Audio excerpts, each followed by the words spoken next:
2026 PUBG Mobile Global Open Season 1 will be held in Jakarta, Indonesia from June 2nd to June 7th. Top teams from around the world have qualified from their respective national and regional tournaments to secure their slots in this coveted main event. This is the final stop on the road to the PMGO Season 1. 32 teams have emerged from millions of competitors.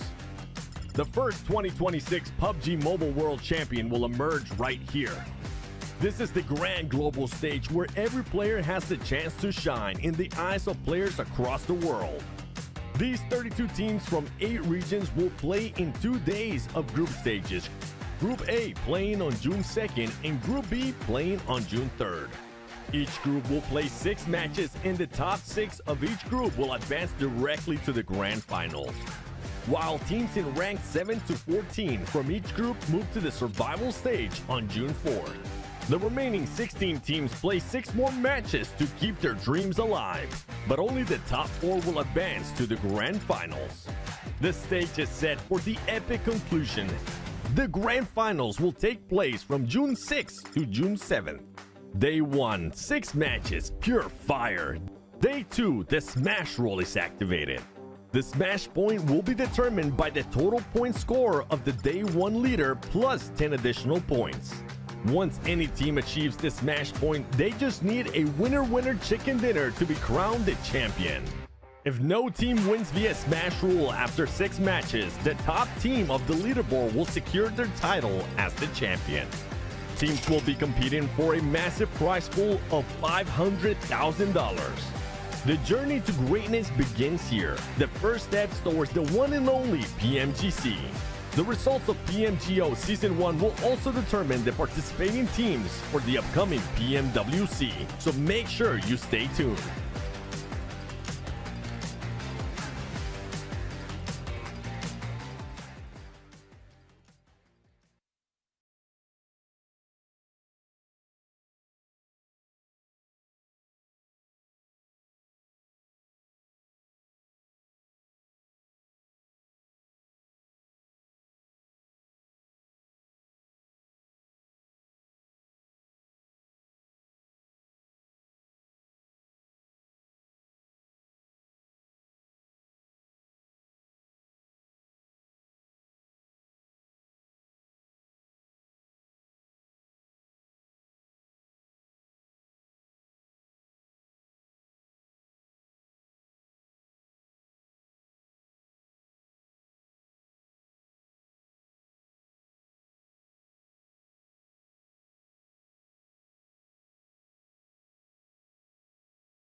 Drops begin to glow, flame on and go. The soul is in our control. From the draw to the last one standing show. A no-name kid in a high-risk drop, a street food vendor with a victory dream. A midnight warrior looting in the dark, the fuel is passion pushing through the blue. We scan the path at the edge of the gas, a million stories in a single squad. No real blood, just a drive to our last. The skill, the nerve to on the final gas.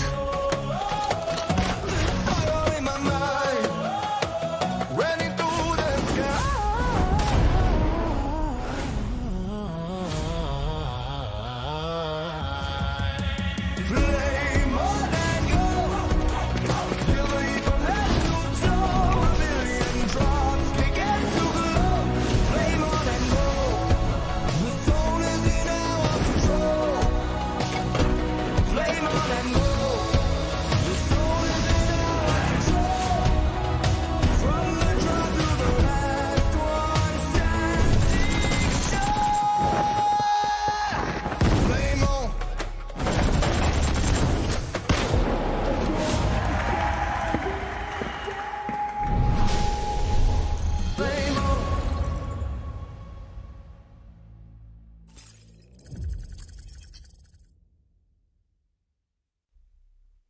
Welcome back to Jakarta, Indonesia, home to the 2026 PUBG Mobile Global Open Season 1. Yesterday, Group A lit the fire. Today, Group B carry the flame. 16 teams, 6 matches, and their dreams are on the line. Some will rise to punch their ticket to the grand finals, whilst others are going to have to face the brutal survival stage. And for the bottom 2, their PMGO journey ends today. As you can see, we are currently in the silence before the storm. Right here in the Tennis Indoor Senayan, home of the great stage of PMGO Day number 2. Hey, but if you watched yesterday, you know what's about to come. And just like the PMGO theme song says, flame on and go.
Package, yeah, get into it.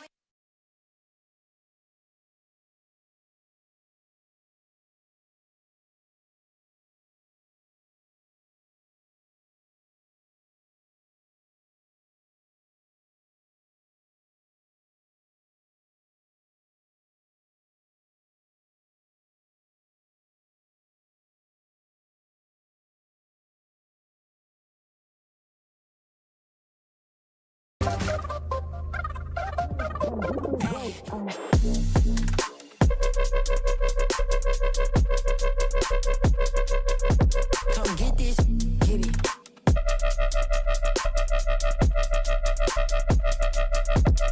Work.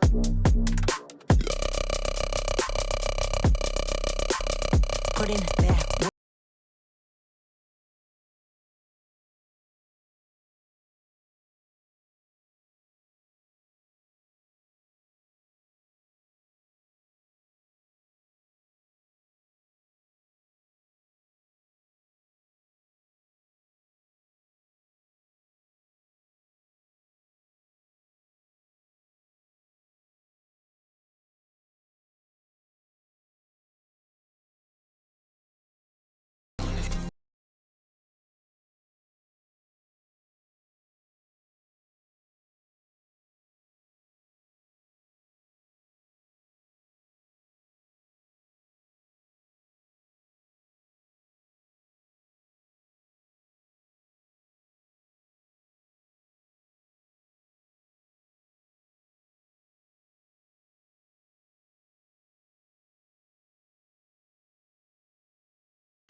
get it jumping like this. Look, anything I touch, just go, they call me Mightis. I pull up to the function and I get it right. Just follow the boy, I got it like easy.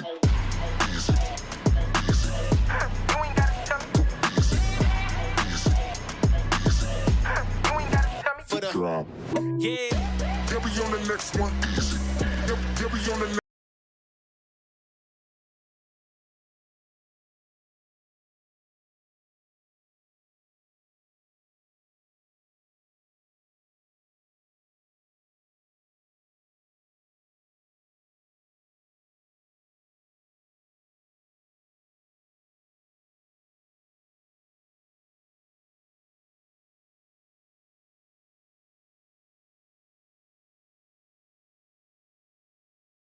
Let's party.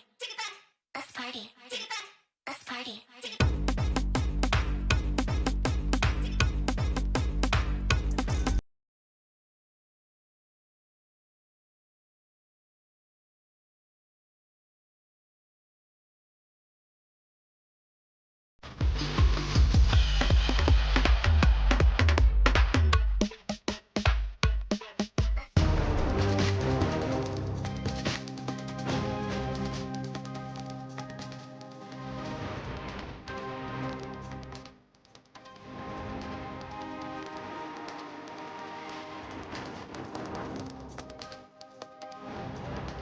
From Nepal, T2K Esports.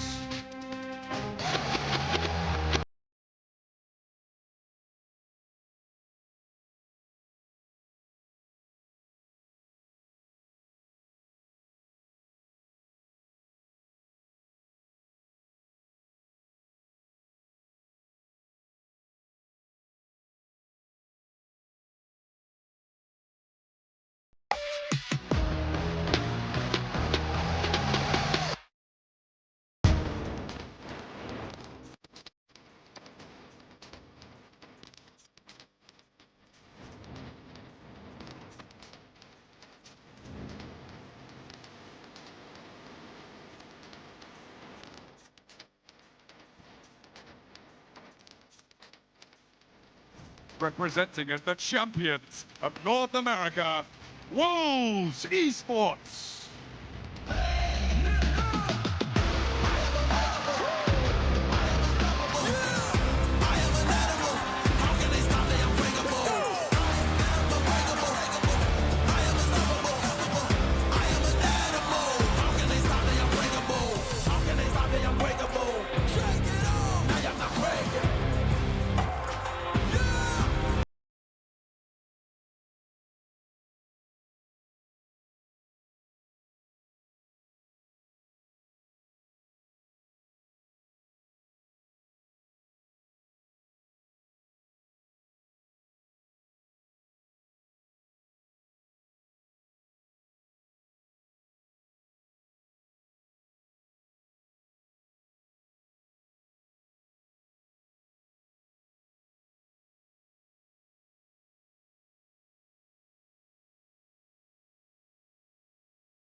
yeah.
Securing the final slot for the Indonesia Open, Boom Esports.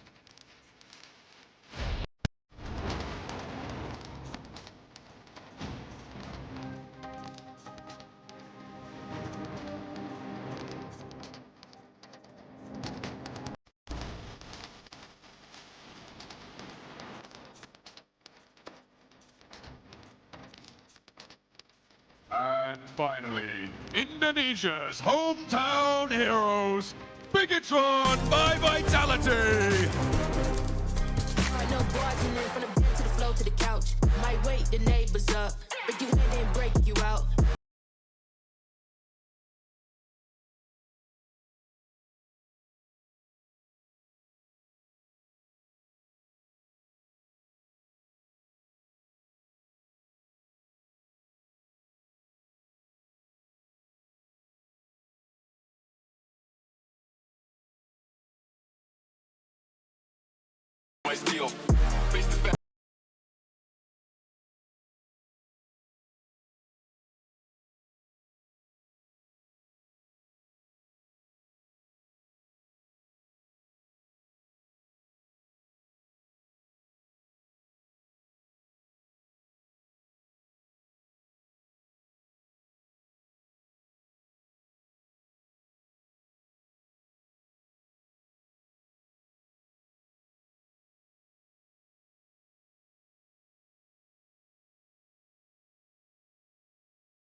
Live once again for the 2026 PUBG Mobile Global Open Season 1 here in Jakarta, Indonesia. I'm your host, Todd Jukes, and next to me I got my boys, Maxman and the 7WG. Boys, how are we feeling today?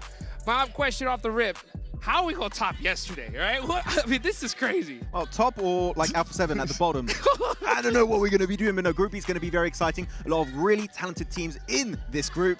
And yeah, I'm still sorry, man. That was too soon. I'm just hoping it doesn't happen again here today. I'm hoping it doesn't happen because we do have some great squads here in Group B.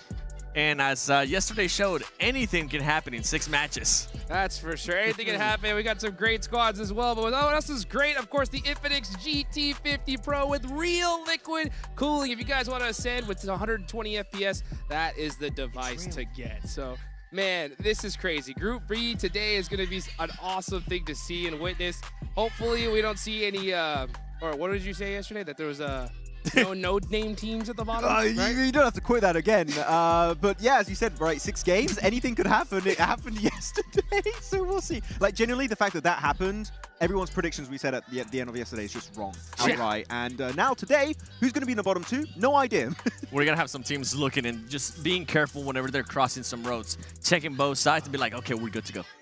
I mean, who's going to be at top 6? I remember they were asking me like what my predictions were, and I was like, I don't even want to predict anymore. Like, this is just absolute madness. I was talking to all the players, and it was like a weird like silence at breakfast. You know, you could just see like the energy just shifted, and I don't know if it was from everybody like staying like up all night, just like studying Rondo and like everything, because I mean, it's been crazy. Yeah, we got to stop also calling it predictions and call it dreaming.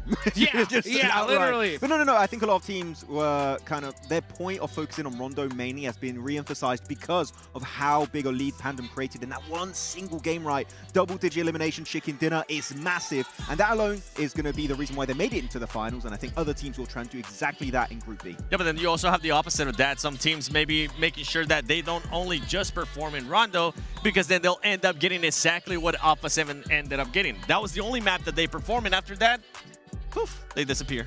Oof, good way to put it.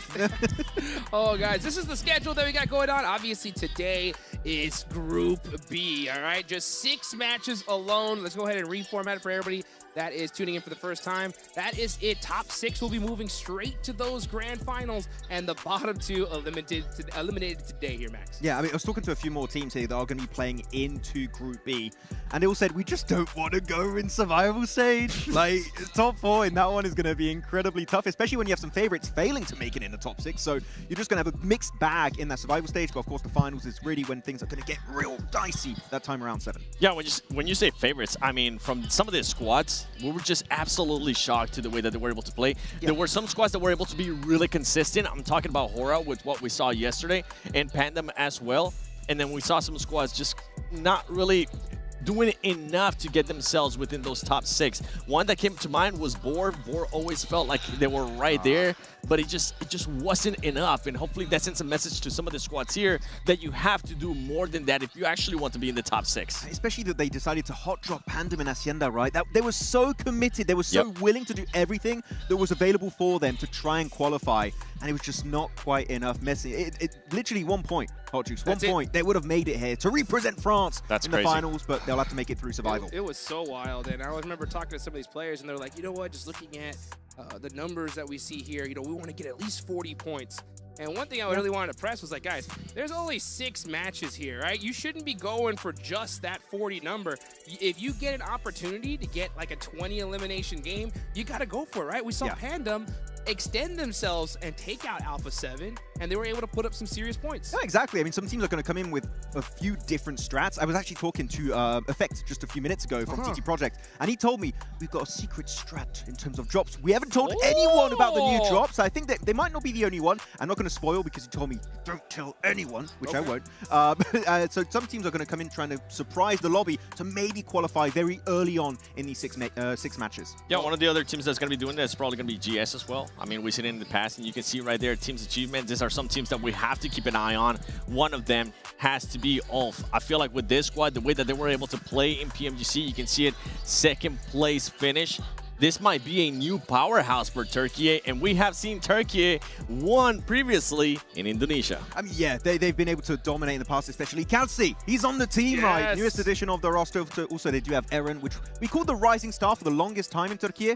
I don't think we can call him that anymore, right? He's just that good. He's built a star. different. He Yeah. is a star now, just straight up of Just a Turkey. star. And we did see also Bigatron up there for a second. That when it comes to Indonesia in particular, I mean, they are just the star organization, Bigatron by Vitality. So if they can make it into those finals, man, the crowd is going to go crazy. Man, that's one team I really, really want to see make it. Bigatron, if they do end up going to those finals, like you said, it's going to go absolute craziness over here, some straight madness. I'm looking forward to it. But you know what? We got some other teams as well. And one thing in particular is, like, prior, to even this thing starting, I was doing the research and thinking, like, all right, which Indonesian teams do I think are the favorites, right?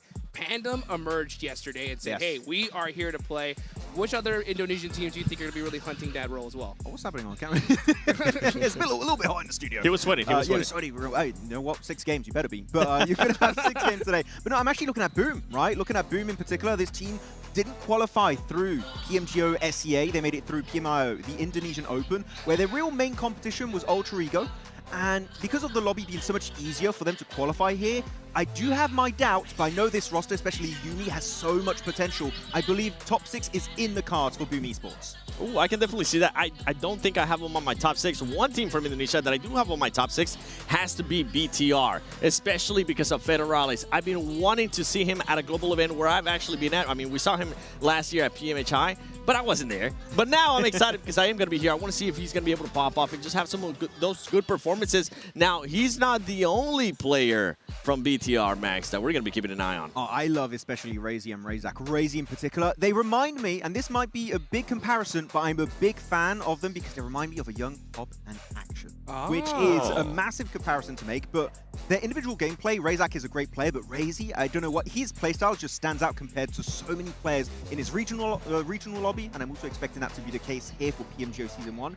That duo, I'm saying everyone in chat pay attention because they could be MVP potential in this stage. Hey, well, you got to keep an eye on them, and I also keep an eye on all these players, right? And one team in particular that I was looking at, Seven, was Nigma Galaxy, and it seems like they're missing somebody, at least from where I'm looking at. They're definitely missing somebody, and that somebody is going to be one of their stars. This feels like a squad. By the way, when we first saw this roster, it was like the Avengers Assemble of Mina. Because you had Satan, you had Lore, you had Rove, Ado as well. But then on top of that, you had Coops. But Coops is actually not here. And I'm wondering for this squad how that's actually going to end up affecting them, because we know what kind of caliber of gameplay Coops is able to provide. We know the amount of points that he's going to be able to provide for his squad as well. So I'm intrigued to see how this squad is going to be adjusting by not having Coops here. I mean, they have Ado on the roster, which I think that he's been one of the newest additions in the MENA region and has been able to step up massively in recent months, really. So I think that that's been a great addition for this roster, with the likes of Lord, Ralph, and Satan that we know are very experienced. So hopefully they can kind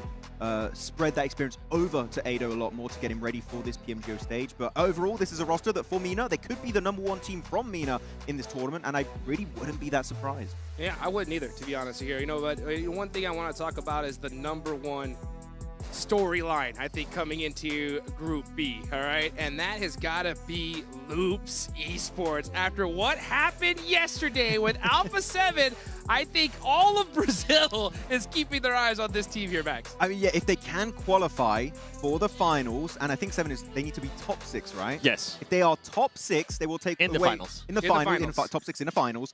They will actually overtake one of the 3 America slots available for PMWC, meaning you would not have Alpha 7 at the Esports World Cup, which would be a massive fumble after one singular day. It would be. I mean, I went up and talked to the players. I went up and talked to the coach, V2K, and it was just all smiles around. It felt like a fresh of breath air. Breath of fresh air? Fresh air. Yeah, there you go. That sounds more like it. But for this squad, I mean, it's just going to be a potential of being able to qualify now to PMWC. This is what they need to do. And I was talking to them and I was trying to see if I could get any intels, but I'm with you, Max. A lot of the squads here, for some reason, maybe because it's 6 matches, they're really not wanting to give out any details in regards to tactics, where they're going to be dropping. A lot of the squads actually think that some squads might be lying on where they might actually be dropping. Exactly, because some teams in previous tournaments might come up with a little bit of a surprise strat on the opening day. It kind of fizzles out because then everyone knows your playstyle. You don't have that comfort here. You literally come out with a surprise play where no one's ready. It works out beautifully, unless it's a terrible playstyle, but why would you do that? Sure. So I think actually some teams are going to be doing so And it could be do or die for them going into that first day. Well, first and last day. Yeah, first and last day. Yeah, that's the crazy part about this whole situation. I remember I was talking to some of the coaches going into today, and I remember asking them the question. I was like, hey, let's do a little scenario. Let's say you are in first place by a good lead. You got nothing to worry about. Yeah. You're going into the last game. Loops is at 7th, only needs like 2 points. Would you actually think about mixing something up to not have to worry about Alpha 7 come EWC time? And you know what they told me? They said, you know what? We won't hunt them down, but we also won't chase them. You know, we're just going to kind of just let them do their thing and see what happens. So, if we can trip them, we will. yeah, you know, so that's one thing that we got to look at going into today. You know, I think if you are Loops in particular, you're really looking to go crazy off the rip. Law used to be with Alpha 7 back in the day, right, Max? Yeah, exactly. I mean, Law is great, and I think that you in particular, 7, are really happy about Diego. Yes, sir. I'm really happy about him because I know the potential that he has. We know that he has been MVP in the past of big tournaments, especially in Americas. But for this one, it feels like a completely different squad. I mean, obviously, they have changed the squad. They used to be with Influence. That is not the case anymore. That he used to be the main fragger. Now he's going to be the main fragger here at Loops. And the thing that we do need to point out is that Law is still, even though he is new within the squad, even though there has been players in that squad that have been there for a while, Law is going to be the IGL for Loops. Yeah, we're really happy. And when I think for Brazil in particular, you got Alpha 7. Just below, I always had Federal and Law. I think that those two players are just incredibly talented. And then you had Rataboy, but one day Rataboy will return. We'll be waiting. But as we're talking about individual players, I kind of want to pivot the conversation to a rising star of last year. I'm using the term rising star a lot, but there's many in Group B. There's a lot. Yeah, there is. Man, PMGC of last year for R8, Amori was such a standout player for all of MENA. Like, MENA's got so many old stars that have been doing so well over the years in PUBG Mobile Esport, but Amori came out of nowhere and just dominated. I want to see him do something similar here in PMGO because this guy is an absolute gem. Yeah, you're talking about rising stars from last year, especially with R8. One that wasn't necessarily a rising star that I wanted to see more out of it. I'm hoping that's not going to be the case here today. Is going to be Marth. Because Marth sometimes would make just mistakes and he would get eliminated very early on, at least with what we saw in PMGC. And something to notate as well is that Ida is no longer with this squad. So how are they going to be adjusting? Yes, you'll be able to perform in your region, but now that the pressure's on, now that it's just 6 matches, you saw what happened yesterday, everybody needs to perform. It cannot just be Amori. Man, I love the fact that we're just talking about these individual players because they make such a massive difference on these squads, especially at this high level, right? And one other player that comes to mind is got to be Z-Wolf, right? I mean, he leaves Regnum Karya. Regnum Karya don't make it. He literally leaves Regnum Karya back in Turkey. Yeah, exactly. Like, he left at the right time. Goodbye. No, but like, I think he's an incredibly strong individual player. Sometimes he joins a new roster and I feel like it just doesn't really gel as he wants, and he's always looking for opportunities, which is good. He knows his value. He knows what he brings to the table. Yeah. If the synergy is there on the global stage for Z-Wolf, man, he's going to be an absolute menace from start to finish. So I'm really excited to see how it's going to go in his first few games. Yeah, that's what it's going to be all about. I mean, honestly, I think it's going to be that first game, boys, because we saw the impact that Rondo had yesterday, and I want to see something different from these squads here. I mean, I think that it's solidified that that's the map to really make something happen in just a short format. Who are you expecting to have a little bit of success here off the rip, 7? I'm actually going to be looking at, and I wrote this down, Wolves. Wolves! I'm going to throw a curveball. Okay. Because with this squad, that was actually their best performing map in the finals for North America Finals, given it was North America Finals. But that was their best performing map. 12 average eliminations in 1 day in 6 matches. This is your best chance, Wolves, to be able to put up a good performance there at the start and then maybe qualify NA back into a global finals. Oh, that would be nice to see. But you know what? We're talking about underrepresented regions. We've got North America. I want to go on Africa. No, we don't talk about Africa too much. Yeah. We've got X-Force Rejects, which were going to be acquired, but they didn't get acquired in time, so they're going to be called here X-Force Rejects. And this is a team that has 2 players that have played globally in the past, and 2 players that have never played globally before. And Africa is a region that's been added during the past 2 years, especially in the global scene. So they're still learning. But this roster's looking really strong. Kuza in particular has not played a global event, but I saw how he was playing back in PMGO Africa. Really massive standout player. I think it's going to be a bit of a shock. And because of the format of PMGO, you don't really have that time to pick yourself back up, which that could really hurt them. But the potential is there in top 6. If they pull an S2G and Miramar, who knows? Maybe Africa could go straight into the finals. And something to keep in mind, too, with that roster is that they do have Karuja back as their coach with them, and they are super happy about that. They had to get rid of him because of things with the roster and the org in the past. Yeah, I mean, it happened at PMGC. They ended up getting rid of him because stuff that happened within the org. But now that he's back, they're excited. They're gonna have him a little bit longer, and they're gonna be hoping that he can bring that experience that he has had from being with Alpha 7, from being with a bunch of other teams throughout other regions, and just instill that into them. And I'm really excited by something that Shiva told me, is that they're gonna be looking later into the year as well to just step a little bit outside out of Africa and go try to maybe see if they can boot camp in other places to get even more experience. And I feel like that is the best way to go about it, especially because you put it in a nice way. I'm not gonna put it in a nice way, Max. Africa it's known as the worst region for PUBG Mobile Esports. I can't argue with that, really. Yeah. There's no results to back it up so far. So, yeah, I think the boot camps would be a good way to kind of express your level of improvement on the global scene. And you want to try and get more global exposure, which is a great step to go for. So if they do that next year, well, even this year, hopefully, if they... Actually, you know They'll what? be doing it this year. Yeah, actually, you know what? To go even further on that, they are 100% sure to make it to PMWC as the only team from Africa. So they don't really have that competition of PMWC, PMGC points. So they can kind of just really take this experience in as a learning experience and hopefully take that going into PMWC. It's the best way to go about it for those teams, Yeah. being completely honest. You got to be able to step out of your region, especially if you do know that your region's not strong enough. See if you can test out different tactics as well. Sure. As I mentioned, Karuja is the coach of that squad. He's going to be having them test out, see if they can actually become a little bit more aggressive, because I know that's Karuja's playing style. Can they actually become more aggressive? And if they do, it would end up benefiting them in a big way, as we've seen from other teams. I was going to say, you got to trust Karuja because he was on Alpha 7, but that's not really a compliment now, unfortunately. That's the hardest thing. When they were winning, okay, when they were winning. Yeah. Well, you know what? Let's see who's going to win this first rondo coming up, baby. Here we go for Group B. The plane is flying. Let's see who could possibly get that ticket to the grand finals in this game right here, right now. Double plane. Double plane. Give me the double plane, please. Double. Oh, come on, please. Come on. I don't think it's going to be. Come on.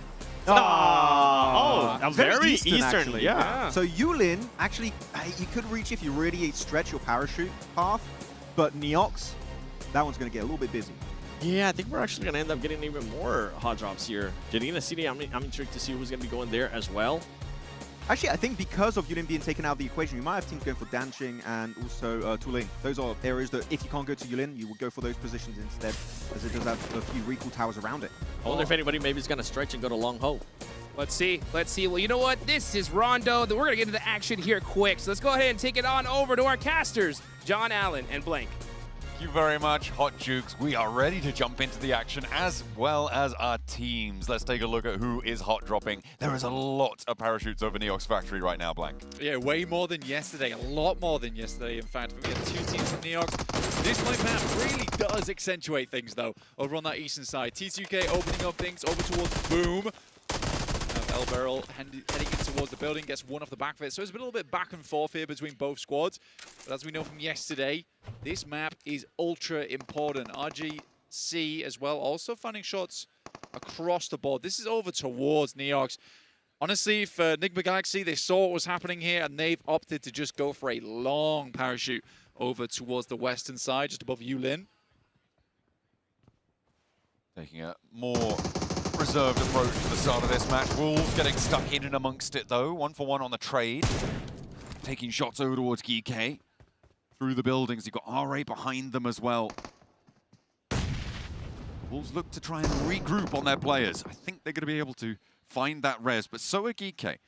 No pushing, no pressure being seen so far right now.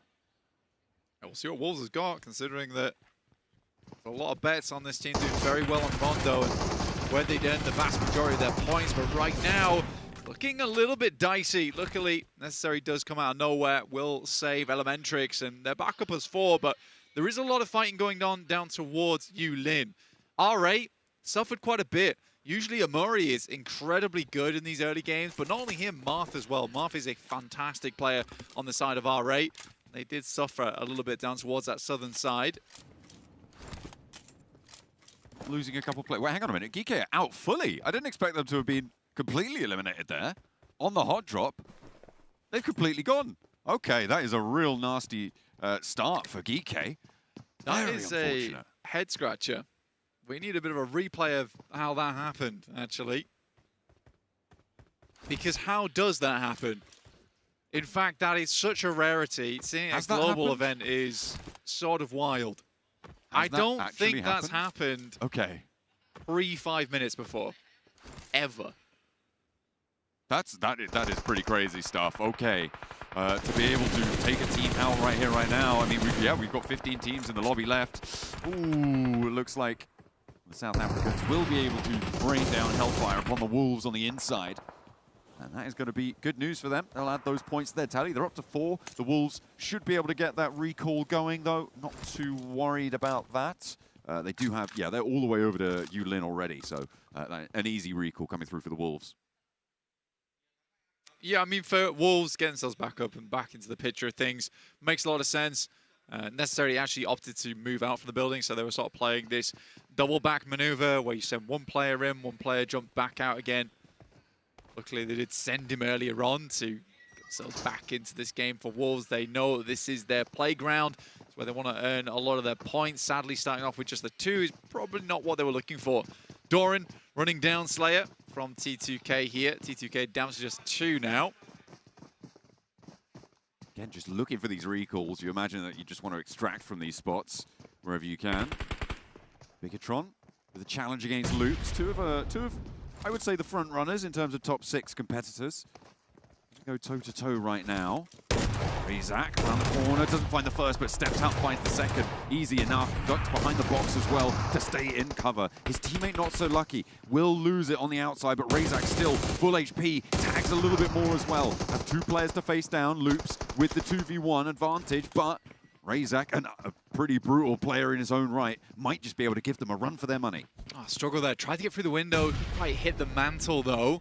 Axel, respect the position, tries to head out on the roof side, support Razak in that moment, but he's quick with it. Instantly over towards the roof now, repositioning all the time. Razak, a player that is incredibly good for the team. A lot of potential on this squad for BTR in what has been such a long time from the top building. We'll find the first here. Looking for the 1v3 coming through from Razak. That looks good. Oh, a little bit too cooked on that one. Yeah, Diego in the corner room as well. Too much cover to get through. Got a 1v1 and against Razak, I mean, we saw the little bunny hop drop down shotgun shell to take the first, and the res actually not coming through. He's inside the building. He's protecting this res. Has 2 rounds now. Looks for the reload. No weapon swap in tow. Will go for the spray around the door frame, and he clips it. What a beautiful stand-up for Razak. Max was talking about him on the desk. You brought him up as well in this pregame, and this is how you deliver. BTR back on top. Yeah, BTR starting things off with a 1v3 was definitely not on my bingo card for this one, but Razak looks bloody good here. Really nice to see. BTR back on form is always such a fantastic thing, and especially here in Indonesia for PMGO Season 1 of 2026. R8 trying to flush out the last of their competitors, but unfortunately T2K have got a little bit of a stalwart defender hopping out. Oh, he's going to go for it with a shotgun, standing in the fire, but it's not going to burn fast enough. Can he get the healing done? I don't know if he can. Just about able to survive it on a sliver of HP. Goodness me, Fearless living up to the name. Yeah, I mean, just moving straight down through the Molotov. It's a bold play, but it does work out this time around. R8 going to recall once again. Been a little bit choppy, but the wave's still looking fairly good for them. R8 with 3 points so far. I think the difficulty right now is that at 7 minutes into the match, you're having to resupply now. I think that's the problem with a lot of teams getting back up. It's always that resupply that's the issue. So teams already towards that center of the map have a big boon on their side of things. Quite like what Enigma Galaxy went for this game. You know, they start off quite slow over towards the western side of Test Track. Don't get too involved in fights, but instead they opt to use that to get quick rotations through to the circle. Getting right into the middle. We've got a couple of teams who have made their way closer to the middle of this one. I'm looking at Hustler Crew. I'm looking at TT Project as well, playing fairly central. Hustler Crew starting down in Rinjiang earlier on. They were able to find that one fairly convincingly. I think they found an outpost for R8 as well on that south side, and tried to guard it out, but they've now managed to move very centrally alongside a couple of other rosters, but those two seemingly the most central right now. For Hustler Crew, I just want to reiterate, this team is a super unknown quantity for pretty much everyone. A lot of these other teams have recognizable names on side. Hustler Crew, on the other hand, they're straight out of nowhere, okay? There is the player Loco on side, insane. But we have to admit, in Western Europe, they did things that we've never seen before. They had a 100-point day. Like, it's crazy. That stuff is stuff of myth and legends, yet Hustler Crew were able to pull that off. I'm very curious to see what they'll do on the main stage. And for now, that's all I'll say about them. Yeah, we'll have to wait a little bit more. They did not get stuck in on the hot drops, crucially, here on Rondo. They didn't want to go into the New York's factory area. They went out to the outskirts, so he's still, as of yet, untested, unproven on the global stage. Ulf held on a 2v2 hold there as well on their position. We just saw that in the picture-in-picture on the side. Nice stuff for them. As more fighting for the Wolves. They're up against TT Project in the corner. Ephius immediately shut down. Very nice stuff. The Wolves do take a casualty over towards Elementrix, but that should be in hand and very much recoverable. TT Project, I don't know if they have access to a recall tower at this stage. Boom, able finally to find an opener. It's over onto Eren on Ulf, but there's the trade. Ketch able to clip from the sidelines, and now Scarface can move in. Eren very low on the bar, but they should be able to tag this res. Yeah, they have to drop the smoke down just in case they have players coming in from the wings here, maybe trying to pick him up. For Ulf, it's very important to keep 4 players up here, especially on Rondo, where Ulf are currently playing. They have access to get in from that northern side too. So I think we were all thinking that Ulf was going to be a big player within these matches, and hopefully they can be now. Real rising star here coming through from the Turkish region. That assembled roster looking good for them. The Vicious as well. A team full of well-known names, Blank. It's safe to say we are also hoping that they can push up those rankings. They've got 2 points on board. At the moment, it's looking fairly flat in terms of these elim counts at the start of this Rondo, Blank. 4 elims being the maximum. It's feeling pretty chilled out compared to what we can see on a Rondo, right? It seems that, yeah, teams are playing more sensibly. We saw this yesterday. What we're also seeing is that the recall beacons are slowly being pushed out right now, and there's only a couple of teams that still have access to them. RJC down towards the southeast side with Tinlong Gardens, the one that sits over towards the north side. There is one far on the southwest, out towards the docks, but honestly, the only other really accessible one is the one that TT Project is currently holding inside of Hongshan. So for the eliminations to be fairly flat across the board, this is like 2 or 3 extra points that you may be getting, but practically everyone has that. So it's a little bit mitigated here in terms of how much this performance is going to help you. I respect the way the players are going about it, though. You know, if you realize that Rondo is going to be the make or break map, why would you try and cause such a ruckus in the early game? Ulf moves in. It's a good tag on, actually. I'm very surprised he got taken out from where he was and immediately flushed to. Trying to get to, I mean, Ulf trying to crash in towards that recall beacon by the silos there, under control by RRQ. And they are going to have a real tough time to make it on through on that area. But Eren opens up. Okay, so there is an answer on that northwest side. And actually, I think that's a solo player, a solo position there. So Ulf can take control of part of this compound for the recall tower. But maybe they can get Ketch back up. You could see Scarface eyes on immediately, looking to drop the smoke on and go for a swift recall.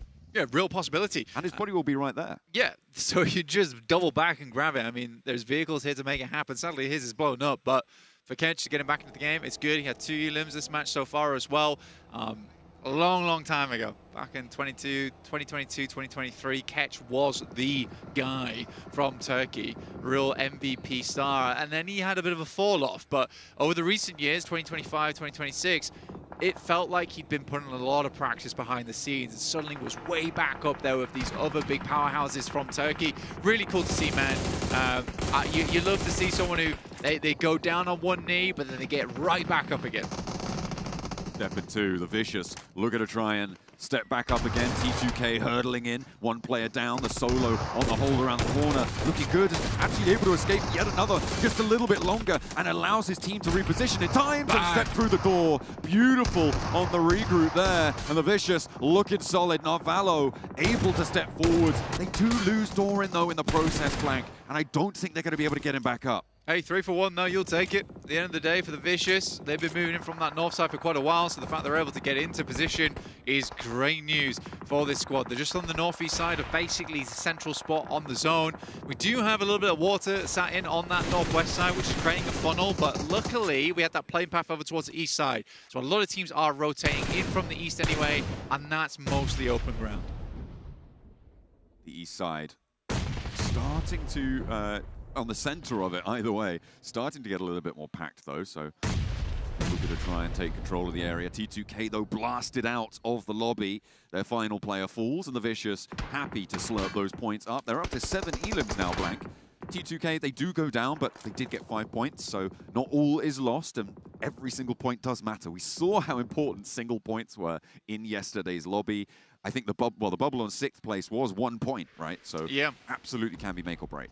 1 extra point and Boars would have qualified, but not meant to be with Fury getting ahead of them there. JC playing it quiet on the northeast side of Hongshan. You sort of have to play like this in this position. It's tough. It holds a lot of teams within it. You don't want to be the first team to start taking shots because it's likely that you'll be the first team to get third-partied as well. Circle centers up quite nicely. Moves away from the water. Kind of expected here. I think a lot of teams realize this. But now we have a difficult scenario. This is no longer decisive between Hongshan and the outskirts over towards that northeast side where it's towards open zone, towards those rows. See how these players figure this one out. I feel like Hustler Crew are in a really good spot here. They've got that buffer of walls on the north side. Just 3 players though. That will hamper them, sure. They do still have a really, really solid position to overlook a lot of the teams coming from that north, from that west side. Hongshan is its own sort of microcosmic zone. If you're going south, you're going into Hongshan. I feel like they're going to be safe for a long time. I think they can get very deep into this game. RRQ, a bit of a revenge play over on this northeast side. I think RRQ, if you've been a fan of the esport for a long time, you'll recognize them from days gone past, but they are making a comeback now with a pretty cool team as well, likes of Lepar, Gemforce. You'll definitely recognize these guys from prominent teams in the past too. Lepar, I think, maybe doesn't have the same namesake as Gemforce, but I personally think Lepar's had some massive performances in the past. Really helped a lot of the teams that he was on.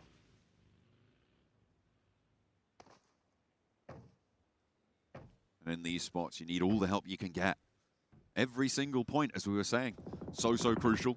Grab them while you can. BTR have taken a knock, but it's not getting flushed super quickly.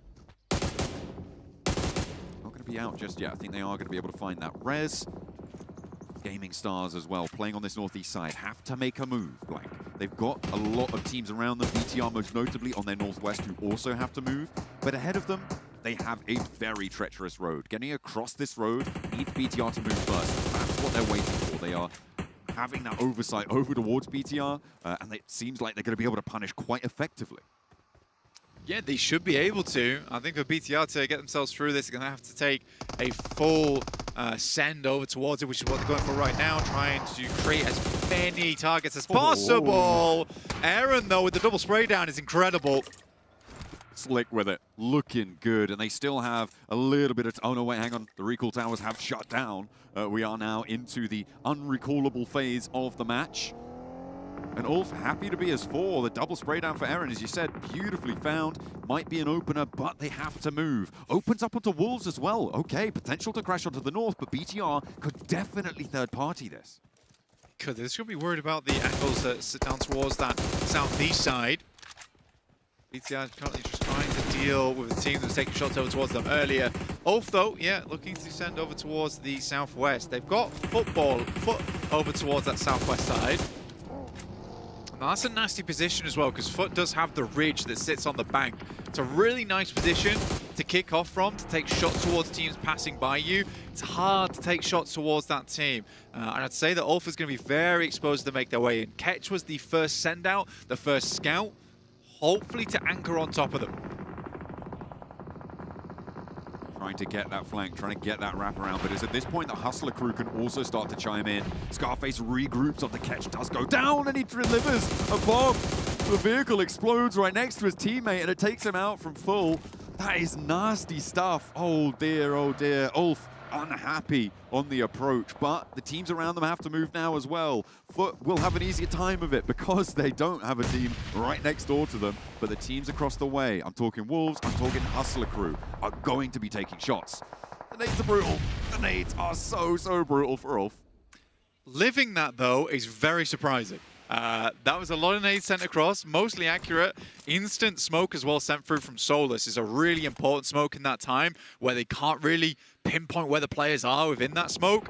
But I am very surprised that Ulf's able to get 3 up here.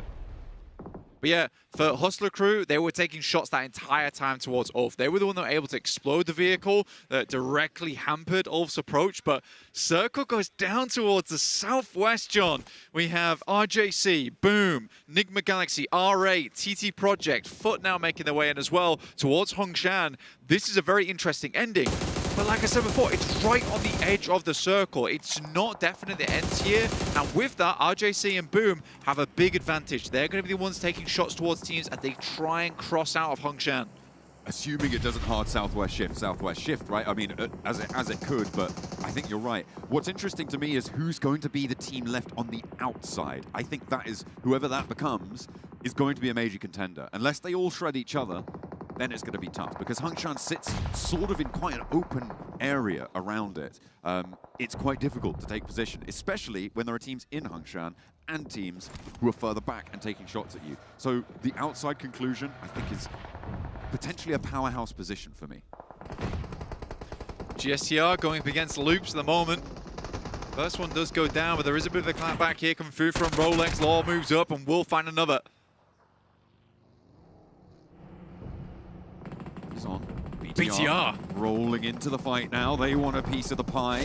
Immediately stepping forward. Diego is ever watchful, ever waiting. Does go down in the process, but Loops have lost 2 now. BTR a little bit more momentum. Whoa. But they will be able to get the snapback wraparound on the shutdown. Look at that. From BTR, they are clean with it. They can move at speed and take shots with it. Dude, Razak, mid-distance, double headshot. That's an instant knock. I actually am very surprised he even hit that. The speed when he hits it as well is incredibly surprising. A very impressive play there coming through from Razak, and that's starting the game off with a 1v3 as well. I think in our picture-in-picture, we just watched the Wolves take down Hustler Crew as they move down south. No more points for them, fortunately, from their central position. Wolves are up to 6, though. They are looking pretty happy with it on the north side. It's not quite in the middle of the circle. In fact, it's quite the opposite. It's right on the edge of the circle. But in about 10 seconds, or a little bit more than that, we'll see where this next zone's going, Blank. And as we talked about, it's going to dictate so much. What teams need right now is emergency cover flares. They need as many as they can handle. Because getting out of Hongshan's going to need them. Getting in towards that eastern side of Hongshan's going to need them. So let's see where this next one goes. And it does cut out over towards that northeast side. So the Vicious now looking very happy with their position currently. But do they have the smokes? Do they have the util to maintain this spot? That is the question. The Vicious with 9 elims already on the northeast side. Pretty happy with their game so far. And now the brawl needs to start. The team's inside of Hongshan. Got TT Project on that western side of Hongshan. Looks like they want to try and wrap around and maybe sweep through the northern side. And there's a good opener. Okay, there's the nade. There's some damage already onto Zed Wolf as well. Are they going to mount up? Okay, down the hill they go. Forwards, leading with Ephius, the rear 2 to regroup, and almost immediately taking it down. Basically no resistance. They're trying to sweep through. Ulf next. I mean, for TT Project, these are all teams that they've played against in the past, right? Back in PMPL EUs, when this is like the remnants of Mad Balls formulated with some of the best players from that region. Really cool stuff. And I think for me, it's just nice to see Effect and Zerich on the same team again. A reunited roster a little bit on that one. Ulf, okay, struggling. They got the Wolves to deal with. TT Project have fallen back, but they want to get stuck straight back in. Aaron goes down. It's just Ketch now remaining for Ulf. With 8 elims, they've had a decent match so far. If Ketch can get them a placement or 2, he'll be very happy for it. He'll be pleased with that one. But I don't think it's going to be that easy. Looks like he will. Okay, he finds one. He looks for the spray, but they will fall in the end. A nice knock over towards TT Project. Neos nearly goes down there, but just out of the blue zone in time as they lose 1 to a bleed out. Yeah, Neos, you know, not quite the freezer of brute force, but still a really, really good player on that team in the past, and now makes his way onto another squad with some real big boys from the region, which is cool to see. I think he's definitely proved himself in the past as well, has Neos. Pretty reliable player, I think I put him in that sense, because Effect's like your front man, right? You got Zerich, who has always been known as such an unreal off-angler. So this works well. I think the synergy in this team alone is really nice. Wolves amongst the emergency cover flares, really not having a good time. Those nades bouncing around, taking damage, not quite getting the final blow, but there it goes. Out the Wolves fall. They are eliminated in 8th place, and the placement points from now on will start to rack up. Every single point matters. Inside Hanshan, everybody's condensed now, and it's gonna have to happen at some point or other. It seems like R8 might just be able to hold for a little while longer, though. Northeast side of Hanshan, there are still 4 teams in there. Yeah, they can get to the edge of the tents, right? Sit towards there. You're going to live out a little bit longer. It's probably the best thing you can do.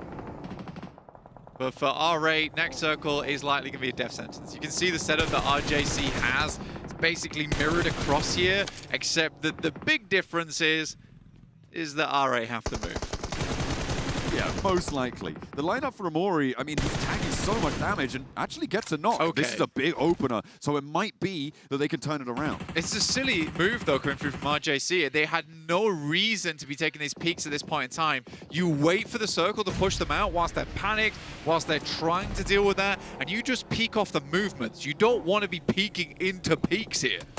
They move forwards. They drop the smoke train, and R8 have got a big foothold. They're across. They've managed to find an opening knock as well. Prestige does get spotted, and I was worried about this sideswipe coming through from TT Project. It looks like it will come to pass, but now RJC really struggling on 2 players alive, taking some bold peeks and chiming into the whole of this. It's going to be Nick the Galaxy, Ralph and Lord in position to bombard this approach for R8. They are really suffering here. The nades in find 2 almost immediately, and R8 looks like they had a good opener, but it is coming crashing down pretty quickly. It's just a lot to bear for R8, right? They've got the crushing weight of 2 teams upon them, so they're just trying to not get squished over in that location at the moment. Enigma Galaxy take a knock from TT Project, of all teams here, over on that northwest side.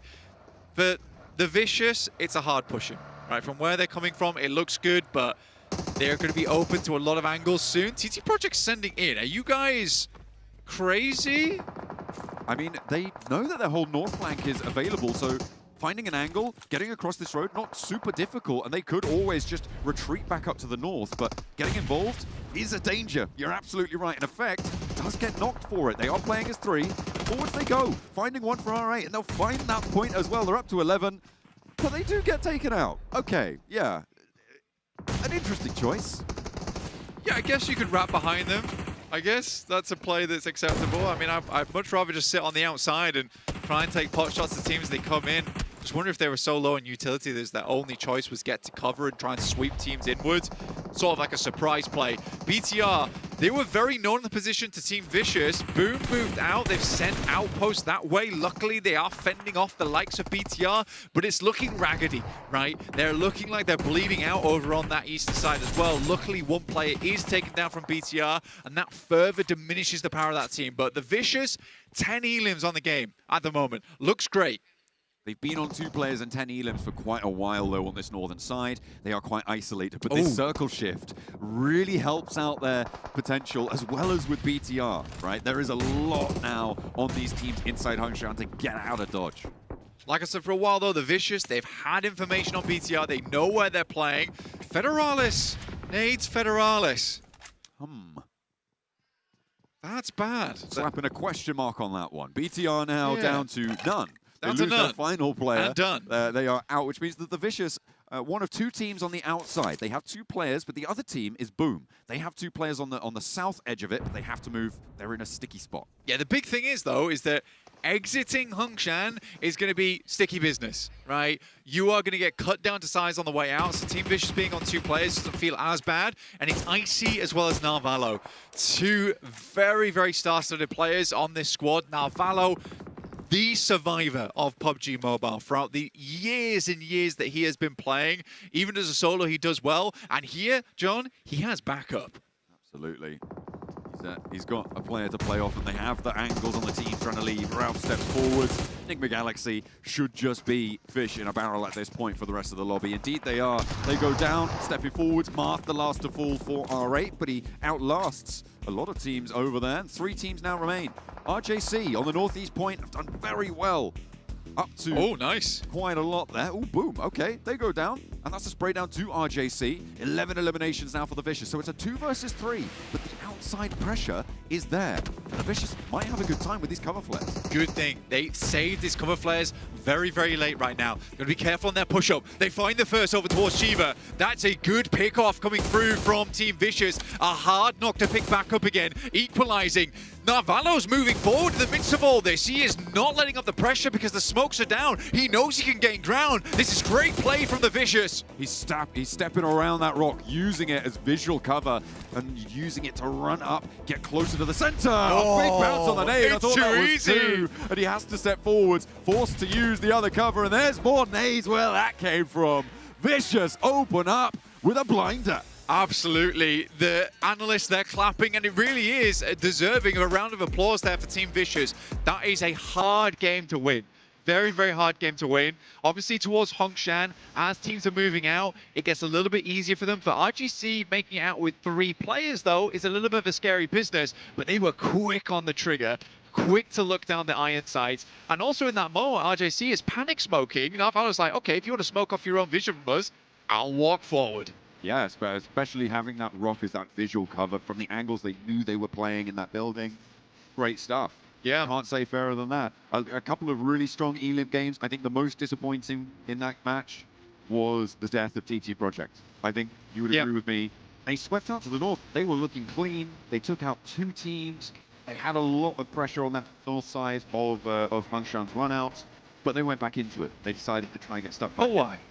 For why? For what? We won't know, but Vicious will be all too happy because they take the chicken dinner.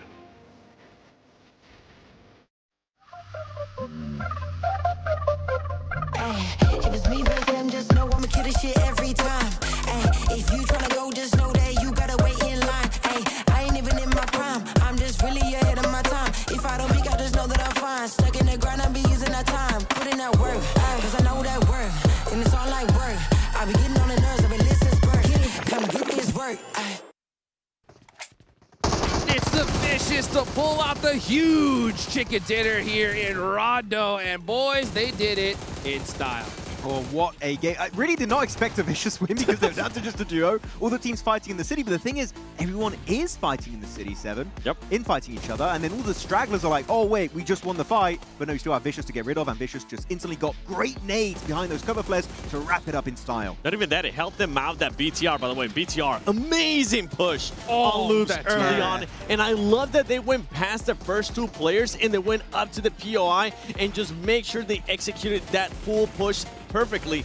But on the opposite of that, I feel like BTR not being able to have cover flares, which I just ended up asking Federales, and he was like, yeah, we didn't have any. That ended up hurting just the end game for them because they had so much room to work with, Max. I mean, you didn't ask Federales. You were screaming, hey, where were the cover flares? I couldn't go over there. Yeah, no, we were wondering why they didn't have anything because they just took down loops. I was thinking they must have a ton of those resources, and in a finish like this, it would be a great piece of utility to have, but without cover flares, it's almost impossible to survive, right? Unless you can maybe nade the ground, create a bit of a dip for you to survive into, but Bigatron just didn't have enough to secure the game.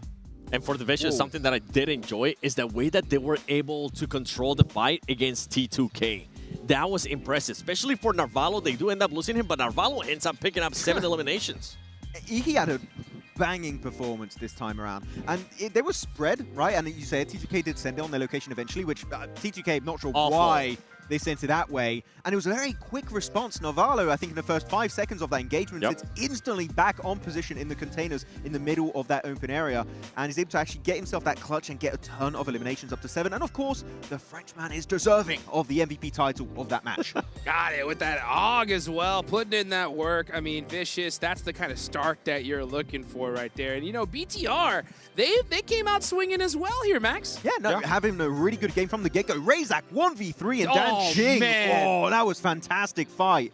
Really happy with the overall play from him. And then they go for that push over to the eastern side, and I think in particular going on to Loops, which is the fight that you were mainly focused on right here, Seven. This team is looking mighty impressive, and you know what? Good representation of Indonesia here on their local ground. It really was. For a second there, I thought it was going to be the exact same of what happened yesterday with Pandem, that they were just going to be able to control the zone, make sure they use that macro play, but oh man, the cover flash just didn't end up working out in their favor. Man, you can take a look here at the match rankings. And Seven, I know one team you want to talk about for sure is that X-Force Reject, that aggression from this squad. Definitely. They came out swinging. 10 eliminations, 6 placement points. That's the start you're looking for. Yeah, basically in regards to what I was talking about at the beginning of the show with this squad, they do have Karuja. Karuja usually is a coach that likes to play aggressive, and this is what I want to see out of that roster. In an impressive game, too, considering that I even said Africa, usually known as not one of the best regions when it comes to PUBG Mobile Esports, to see that aggressiveness out of the squad and to have something that you told me, Max, 2 players that have 0 global experience, that is a massive first game. If anything, it shows that Africa has so much potential. You just need to focus it down in the right areas, and Karuja is exactly going to be doing that for this roster. I think that is going to be a great addition for that team. Though, going on to the second page of these rankings, we are going to be seeing some teams that maybe we're not able to really capitalize, and in one team in particular that was a bit shocking, Seven. VK went out before even Phase 1 started closing. They were speedrunning Rondo. 2 minutes in. Yes, that's all it took. We're never used to seeing teams get eliminated that quick. I don't really know, to be completely honest. I don't know what happened there with that squad, but all of a sudden we blink and they're gone. And they're gone. Oh, that's a rough start for them. You know, I do want to go back to your points, though. I want to really galvanize what you said there, because I actually talked to Shiva myself, and he was talking about their new coach, how much he's helped them out with everything that they got going on. And one thing in particular that he told me that was really interesting was the fact that he only had 1 month to prepare for PMGC last year. And that was a really tough thing for them. This year, though, they came in strong with a lot of work. And I think that helps out big time, right? The fact that they're really prepared and they started off strong. Yeah, I mean, the more time you have, right, you're going to be fully prepared. For a format like this, it might still make it a bit tough. Well, they know what to expect, too, in regards to Karuja. They've been in the past with him. They had to kind of let go of him. He came back. Now they're going to be happy, and they're going to be staying with him, at least from what Shiva told me. They're going to be staying with him for at least 6 months. So hopefully they'll be able to just use that even more. I want to continue to see that aggressiveness out of this squad. I don't want to see it slow down going into Erangel, but I also don't want to see them take crazy fights just because. You're talking about aggression. I'm going to pivot here onto another team. Okay. FUT Esports, I think, had a massive fumble onto the western side. They had a big advantage onto the side of Ulf. Yes. They sent it blind initially, right? You were saying it while we were watching that game. Sent it blind, got completely surrounded, naded down to literally just 2 players, 1 knocked player and 1 flushed. And they don't capitalize on that opportunity and instead decide, oh, how about we get between Ulf and TT Project in the safety of the compound. They get pincered, instantly go out. I think FUT had such a golden opportunity and they just missed out on what could have been a massive double-digit elimination game. Perfectly said. One of those passive plays because they decided to prioritize the zone, even though it was a horrible spot when they could have just gotten an advantage too. And then Ulf ultimately ended up putting some pressure on them as well. So yeah, a bit of a mishap there from FUT. Also, in regards to passive games, Nigma. I was surprised at how passive that team was playing. And to the end of the game, yes, you're still alive, but with this kind of format, you need to be able to get a lot more eliminations, and they only had 2 when I finally saw them on the screen. I mean, in particular, when you're in a city, right, and you have 5 teams and the circle is shifting away, you need to fight your way out of it if you want to survive. Dude, it's so crazy. Every time you say, like, misstep, just with this format, I just think it's no longer a misstep. It's, like, devastating, right? Because it's, like, one little mistake, and you can be out of there. I mean, we saw it yesterday, right? Boars did so good, couldn't make it by 1 single point, right? Well, we're going into Erangel. Hopefully they can make up for that misstep or big step, right, in that last game. one thing that you talked about yesterday, right, was that loot truck. Just how powerful it is now in esports that we definitely saw it utilized yesterday. Actually, one team that loves using the loot truck is Vicious. They always have airdrop weapons. I don't know how.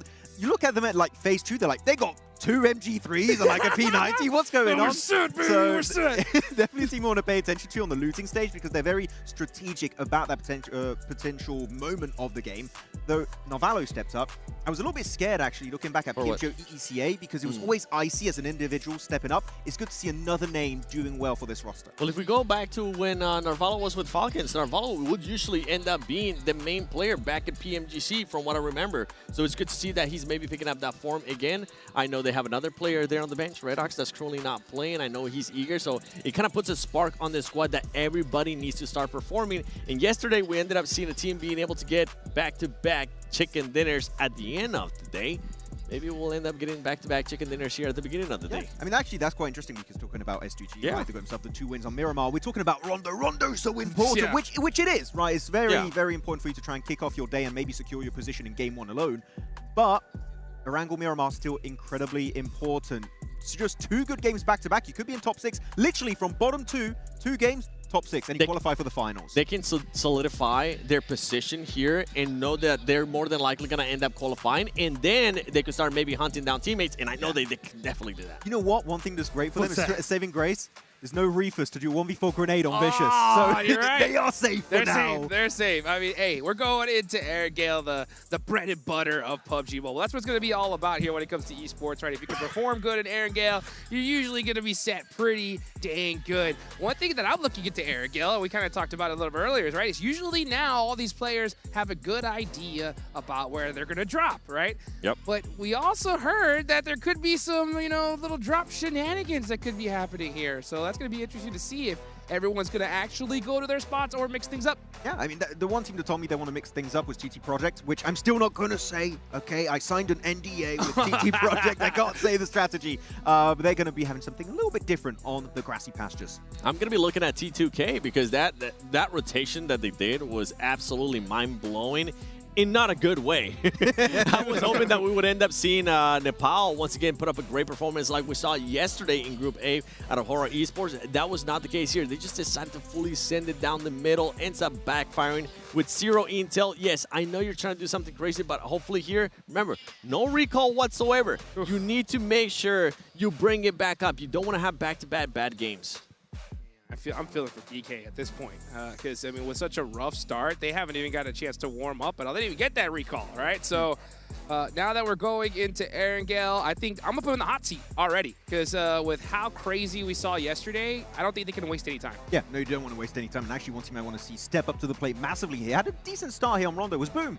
They had a good entry point over to the eastern side. They kind of avoid a few of the useless skirmishes that were happening over there. And they actually send it into the city, wait things out. And when they see BTIs at their weakest, they re-engage the fight to try and claim that real estate. It doesn't result in a win, but for me, it's a good showcase that this team has that glimmer of hope to do well here on PMGO Season 1. They're making moves, baby, and they're going to have to make some more moves into Erangel. Here we go as we get ready for match number 2. The plane is flying. And it's a little bit on over to the west side. A little bit. That's a lot on the west side. What is going on here? Yesterday we had a first southern plane. We had an eastern one. Now it's on the west. It's all flip-flop here for Group B. There we go. Come on, man. These zones, these play paths, they were brutal yesterday. And I think that was a big reason why Alpha 7 struggled so much. Let's see, though, if these players can adapt. I mean, they got to do their homework yesterday. Oh my! Oh my, indeed! I'm just trying to figure out where some of these squads are going to be going. I'm intrigued. What, the southern military scared? island teams? Yep. Oh, because it's a very western one, they're just going to pick up a car and go on the eastern bridge. DK's actually going to be going south. Yeah, but they're just looking for a car. They want to get away from TT Project and the likes of Ulf. You remember where they land by any chance, Max? You know what? Don't put me on the spot because I don't. Well, I'm just trying to figure out. I'm trying to figure out if they're going to end up going Novo, if they're going to be going fully south, because I never seen a team just kind of stay there towards the south military base.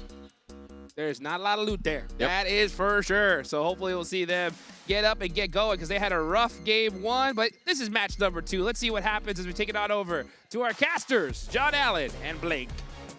It does indeed look like the vehicle prediction is going to come through on that South Island. Blank, the circle is going to be okay. It's going to be quite chill to kick things off. We had some very brutal circles at the start of yesterday's airing goals. More sanity is going to prevail here in Group B. Which is great. Which is very, very nice. I think when we're getting up towards that northwest side of the map as well, always interesting around South George, North George. Tough place of the map to play a lot of times when you're around crates. It really does crush a lot of teams into that area, but there's no guarantee it heads there in the first place. I am looking at T2K right now. This is an extremely aggressive early split. They have the pick of the litter when it comes to the sites around Gatka. BTR and RRQ facing off against one another early on in this game. Again, these outlandish things do happen with a playing path like this where there's not really much place to go, and it's Zaki, east side of all places. We're not even in the city itself. I don't dislike this back off from RRQ, but well, potential back off, I have to say. Just get into the vehicle, get out of there. Standing here, you're just wasting so much time. With the added potential that you can actually just go to Zaki itself and completely leave this entire fight alone. I wonder if they think all 4 players have left for RRQ. Well, RRQ is doing something fairly interesting here where they're wrapping round the backside towards Zaki. Now, I thought they would take the initiative and move over towards the east here, but they did leave one player behind, so they are invested in this engagement. So a new angle taken for them. There is players with the nade in the building. I think that's smart. You leave your player behind who has the ordnance. He can hold out with this. Big nade! My God. Oh, it's so huge! Oh, it's the biggest nade I've ever seen, Blank. Oh, he gets a bit too overzealous, though. There was a third BTR player to ruin it all. He was... So he had dollar signs in his eyes there, Blank, and now BTR will look to piece this one back together. 2 of their players down, and immediately a snapback on the shutdown there, and RRQ want retribution. It's not going to be easy, though. BTR back and forth, back and forth. What? And BTR win it out. All 4 of their players alive. A clean wipe after a double nade knock. Federalis, the 1v4 is unbelievable. Actually crazy stuff coming through for BTR. The addition in, there's big names on that squad, but Federalis is the one that steps up in the end. How does that happen? What an insane play on the north side. And the fact that they get all 4 players back up and alive. As I said, after a double nade knock on towards them, that was excellent on the revive. Coming back on through. A bit of a misplay from the player up top, I think, from RRQ. Stepping down, trying to go for the flushes. It was a little bit unfortunate there. He might have been able to take the 1v1, but did not expect the third BTR player to be stepping up and into it. It's one of those situations where you need smokes on the stairs, and I don't think he had any. Too early. Kind of confused on what RRQ was trying to go for, right? I mean, you go to the north side, you get new angles on it, you get the first nade, and I do think they were slightly delayed in their approach to assist. So I think I have a series of events that kind of make sense. I think RRQ were going to fade away and leave their player solo in this, I mean, biggest nade. Leave this player solo in. But BTR definitely knew that there was a player in there, and RRQ had already tried to think about leaving on this angle. You take a look at Federalis stepping out and just doing the dirty. It was pretty beautiful stuff coming on through. So I think RRQ didn't know that BTR knew that there was a player in that building for them, and that might have contributed towards it. But it was, yeah, it was unfortunate that they weren't able to get that regroup in time. It's a tough task. A gap in knowledge feels like the only explanation. It is tough task. Well, I mean, skill issue. Okay. You yeah, got completely outplayed by Federalis. It's sad to say, but it is the case there.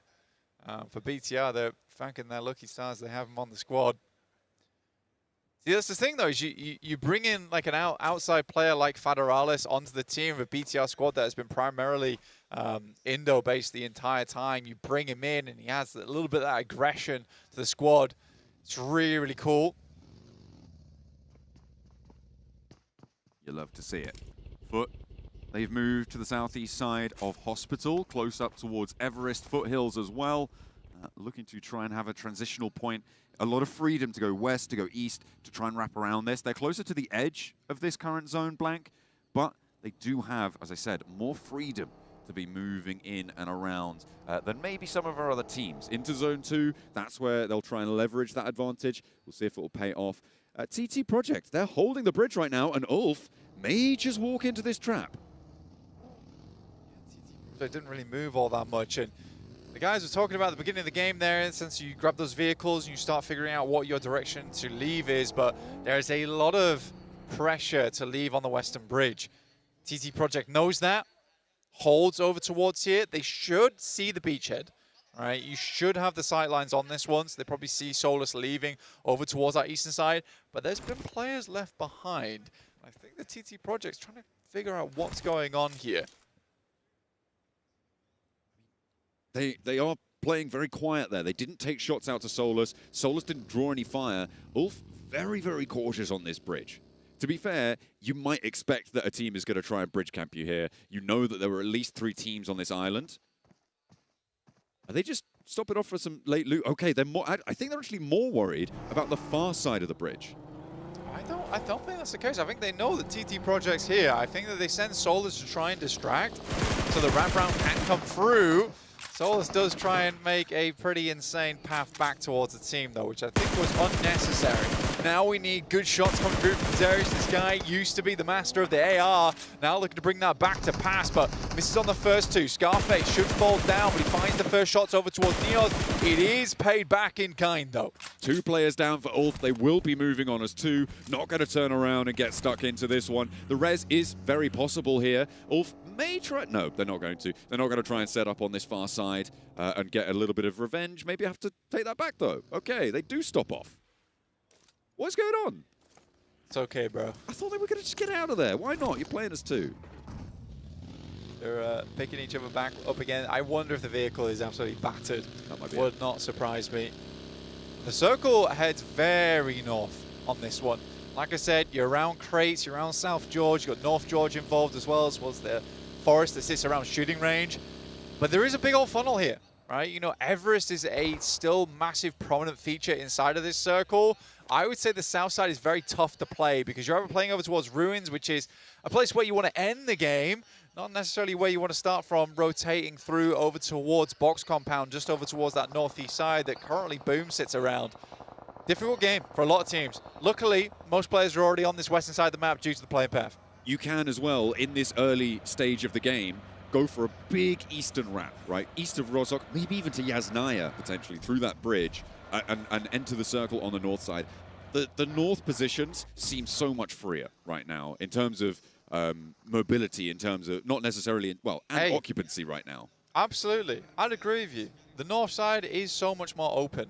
Unfortunately, getting back towards the south is the difficulty, right? You play on the north side, you're gambling with the circles moving north, because if you are not in Crates, you are not on Everest, you are not in South George, or on the coastal positions, you're locked out. You're not in the game. Yeah. The bar has been dropped and the door is completely barricaded. So I do think it's a tough one. It's a lot of tough decisions. I think Rozhok Bridge probably going to be the most likely point of injection for a lot of these squads. Geeke's already heading up there. You got Wolves coming through. The remnants of Ulf to slip on by stealthily as possible. Don't think they're going to be able to do it, though. I think, yeah, Eren trying to move in behind. Ketch has been spotted by Foot as well, who are playing around Boatyard right now. Wolves are going to go for the crossing. We saw Geeke already get across, so yeah, all of those teams making their way on through. Looks like we've only actually got 3 teams on the south flank. We've got Hustler Crew there. We've got R8. We've got T2K as well, playing on that south side. And everybody else going to try and commit up towards the north edge. Yeah, like you say, it's way more open. You know, it's easier to find a spot here, and a lot of teams were far on that south side to begin with. They realize that the options are looking thin for them. Hustler Crew, they take a very big split across Ruins. They've got Castle, they've got the compounds that sit underneath Everest.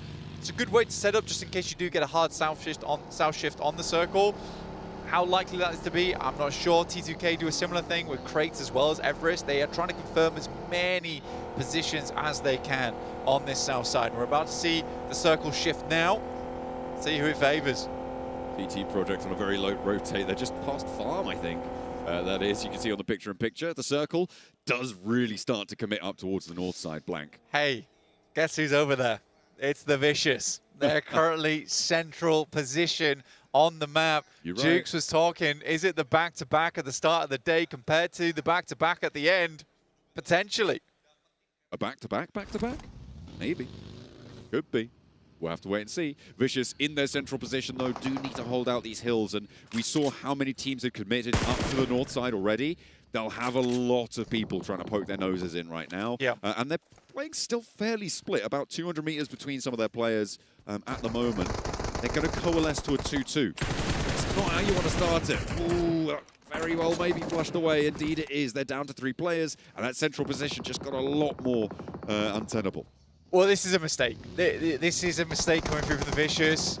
Right now, Wolves also taking a lot of damage on side, but it's a mistake from Vicious, right, where your eyes are bigger than your belly, right? That's the problem, where they try to hold so much space there towards the center. They should have known that there is an incredible amount of teams on this north side. I think you become happy with the fact that you got center. You don't try and go for these 200-meter splits. That's unfortunate. Maybe they were just caught in flux and weren't expecting the pace of teams around them. I'm not entirely sure, but you're right. A bit of a misstep there. Loops going to try and challenge them in that central location as well, but turning around, just getting some information, sending a scout out from their compound. Will not fully commit just yet. Still, we have 2 teams on the south, as Hustler Crew have managed to get all 4 players up into the north side. Yeah, it's still passing by on Boatyard towards Middle Island. It's on the river. And they get themselves over towards that southeast. They could deal with TT Project, currently playing a massive split, by the way, on this eastern side. But for them, I think this is more trying to put a little bit of pressure on the bubble, right? See where they can pop it and make their way in. It looks like they're going to go for a south shift on this one. They're going to rotate down, see what they can get done versus Hustler Crew and potentially Boom. A knock over towards Hustler Crew. That is in the main cabal of their team, so they could go for these reses. But yeah, TT, they are just sending it all the way down south very, very quickly. The flush comes out as well, as RJC seem to have angles on this. And TT Project descend almost immediately to try and get their way into this next part of the circle. A nice answer. That's Boom from the north side. Got to slow them down on the approach. So even numbers now between TT and Hustler Crew. But Neos makes short work of that. Opens up with another knock. A roll down from Zerich. Not going to let them get that one back either. So 2 players for Hustler Crew. They're going to get rattled. They are. And again, for Hustler Crew, I think this is a rude awakening for them, honestly, where you come into this, in their interviews, they were incredibly confident about PMGO. It's a different beast, man. It's not the same as just playing in Western Europe. There are some good teams in Western Europe, but there is quite a few teams that are also a little bit of fodder. And I think that Hustler Crew came in looking very hot there. It's not the same dealio over in PMGO. These teams are insanely good. The circle did pop up as well during that. It's gone all the way west, blank, which, I mean, does give Vicious a little bit better of standing here. You've also got Wolves very, very central, but both of those teams have lost players. I'm looking at BTR right now. On that north side, they'll be able to move along the ridge lines from those shooting range hills as long as GK don't take them down. GK, last game, the only team in about a year to go down the first 3 minutes on Rondo. And versus BTR, who are coming off the back of some really big highs versus RRQ. I do have my doubts, but I'm willing to be proved wrong. Nade's going over towards Boom. Man, as if you get taken down by that nade. It's so far away. The shrapnel just hits him in the little pinky, takes him down. Tough stuff. Everyone has to get away from the blue zone, though. It is starting to get a little bit dangerous. Zerich up onto the high ground, has the shots, has the shot down over towards Boom as they roll on forwards. Can't quite find it, but his teammates a lot better faring on that effort. Zerich is worried about the player up to his top and does need to be, but El Beryl able to turn that one around on him. And in from the north side, it's actually Foot who are going to careen down the hill. And this might be the end of both of these 2 teams. Geeko go down first. And now TT Project might just be next on the chopping block. For FUT, this is a big opportunity, right? You clear out the entirety of the eastern side, way easier pushing. You now can figure out where you want to play on the north. You can play down towards the south, potentially. There's a lot of options given to you for FUT if they are able to clear this out, but it looks like they're backing off a little bit. The Vicious, instead, using the ridge side that sits over towards their west to deny sightlines. I think they've got the same idea. Clearing out the east is the most profitable thing for them to do right now because they can start playing in and dealing with those teams on the west without fear of that 180 on their back. Vicious sent 2 out to try and poke their noses into this east side scrap, but they left Icy on his own and abandoning that hill in the middle of it all. And FUT, yeah, they just get around on the north side. Yeah, I mean, the ridge side for the Vicious right now is not something they want to play on. Because there's a lot of sightlines from the high ground on the western side. So for the Vicious, it's just a case of denying these locations in. Frozen does get up. Doran's going to swing back out again. Surely he hears the vehicles now. Okay, angles over towards Enigma Galaxy, who have currently got a foothold on a building down towards the south, the east points of North George. They can potentially regroup onto it. We're back on board with our duo of Ulf, who have survived from that bridge camp earlier on, who are still alive and in this zone. See if they can survive a little bit longer. Enigma Galaxy wanting to leave a parting gift as they roll over this ridge line. GK not wanting to let them go. Send it back in kind. Ooh, a lot of damage over towards Satan, but will not be able to get that knock. A pick up very, very quickly. Some healing ticking up for Lord as well. And off they go down the hill. Real important to get away from this one. Enigma Galaxy needs to stay alive. They didn't have the greatest of performances on that last game. Now that is a big pickup from Koa. Over towards Zedwolf.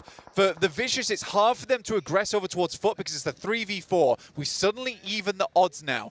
Doran starts to move up. Frozen primes the grenade, but Doran is creating a lot of problems in the midst of it. And with FUT playing over towards this north side, there's great angles for them. Swain goes down. That's a second.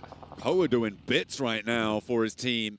Vicious happy to have him on side, able to get the first opener, get that flush, look for that knock. This off angle now coming through from Doran. He does need to be careful. Nades will start to fly. The hop out of the buggy, but it's going to roll away, so no hard cover there. Relying on his teammates, Koa does go down and get flushed as Frozen wins that 1v1 on the angle. It's up to Icy and Doran now. Down in the dirt, needs to try and keep himself alive, keep himself going in this fight. A nade is cooking. There are nades on both sides though. Frozen is still in this fight and Icy not quite able to step up in time. A lot of damage, but not quite the knock. And Doran's still in danger. Doran wrapping back around the side, knows he's got time to throw this grenade. He doubles back, just needs to make sure he gets the distance on it, and he gets it perfect. Airburst straight on his head. Icy pulled himself off from the building, but he doesn't provide any support here. Doran trying to heal up, but the flush will go through to Icy 100%. The Vicious now down to 1. Potentially Icy there needed to come with the team. I think when you're in that situation versus the 3v4, you're absolutely asking for it when you're going for a 2v4 when it could be 3 players on side. Doran now looking to try and get across. Will look to confirm this flush. Frozen won't be able to get his teammate back up, but Frozen did so much for them there as well. For FUT, it looked like they started to wane, but both teams now on 1 player alive, and the east side is now a lot more available potentially. It's Gaming Stars actually stepping up toward BTR, and a big nade to open it. A lot of damage as well, and there's a wraparound on the north. For Enigma Galaxy, this is a great third party. They get themselves over towards that north side. Obviously, the circle is going to be pushing them in, but it's a real good opportunity to take down 2 teams at the same time. But the swing around is real, and they're instantly getting shots over towards them. GSTR was not happy about that. Goodness me, those are the stars in your eyes right now. Gaming Stars rolling over the backlines for Enigma Galaxy. 2 players down now. BTR, 1 able to chime in. They were too busy getting their teammates back up, but now they can start to march forwards. They can sweep out this northern edge. No one's pushing them. No one's going to stop them as they roll up the hilltop, looking to try and sweep everything aside. Gaming Stars are being dismantled now, and BTR with 4 players alive, 7 elims on side, get rid of the thorns in their side. I think for Enigma Galaxy there, understandable push to go for it, but the fight just didn't fully break out in kind. BTR on this game, 8 eliminations for an incredible squad wipe at the beginning of this one, looking to take things further. Wolf still alive, by the way, as a duo. They're going to turn their attention over towards R8 on the riverbanks. This is all the way on the south edge of the circle. Aaron and Ketch, you can't count them out. It could be a top 4. Really, really good players. And they still have the Crescent Moon on the south side of the map to work around with as Ulf starts to work their way over. Frozen off in the distance, just trying to live this one out as long as possible. Placement points today are so incredibly important. Now, how does BTR figure this out? I think potentially you could try and crash the shack that currently Wolves are playing. It's very open ground around there, and then potentially try and work your way down towards that Crescent and clear up the stragglers. But BTR doesn't really have a huge amount of information on that. They have mostly been looking over towards the western side. And obviously up to that north side on that last fight as well. They could potentially go for a wide east wrap and try and sweep through Frozen and approach the riverbank, but I mean, that's a pretty wild rotation, and it all relies on info, right, as to where and when they think they can move. You just don't know for BTR right now if there's a 4-man team on the east. That's the big issue. They're not entirely 100% on it because it easily could be R8 playing that position. They've seen them been clearing in the elimination feed.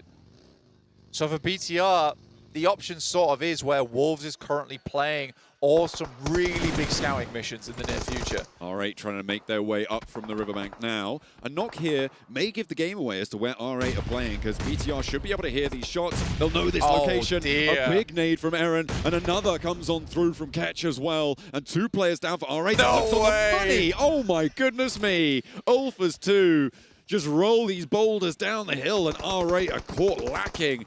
With Marth on the back line, he's in no position to go for these reses, but the info could be fed back over. They'll spot these players running forwards. Loops flying into this one. This is 3 points for the boys, and they're happy to pick them up.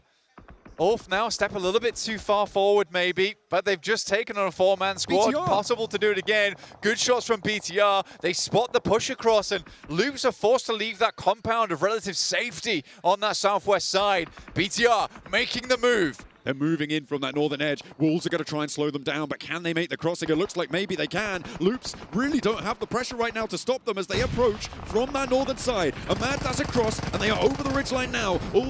Ulf still have 2. In they go against Loops. 1 down, but they find that answer. Looking for more now as Law still right up and close to them. Aaron finally falls. The first gap in the armor that maybe they can find as Loops' forward position is almost immediately dispatched. 2 players down for BTR. They need to find something back. Rafinha wants to step forwards, but immediately rebuffed. Aaron now, the last player for Ulf, still live and kicking, as is Marth. At this point in time, Rafinha's terrified, right? He can't really step out too much because the placement points aren't really kicking in just yet. Aaron will take down the final player from R8 there. 6 elims on the game. They've done fairly decently at the moment. Currently up toward 3rd place at the moment, 19 points. But it's Ulf on the chase. BTR looking to piece themselves back together after a mad dash across. I think they've got all 4 players there, but that's a big nade. Okay. Oh, huge. What an opener from Aaron. I don't know how many more he's got left in the pocket. He's got 5 nades. Underarm for more damage. Won't get the flush, though. Has more cooking. BTR sending them back up, but they don't know where he is. He's sidestepping them. He's getting around. 1 burnout comes through. Aaron steps forward. He wants more. BTR now suffering under the pressure from the nades from Aaron. Moving up now, Razak wants to try and slow him down, but hees going to go for it. And they'll find it. Another Aaron, and what are you doing? How can you do it to him? Aaron 1v4! Aaron 1v4's BTR! What a desperate play for Aaron, and he makes it work. I said you couldn't count him out, and he will fall finally. But that is just about the craziest thing. Oh my goodness me, and Frozen as a solo from the northeast side of it. Insane stuff. Aaron, a rising star last year, but this year he drops like a meteor on the top of BTR. And it is just over. What started as an incredible push from BTR down from that northern side ends in tears. My vocal cords are never going to recover from Alpha 7, followed by that play. Goodness me, it is absolutely insane. And now Frozen in a 1v2.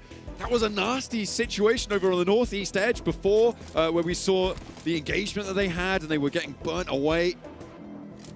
Against the Vicious,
along the ridgeline, stepping forwards. A nade over the top. They should spot this one incoming. Maybe not. Does take a lot of damage, and another nade to find it. Frozen drops wide, goes low against Elementrix. Position not going to be known, but he walks nearly back into the nade. With 3 more in the pocket.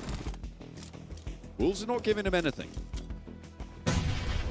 The American team not giving for any freedom here to work around with.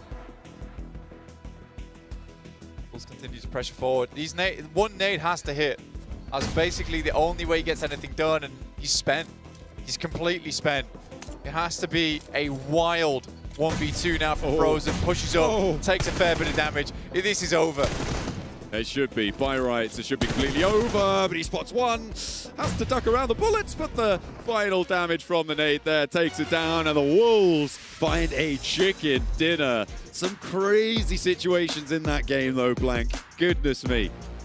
I mean, it's just wild, right? I mean, Eren, previously on Zeus, throughout multiple teams, now finds himself on a bit of a god squad here, and he certainly struck like lightning over towards BTR. They never saw that coming. We're having a quiet, cool contemplation of what happened that last game.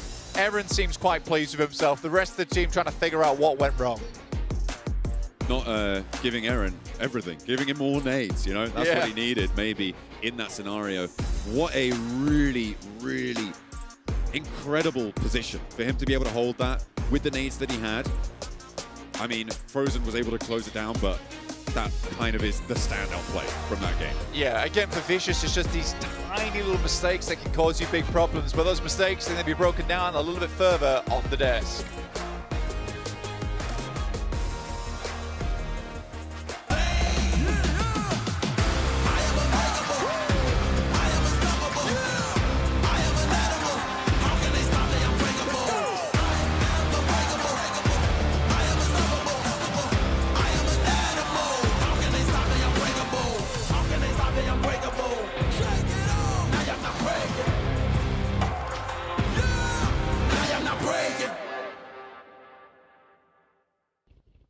USA! USA! USA! Let's go! The Wolves end up getting a chicken dinner, but hey, you know who cares about that? We gotta talk about that end game, guys. That end game was absolutely ridiculous! Okay, we need a 2-hour podcast to break down whatever happened there. Welcome to our podcast. Yeah, there was so much happening on that eastern George Pole mountaintop. Yep. Initially held down by the duo of Ulf, pushing up by R8, and then when that fight kind of falls apart, Loop send it, followed up by their Bigatron. The steps there were just absolutely crazy from start to finish, Seven. I would even go to say that was the best single moment of the entire tournament. It honestly was. First of all, I gotta give some props for BTR, because they were able to spot what Loops was trying to do, and they just fully send it to them. And they were looking so good until a player named Eren decided to just dust off whatever strategy they had on their mind. Well, yeah, so, okay, props to Eren, right? Eren had some really good moments. You might have seen their drink, but actually really good moments. They push one by one. One by one by one. They just give the opportunity for him to just clap back with the DBS. Eren had an incredible moment, but it was definitely thrown by the other side. Eren, that was the best play we have seen so far in PMGO Season 1. Oh, man, that was so hype. Yeah, agreed. We literally jumped out of our dang seats, dude. We saw that. It was so absolutely ridiculous. Cool stats and all. You know, one thing I want to ask, though, right? When it comes to Loops in that play, what do you think about them leaving Rafina there in the back line? I don't hate it, because what it does is it stops any teams like Ulf, for example, to actually peek over the ridgeline, and it keeps the entire ridgeline in check. And then it actually kind of worked out versus BTR a little bit. We just get eliminated. But a 3-1 split in that position, I think, is exactly what Loops had to do. But staying in that dip, though, was a little bit risky, because there, in that situation, 7, BTR had the angle. In a way, it kind of prolonged that fight, too, because it forced BTR to slow down. They expected everybody from Loops to be there, especially once they got that knock from far away. They were not expecting Rafina. Rafina fully slowed that down.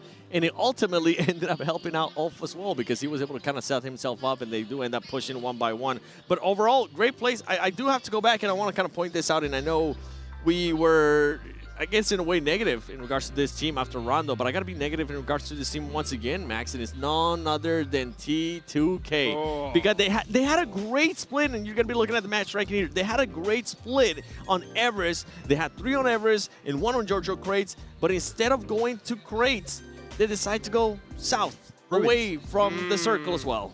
They went to ruins, but the thing is that you're not saying there is crates was still in the circle.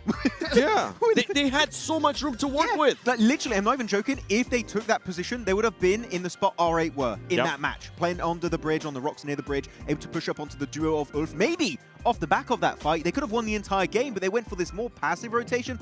Passive is fine sometimes, but I feel like this was definitely over passive from T2K. So 2 bad games they need to learn right now and have a big step up if they want to be in the top 6. Yeah, you don't really want to be I just honestly don't know what they were thinking in regards to that. You don't want to be passive. You had a bad Rondo. You don't want to have a bad Erigel. Now you have a bad Erigel.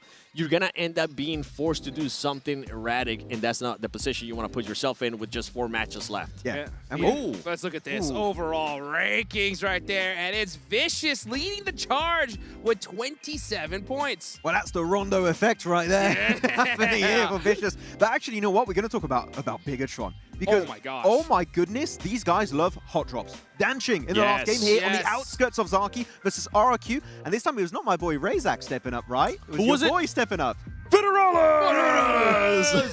But that's what we want to see out of this squad. And I feel like that might be one thing that actually hindered BTR there at the end. Yes, they were able to make a push at the beginning on loops as a squad, not as individuals. But at the end, when they ended up going against Aaron, it seems like they were just too eager to finish off the fight. They weren't thinking as a team, and they were just thinking as individuals, and it hurt them in a big way. I'm going to bring you up on another topic here that you were very passionate about. Northwestern side, there were 3 teams fighting outside of the zone. BTR looking to actually gatekeep them. Yeah. And they got kind of saved by Nigma Galaxy, right? In the weirdest fashion possible.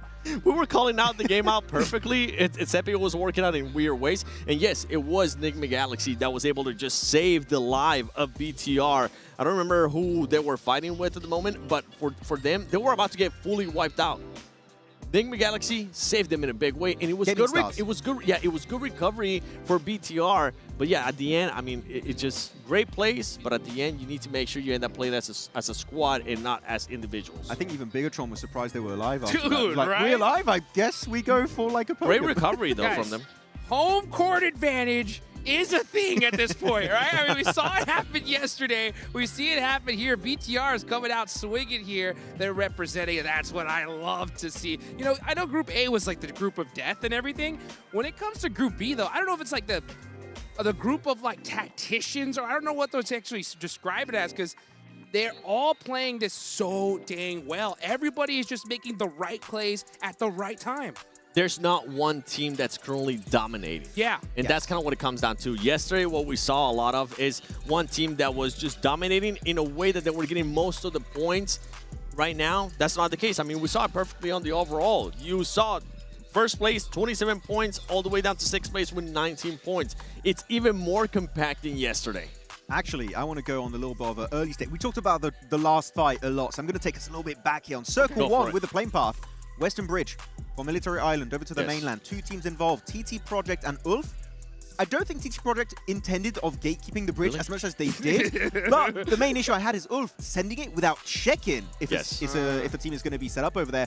Cost them 2 players. If they had 4 players in that position, I think that was an Ulf win waiting to happen. You don't think they were being set up? I thought that TT was actually setting themselves up for it. With the angles that they had, they expected Ulf to just fully send it like that. And one thing that I didn't actually like about TT after that fight, after they ended up eliminating 2 players, if I'm not mistaken, from Ulf, was that they decided to just go all the way around. The reason why I didn't actually enjoy that is because the circle at this point was very far away from where that fight was going on. If they knew Ulf, if they did a little bit more research on Ulf, they know that they were just going to be fully focused on getting to the circle, especially when you only have less than 4 players. You don't have your full squad anymore. I feel like they just took out way too much time on an unnecessary rotation to the east. I do think because it was a very Western playing path, it kind of forced teams in the positions they don't usually go to, like Geeke, right? Yep. I think that really caught them off guard, and they have to try and adapt because you got 2 more wrangles, so you better try and fix that. Otherwise, that's really going to cause an issue for, again, your only 6 games you have total today. Man, it's so crazy here. I think that this group in particular, more than any other one, right, or at least the Group A, just shows that you have to capitalize on every opportunity you get, right? When it comes to one game where you get gifted a zone, you got to put some serious numbers on the boards because, I mean, we saw that push all the way from the other side from BTR. That timing was so incredible, you can't guarantee that you're going to get another good match. You're talking about teams being able to take advantage of what's given to them and like put up some serious numbers. We were looking at Wolves there at the end. They were alive. They only had 1 elimination. That was the most given. You can see they only ended up with 2 elims for that win. Hey, we'll the take most that, baby. given Hey, we'll take win that. ever. They fell asleep a little bit. Like, Yo, the game's still happening. We're taking the match ranking, dude. They're in 3rd place. They got the 3rd most points in that one. Hey, but if you're giving it, you'll take it, especially here at this point. 4th place overall. Yeah, that's what it's all about. You know what? The timing was right at the end. We're joking about like, oh, okay, all the other teams are having big fights, but the timing was right. They took the ridge line. They used the circle to force that one solo player coming their way. And it just didn't work out. So GG on Wolves getting a win, but I feel like if the circumstances were a little bit different, it would have been a little bit harder for them to wrap up that as a chicken dinner. A lot harder. But one team that we didn't really get a chance to see in regards to placement points, but I do got to give them some props because they're continuing to just go on the trend that I thought that it was going to be going. It's none other than Exports Rejects. They were able to get 4 elimination points in this Erangel, and honestly, for this squad, I had 0 expectations for them. I was expecting them to be, and as bad as this sounds, I was expecting them to be in the bottom 2. Right now, they're showing me that they can probably be a team that can be in the top 6. Well, let's see who's going to be at the top 6 at the end of the day. But this is match number 3. We are going into Erangel once again. After this match, we are halfway done with Group B. And we can take a look here at this play path. Woo, we're going to the south side on this one. Well, again, it's not a good. Wait, this is the same play path from yesterday in the first Erangel. Aurora, no! Not us, not them. Wait, what's going to happen now with Geeke? He's going to get a freebie there in Novo. I want to see some of the other squads. What are they going to be doing? Actually, I think TT, you have to be aware that you might get gatekept again. Yes, but TT Project normally, I think they're going to be the ones trying to make their way into Nova. That's usually one of their past locations, unless they decide to just relinquish it fully to GK. And it seems actually, yeah, they've just given up that location entirely. So no. And they will be going for their secondary drop location instead of usual Novo.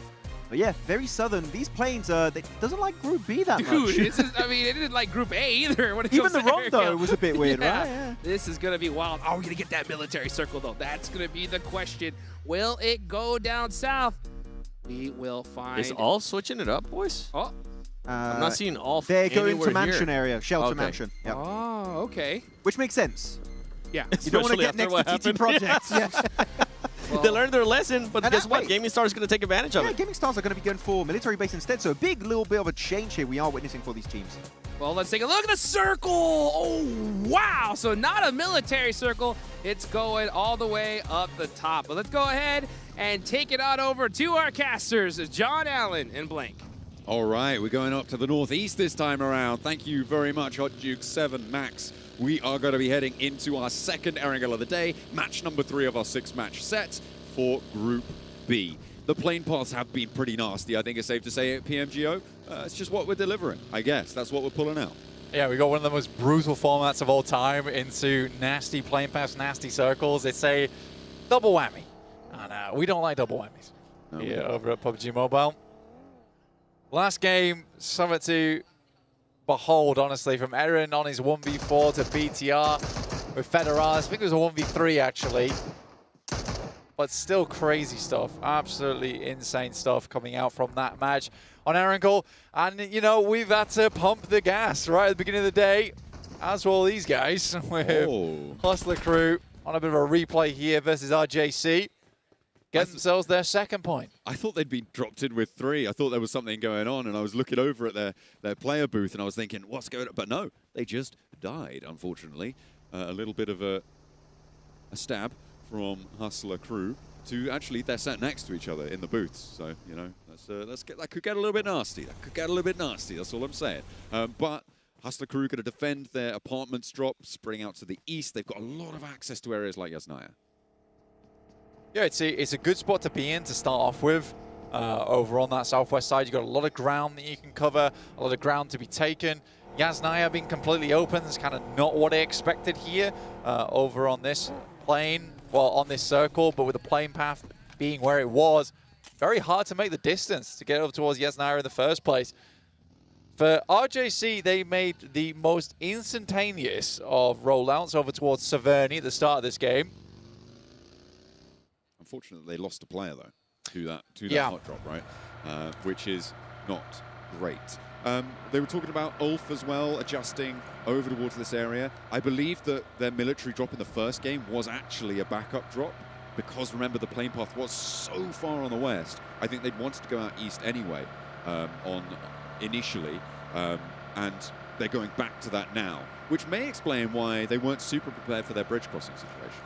Yeah, I would say so. I mean, I like what they tried to do with Solar standing over towards the eastern side, trying to create a little bit of chaos in the midst of it whilst wrapping around, but wasn't meant to be. There's Aaron happily with 13 elims on the day so far. That's over 2 matches, which is a kind of wild result, right? Almost looking at a 7 elim average per game. It would be doubtful to see that go up.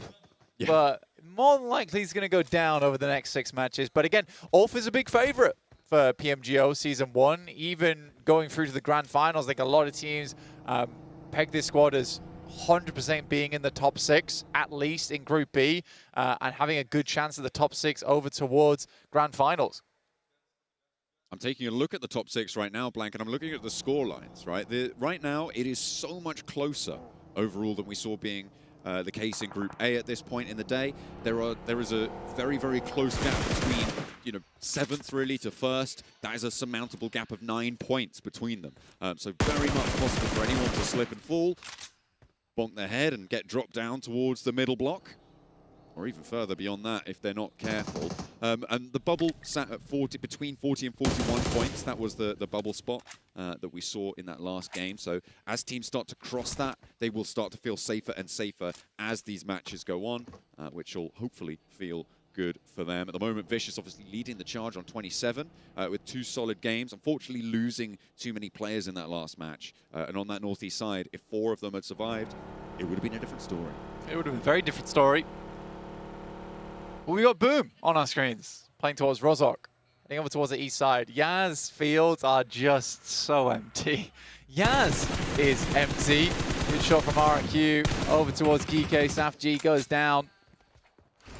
Weren't expecting this one. RQ on a holdout on the south side of Milter here, and more shots raining through over towards GK. They've got the hovercraft too, so quick maneuverability and a tanky vehicle to be running around in. GK just going to try and slip under the purview of them, but RRQ are right there with that backstop position as well. Genfos does get spotted though, and knocked. Okay, this should be a flush over onto Genfos. Don't think they're going to be able to keep him under control. Ragnarok should have enough cover to just go for all that flush. Nasty stuff. So RRQ try and lay a trap for GK, but they bite back. Yeah, Genfos going down is really bad news because honestly, for Genfos, he was the big piece of the puzzle here for RRQ. The hovercraft does come through. The player goes down in the front lines. It's not good for either side, though, at the moment. The Par able to get his teammate back up and into action. Much less likely that Ragnarok's going to get his teammates back on through. A solo survival effort may be what it's going to take there. After the revive, the Par will just step on forwards and get that flush.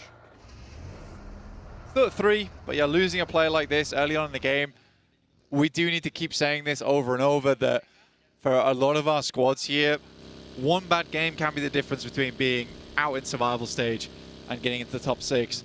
For instance, for Hustler Crew, EK, both teams with 3 and 2 points apiece. You look at that, and right now, we're sort of thinking survival stage at the minimum. It may well be the case, but right now Hustler Crew are pretty convincingly in a central area. They've got an elim point already on this game. So could maybe turn things around, but they've been in central positions before. It tends to be what we've seen from them, right? Getting central early, then not quite able to convert in this global lobby. And it has been unfortunate for the first 2 matches. Won't count them out just yet. Yeah. In my book, you know, an S2G is possible, but that it is. It's very, very unlikely. But again, we have to give credit to Hostler Crew. This, like we said before, super unknown team, very little experience on the main stage. So I do think for them, this is a learning experience, right? That's how they should look at it. I think that you're trying to test the waters with a lot of these teams that you maybe haven't played with before either. So yeah. Again, I think it's a big thing that I need to consider as well, just for teams getting into this who maybe just don't have that information just yet. It's just a tough form. It's just a really, really tough format for that to happen. The rush for Stalber now. That circle is hard up to the north side, Blank. It's even catching Kameshki in there on the northern edge. A lot of that coastline too. Teams starting to move fast. We saw T2K surrounding Severny and will cost RJC another player, so they're playing on us too, as everybody starts to go for this dash. Foot and Enigma Galaxy both on your screens right now. They're kind of at the back of the queue on the east point of Yasnaya. There are so many teams already making their hasty path north. Hostler Crew, fast on the mark here, but very split, like you say. They're going the distance, but anchoring is going to be the difficulty here. BTR, one of the first teams to get up towards that northern side. The Vicious made a wide wrap over towards the western side of Stalber, actually getting a little bit further ahead of BTR. They're one of the only teams on the northern side. I'd even go as far as to say they are the only team on the northern side of this circle at the moment. So it's going to get very messy on the south. Oh, T2K on that northern side. Going to have a good time, potentially. Enigma Galaxy losing Ralph. They are now down to 3. Wolves take a knock as well as Gaming Stars step up to it. They are going to struggle to get that one back up. I don't think they're really going to have any hope of getting that one back into play. They're just going to have to hunker down and play on as 3. We'll have to try and regroup as well onto Baton. This location as BTR stand to their south. Yeah, I don't think they're getting him. With such a southern playing path, this is what's going to happen, right?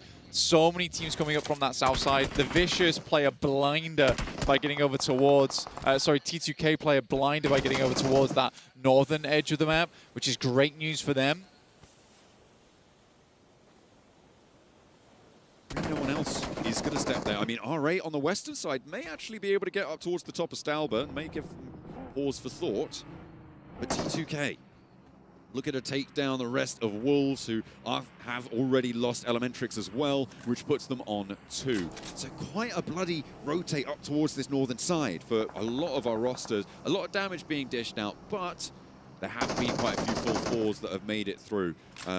T2K will sort of preside over proceedings for the time being and see what they can see. For the teams further down to the south, there is still quite a lot of ground there that they can cover. Yeah, it's about stabilization, isn't it, really? Nice shot from Slonic. We'll find Fearless there. It's a great pickoff for Wolves, who needed to get themselves into a bit more of an even footing versus T2K. Sadly, Federales, from the off angle, will find Slonic, and Nade doesn't quite find him. But is that spot very resable? I would probably say no.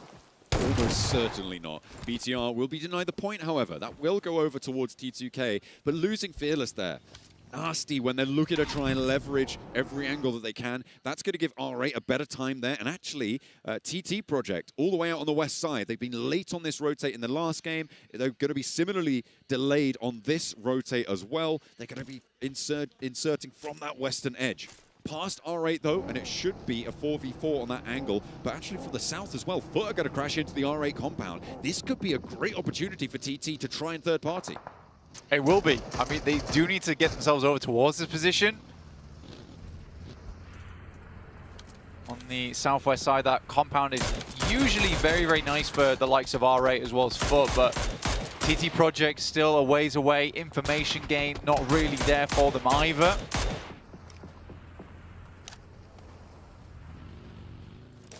Rez has come out over onto Frozen. Foot will not be able to push up towards the R8 compound, and actually the north point of R8's hold, Marth, is a bit isolated. TT may be able to cut this one off, and R8 going to be very reluctant to leave from their compound. Such a strong position, and Foot will try and backfill it. Marth, it's on him to regroup with the rest of the roster and do so successfully. But Marth on R8 is looking like he's going to regroup with the squad right now. Heads down towards that south side, past the zip lines. Again, TT Project, they've got to be careful. They really have to be careful. They don't have all the information in the world to work with here. They're being very cautious on their push through. They're going to scout over towards Stalber at the moment. They might be able to wrap around that north side. The time is running out to make that play, though, at the moment, but certainly possible. On board with Vicious at the moment. These guys are down towards the very southern edge, just outside the northern fields of Yaz. Yet to make their way in just yet. I think for a lot of our squads, they found themselves some homes on the map at the moment. When you look over towards Stalber on that north side, you do have that almost stairway up towards Stalber where you can sit yourself in the midst of the rocky outcrops. That's going to assist a lot of teams in terms of placement, in terms of area that they can play in. I mean, speaking of playing in area, BTR currently on a 2-1-1 split on 3 of those locations. And playing very bold with it. And fortunately for them, the number of teams around them with the oversight from T2K, I think it's fairly safe. I mean, getting pushed from the west is maybe the biggest threat. Potentially loops, actually, over towards the east side of it as well. But this is, I think, the right time to be holding this 2-1-1 split. That does need to start to collapse, potentially in the next minute, minute and a half, 2 minutes. That sort of time frame. And with this next circle, yeah, okay, now they do need to regroup, and they need to pick a point to go to. Yeah, you're likely going to regroup on top of Razak here and try and start clearing teams on that north side. Makes the most sense to them at the moment. They do need to pass over the top of Hustler Crew, but like we said, this is a bit of a slope up towards that north side, so Hustler Crew might not have the angles down towards it. This is that big wrap we were talking about earlier. They did end up going for it. They thought it's more optimal for us to clear the entirety of the northern side, then we can know where all the players are and know we just need to fight south. Like Vicious and Foot is going to pop off there. Koa gets knocked and flushed for Vicious. That is unfortunate. They found an Elin, but they are going to just divert around this one, try and sneak their way through the rest of this. Past Foot, past R8 potentially, as they roll up on the side of this cliff. R8 up on top of them, and it will be dangerous. The shots will rain down upon them as Amori's there. Doran goes very, very low, but just about wins that trade. A nice result, but Amori once more. A nade up behind him, forces him to take the peak, but he's all too happy to go for it. A shutdown maybe on the cards. That is a beautiful step through with Narvalo able to go down there, and R8 do lose one in the meantime. It is very, very difficult to make your way past this roadblock. Vicious just go for a bit of a salvage play here. They leave one player behind to defend off against those angles and send a bit further forward into the circle. I think that's a smart play coming through from the Vicious. Obviously, it's not going to net them a lot of points, but you got to do what you got to do. Unfortunately, they are spotted out by RJC. Oh dear, it's just Icy now remaining. He's going to drop back, get some supplies maybe on board. RRQ back and forth with Enigma Galaxy all the way on the south edge here, playing on the road ridges. Nades back and forth. Already one knock sent towards RRQ. A long-range shutdown over towards Satan on Enigma Galaxy, taking away that off angle. And no res there available. RRQ pulling themselves back up, want to stay alive as 3. A nade does not quite connect either. Unfortunate stuff. As R8 and Foot still going at it. It's raging over this side. I mean, Frozen, last player alive last game, last player alive here once again. Catch does find Lord. That's all through. We're starting to make their way in from that southeast. And I think that R8 should comfortably clear. Frozen, you see that, starts to pop off with the S12K. I mean, he got into second place in the last match. Enigma Galaxy, they've only got one player around the rock. 1 and 2 nearly go down. That res, though, going to be very, very difficult. I don't think they've got time to get that fourth player, or that third player, rather, back up in an action. Frozen is still going against R8 here. Gets that first aid off as well. Slips down the cliff, unfortunately. And Marth is cooking an aid to try and send after him. Yeah, Marth's going to try and launch it. Goes a little bit further than he might have expected. One player down in the front does not have time to go for this res here. The second goes even further. He is sort of whiffing here just a little bit. But it's a tough position to be in, and it looks like you might be right here, John. Frozen might just do it again. Jumps the vehicle, tries to bait the sound cue, and through the smoke, a demon in the mist. My goodness me, Frozen puts them on ice. That is nasty coming on through. Foot have a guardian angel somewhere who is laughing. That is incredible stuff coming on through. R8 go down to it, and now we're going to refocus to the southeast side as Ulf trying to march their way up. You've got Gaming Stars, Boom, Loops as well for them to try and deal with. The circle shifts down to the southeast and gives them a little bit more time to play with. GSTR getting pretty far into a lot of these matches, honestly. They are holding their own here. They are down towards 12th place, sadly, but again, I think you got to give them credit for how far they get into a lot of these games. They're always prevalent towards the 18 to 20 minute mark, which is great to see from a squad like that. Aaron having to back off. This is funny that Ulf has basically said, Aaron, you now need to go deal with the entirety of Boom. You got a 1v4 last time. You can do that again, right? Surely. Crack on, lad. Give him 6 nades, see what he can do. He is downhill this time, and it doesn't look like he has first aids. I think he might be a bandage only, or maybe stims ticking up. Yeah, it's bandages. He's only got bandages for Ulf. Yeah, that's not ideal. It's going to take Aaron a little bit of time here to wrap the entire body, it seems. The rest of Ulf still up as 4, though. But for how long? Because I think Aaron evacuating this portion of the map, pretty difficult. Very, very difficult. Under the purview of Boom. I think it might need some smoke cover or maybe some assistance from the rest of Ulf because they are only dealing with half of Loops on this northern flank. So it feels a little bit...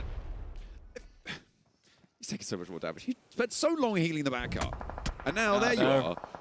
Ruin it for him. Nade over. That's going to be the knock. Okay, yeah. Aaron now down. It's going to happen eventually. Not going to commit for it. Yeah, it really is a case of Ulf. Where are the boys? Where are the boys right now? They are pincered, to be honest, and I think right now for Aaron, his big objective was to delay as much as you can. But Boom are moving in, and they're about to be stuck between a rock and a hard place. Up to the other 3 of Ulf. Loops going to be moving in. They had 2 players in here. Now they're going to move in as a full roster. All 4 of them in the action. Ketch does have the bunker. I mean, this is probably the saving grace, although it can eat nades and just trap them underneath your feet, really know where to go if you're able to pop one in there. But it can also give you cover from those bullets. And if Boom step up, no, okay. Boom completely back off the angle. They're gonna go west. Off the side here. I mean, for Boom, sort of understand it. You hear the fighting going on that east side. You've cleared a little bit of the west anyway, so now you start to pull on back this way, see what else you can find. Frozen is on a mission, by the way, an absolute mission to look for somewhere to stay, and finally does go down to RJC. The angle's just not going to work out for him, and now with 10 teams remaining, looks like Ulf will have their fight, but already a lot of damage to go down. That is TT Project as well chiming in onto the engagement. More nades pouring out from the bunkers. This is a really difficult push now coming through as Diego goes down. That is Gaming Stars chiming in. Solus falls though, and Vitinho might try and get that flush. Get him! Flush, go and get the rest, go and get the rest. No, they're going to let him go. Ulf, unfortunate. They are going to be playing on us too though, and with 4 elims, they'll be happy. Boom, who could have pushed into that fight, now stepping towards RJS, as well as T2K and BTR, still up on that northern side. This is a difficult approach as well. Sad stuff. That Ulf getting absolutely blasted by GSTR, who go for a big old third party on this one. It's the remainder of Ulf, and they just send directly down. This is a very aggressive send out coming through from GSTR. Boom do manage to dispatch the team underneath them, and now BTR on the northern side look to try and roll down the hill. They have got the compound, they have got that high ground, but it's not going to be in the next circle. Hustler crew, who have been a little bit quiet up until now, are in a bit of a strong position. TT, though, I think they've got their eyes on it. For Hustler crew, you can empathize why they're playing slow. They know that for them, a decently large game, 10, 12 points, is what they need to get themselves back in the running. It's quite tight towards the top of the tables, and you just need one decent game to get yourself on that springboard. So I understand it from Hustler crew's perspective, but there is a lot of 4-man squads here, and that's what's going to really test you in the end game. I think fortunately for them, BTR is kind of stuck because of Boom. They are locked into this fight. They're much more concerned with getting down the hill. When that fight concludes, if TT and the team on the west side try and push into them, it will start to struggle. But That hasn't happened yet. There's still a lot of time, and they can also make moves themselves. They could potentially try and flex out in one direction or the other. But he may be in danger there, but just to hop back in the vehicle and wrap back around to the rest of Hustler crew. Boom has been on the last legs for quite a bit, right? You know, going from fight to fight, not kind of finding that success here. And now Hustler crew come up against TT Project. Effect opens in a big way over towards Loco. One of the best fraggers on the team for Hustler crew. It's looking like it might be going from bad to worse as more and more players take damage. AZM is down and Hustler crew seems to just be getting bulldozed. This is a huge opportunity for BTR. TT Project did have a knock sent their way, a big double nade and a shutdown immediately. Hustler crew get nothing for their position. That is unfortunate stuff for them. I thought BTR might be able to third party this with TT having a player knocked and then being a little bit split, but they were more preoccupied with Boom and trying to put the pressure on them. Turn the screws on that southwest side. Interesting endgame. You don't often get endgames like this. Four-man squads. Anything can happen. Third party's going to be a big deal. Yumi moves up to the plate here, gets the first knock over towards BTR. Razy desperately edging his way back to the rest of the squad, trying to get that knock res, but an instant off angle sent through, a rundown from Boom, but they are getting torn to bits. There is an off angle coming through from TT Project. BTR, I don't think they make it out of this, but I don't think Boom do either. They didn't see the approaching danger from across the ridgeline, and now TT Project have complete control over this entire fight with the numbers just going their way. A flush does come through with a nade from Boom, but I don't know how much further they could go. GSTR looking to wrap over towards the west. TT Project doing the same, and in that moment, the circle moves east, John. Okay, everybody has to move back over towards the east side. More eliminations come on through, and Boom do fall. Now BTR trapped in the middle, but who's going to make that break to the east side first? TT Project are starting to envelop, and they are going to take charge of the northern side of this next part of the circle. This is a decision that you have to make. If you are TT Project, but losing effect is bad, it's a decision they have to make. We wrap towards the east, we give up on some of these flushes, some of these eliminations to get more presence in the circle. It looks like Neos is doing just fine. 4 players alive, 4 gaming stars here as well. With TT Project losing 1, the numbers advantage is there, and they do have a little bit of a foothold on the western side. TT Project being isolated, 2 players close to Federalis. He finds 1. Derich goes down, and they haven't managed to answer just yet. Neo's there in a spot of bother potentially. He knows exactly where he is. His sights are trained on him. Federalis steps up, but the bullets just don't connect, Blank. I think that's a classic case of pulling your thumb off of the aim down sights button. M79 pulled out here, tries to get the res off, but the shots are coming through so quickly. Mini 14 also at distance here, getting a good amount of damage done. Gaming Stars, they forced TT, well, rather TT had to go for a regroup. They moved their solo player from the north side back on in, and immediately that vacuum was filled. Gaming Stars able to take the chicken dinner, and with a decent elim count as well. Yeah, it's slow-paced game. Love their wrap down towards the southeast side to take down Ulf. They moved out of the circle to do that, but they've already cleared out so much of the space on the northern edge, and they had time to do it. Overall, though, TT Project, their rotation on the north side was pretty cool too, with the way they went about it. Bit of a slower paced game, though, definitely, on our side of things. BTR consistently in the conversation, as is Ulf. There's some clear teams moving ahead of the pack. Absolutely. Really interesting stuff coming through from that game. I'm sure the desk have a lot of opinions about quite a few things there. Obviously, the plane path still pretty brutal on that match. The circle was a lot more reasonable. The big feature of that circle was, of course, Stalba and that big northern shift that we saw in Stage 2. Yeah, I think for Stalba, it's such a problematic area of the map to play in a lot of times for these teams where you're trying to cross up the uphill, you've got all these rocky outcrops to deal with. A lot of times it isolates those fights, but you don't really want them to be isolated. You want to get the third parties in. It's tough, John. Absolutely. But in the end, only one team weathered the storm. Gaming Stars able to take the chicken dinner.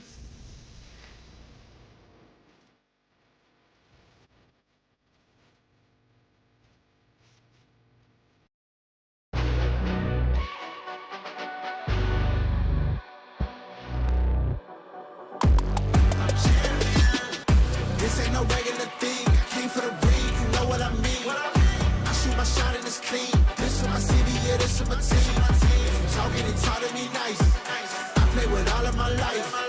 You see my name in the lights, better get right, I'm champion.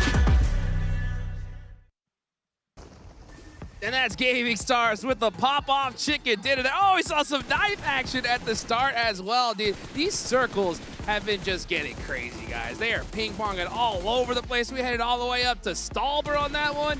And with that nice little circle shift on over to the east side, Gaming Stars, they took advantage and were able to get the win. Yeah, I mean, to be completely honest, Gaming Stars were gifted a great position in the circle. Like, the circle magnet was present, but in this game in particular, 7, they were not too passive. They were actually getting involved in the conversation. That third party onto Loops and Ulf actually is what allowed them to get even more control at the end of that match and make sure they secure that chicken dinner. It was a better win than what we saw at Wolves. I'm not going to lie. Oh, a much better win.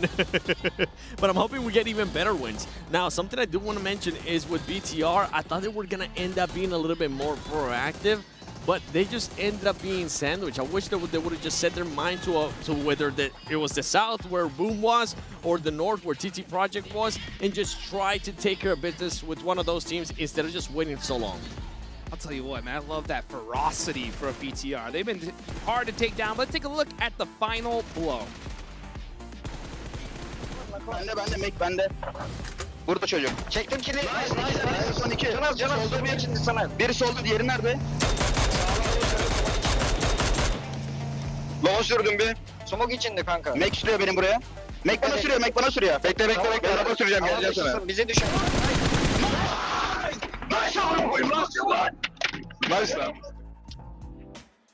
I heard nice, right? That's what I got from that one. So they were excited. A good communication from the squad, right? And a good solid win for this team. Yeah, I mean, a gamer screaming nice transcends every language. That's right. That's every right. time. But a really good step up at the end, able to just suffocate TT Project outside on the edge of the circle, making sure they were not going to be missing out on that win. So overall, good controlling game.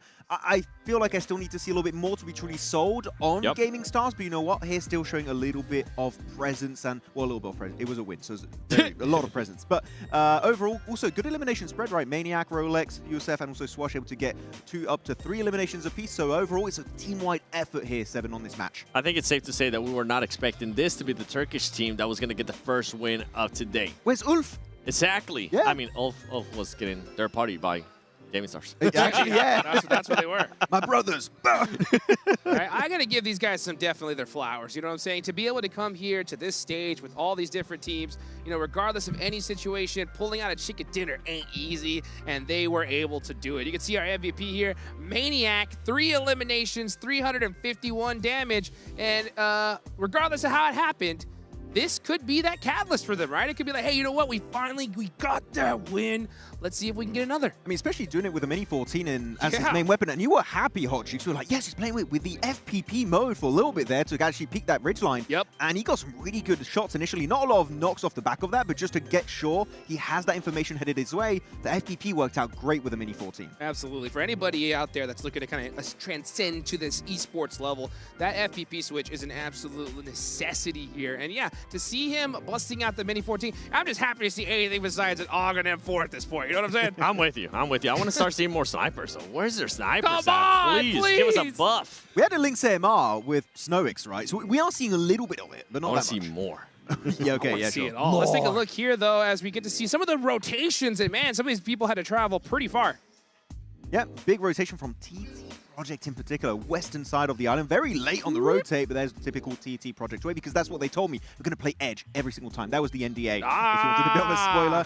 And it's been working actually decently well on this game. Able to go for a bit of a sweeping motion up north and able to suffocate especially Bigatron in that dip. The utility usage from TT Project was a thing of absolute beauty, in my opinion. By the way, we're starting to see Bigatron just keep up with great performances here. Now, back-to-back great performances where they're able to put up those eliminations.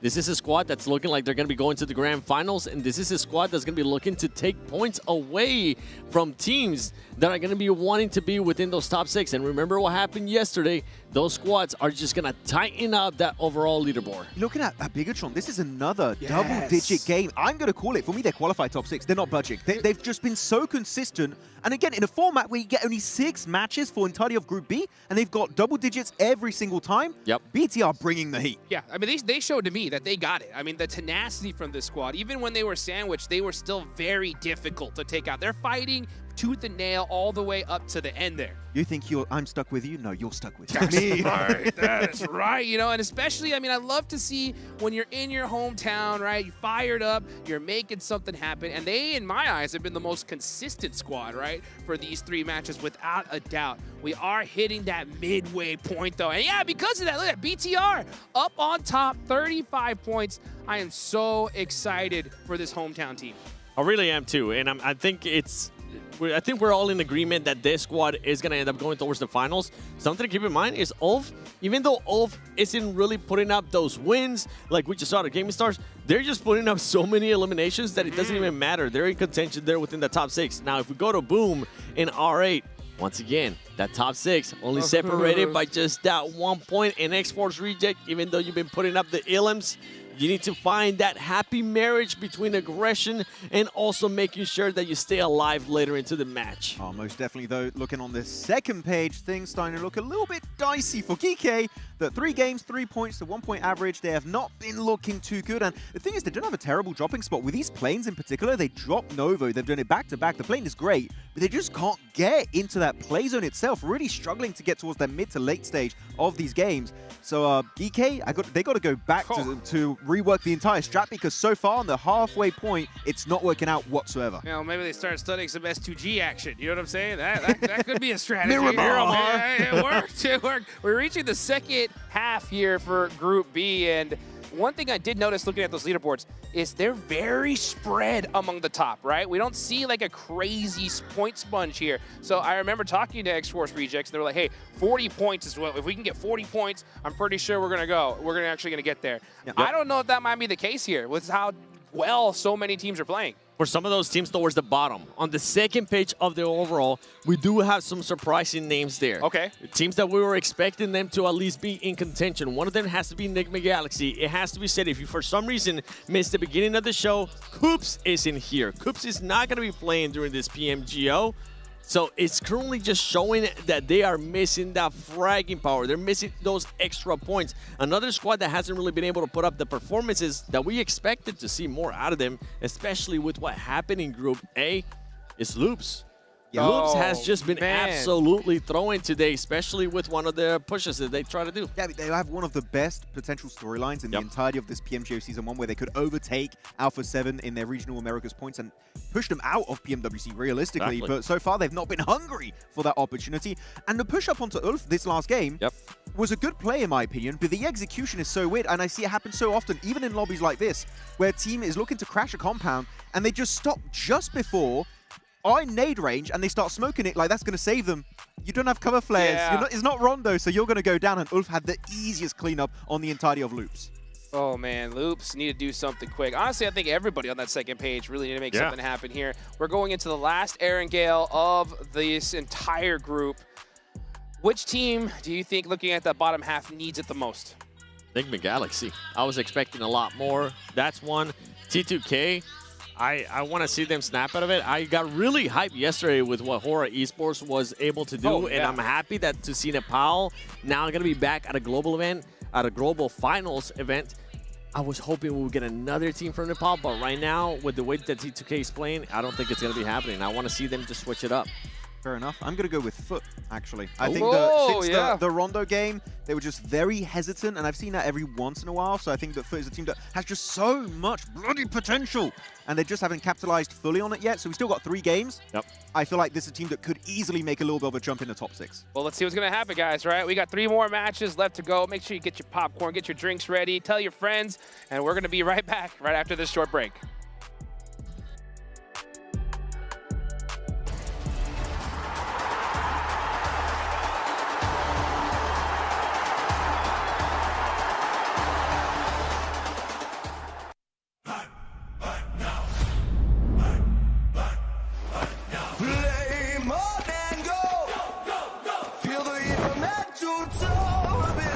Drops begin to glow, flame on and go.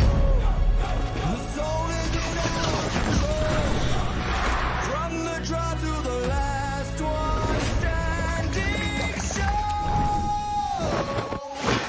A no-name kid in a high-risk drop, a street food vendor with a victory dream. A midnight warrior looting in the dark. The fuel is passion pushing through the blue. We scan the path at the edge of the gas. A million stories in a single squad. No real blood, just a drive to our last. The skill, the nerve to on the final gas. Fire in my mind, running through the sky.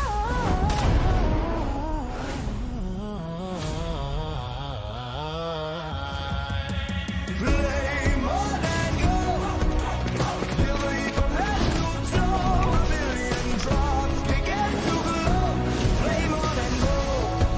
The soul is in our control. Flame on and go. The soul is in our control.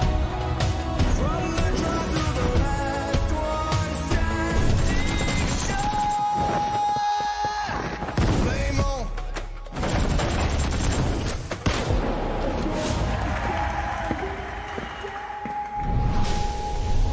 Flame on.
Flame on and go. Feel the heat from head to toe. A billion drops begin to glow. Flame on and go. The soul is in our control. From the draw to the last one standing show. A no-name kid in a high-risk drop, a street food vendor with a victory dream. A midnight warrior looting in the dark. The fuel is passion pushing through the blue. We scan the path at the edge of the gas. A million stories in a single squad. No real blood, just a drive to our last. The skill, the nerve to on the final gas. Fire in my mind, running through the sky.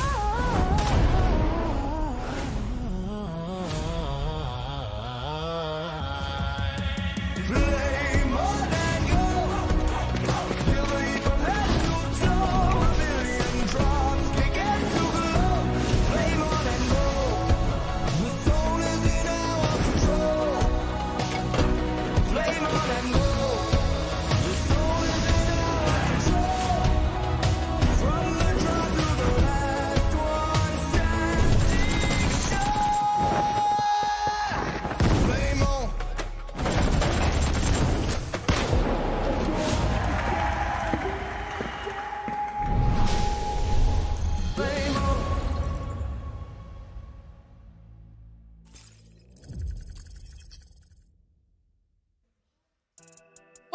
back, everybody, to Jakarta, Indonesia for the 2026 PUBG Mobile Global Open Season number 1. I got 7WG, I got Max, and of course myself, Hot Jukes, here as we're getting ready for that second half for Group B. Boys, we know what's on the line. We saw what happened yesterday. We saw what teams need to get these points here in this last Aaron Gale coming up. But I got some, we got some time. Why don't we go bring up some kind of wild card questions, right? So I want to ask you guys, with all the players here in Group B, if you could just make like a legendary squad, right? A team that just got it all. I'm talking about IGL, right? Fraggers, 2 fraggers, and a support player. If you could make that perfect squad, what would you do? I want to go first. Who would you pick? Who would you pick? Come on, 7. I want to piss off Max. What are you going to do? For my IGL, I would pick Rauf. Okay.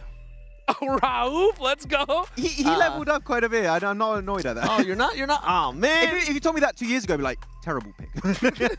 Wait, you didn't like it? Okay. Anyways. Rauf, Nigga Galaxy. Narvalo. Okay. Federales. Okay.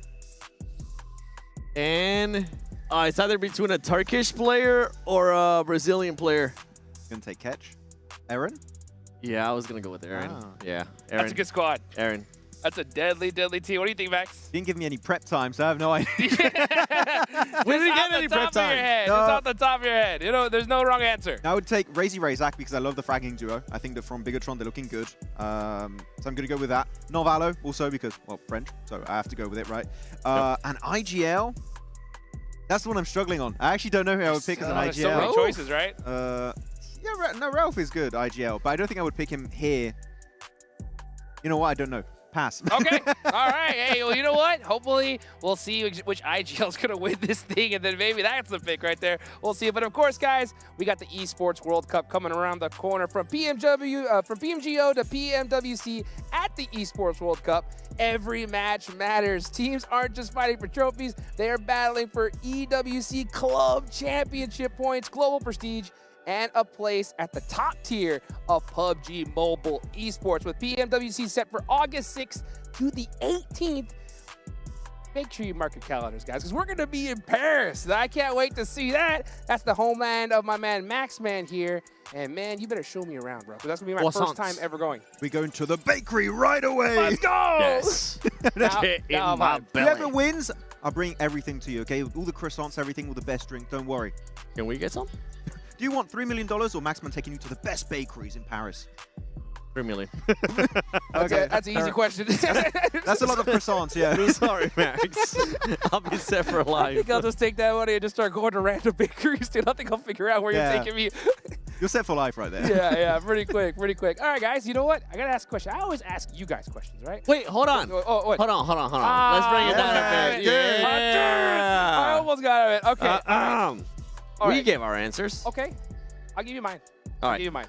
IGL, I'm going to go with Doran, right? Ooh. The reason why is because my boy Juancho told me that he is the best IGL he's ever been with, and that he has a good head on his shoulders. So you know what? I'll take his advice on that one, right? When it comes to gunners, that's where things get a little bit interesting. There's so many really phenomenal players out here. Honestly, I really like what we saw from BTR today. Just some of those crazy turn plays. I'm going to go with almost every fragger on that team so far. What, Razy Razak? What the heck? Honestly. Yeah. Take BTR, yeet the IGL. Yeah. You know what? Why not? Because at this, you know what? They have the same communication, the synergy. You know what I'm saying? Just we get to mix things up a little bit. Why not? Doran is like, I don't speak Indonesian. How do I talk with my fraggers? All he's got to do is say nice. You know? Just pinpointing stuff in the map. Using pings. Go, get out of there. Just like when we had Sarah, right? Yeah. For Random Kari in London. Oh, that'll be a fun callback. Oh, my goodness. Craziness here. As we get into the second half there, look at that TT Project scratching their head, trying to figure out what we're going to do in this last match. I mean, they're in second place right now. They're pretty happy in their position. I think they're going to be just looking to make sure they maintain that place, because now with what happened yesterday in regards to SGG getting back-to-back and showcasing that you can go from 15th place all the way up into the top 6, you cannot just let your foot off the pedal. You gotta keep pressing it down. And I think TT Project have been fully tested, even on the game on Rondo, which technically their compound was dead center of the circle, right? Yes, it was. But there were 5 teams in the compound. Yeah, it was a lot. A little bit different from what we've seen with the past, like Wolves, for example, or even the likes of Gaming Stars in that last game. But they've been able to consistently get into the late game scenarios, get a bunch of eliminations with circles that were very unfriendly to them on Erangel in particular. So I think so far, macro-wise, they're one of the best teams in this lobby, and have been doing pretty good for themselves. And I think the IGLing has been definitely top tier on TT Project. Yeah, I mean, it definitely has been. Hopefully we can see them reach that top 6, but anything can happen, guys. So, you know, just looking at the numbers as they're sitting right now, and we can literally see, right, that second to last place team hop all the way up into the top 6. So let's see if any of those bottom teams can reach their way out, as this is the final Erangel for Group B. And the playing path is down south once again. It's reverse. What? This is crazy. Wait, can we stop? Not one middle play path. Wait, what is Ulf gonna do now?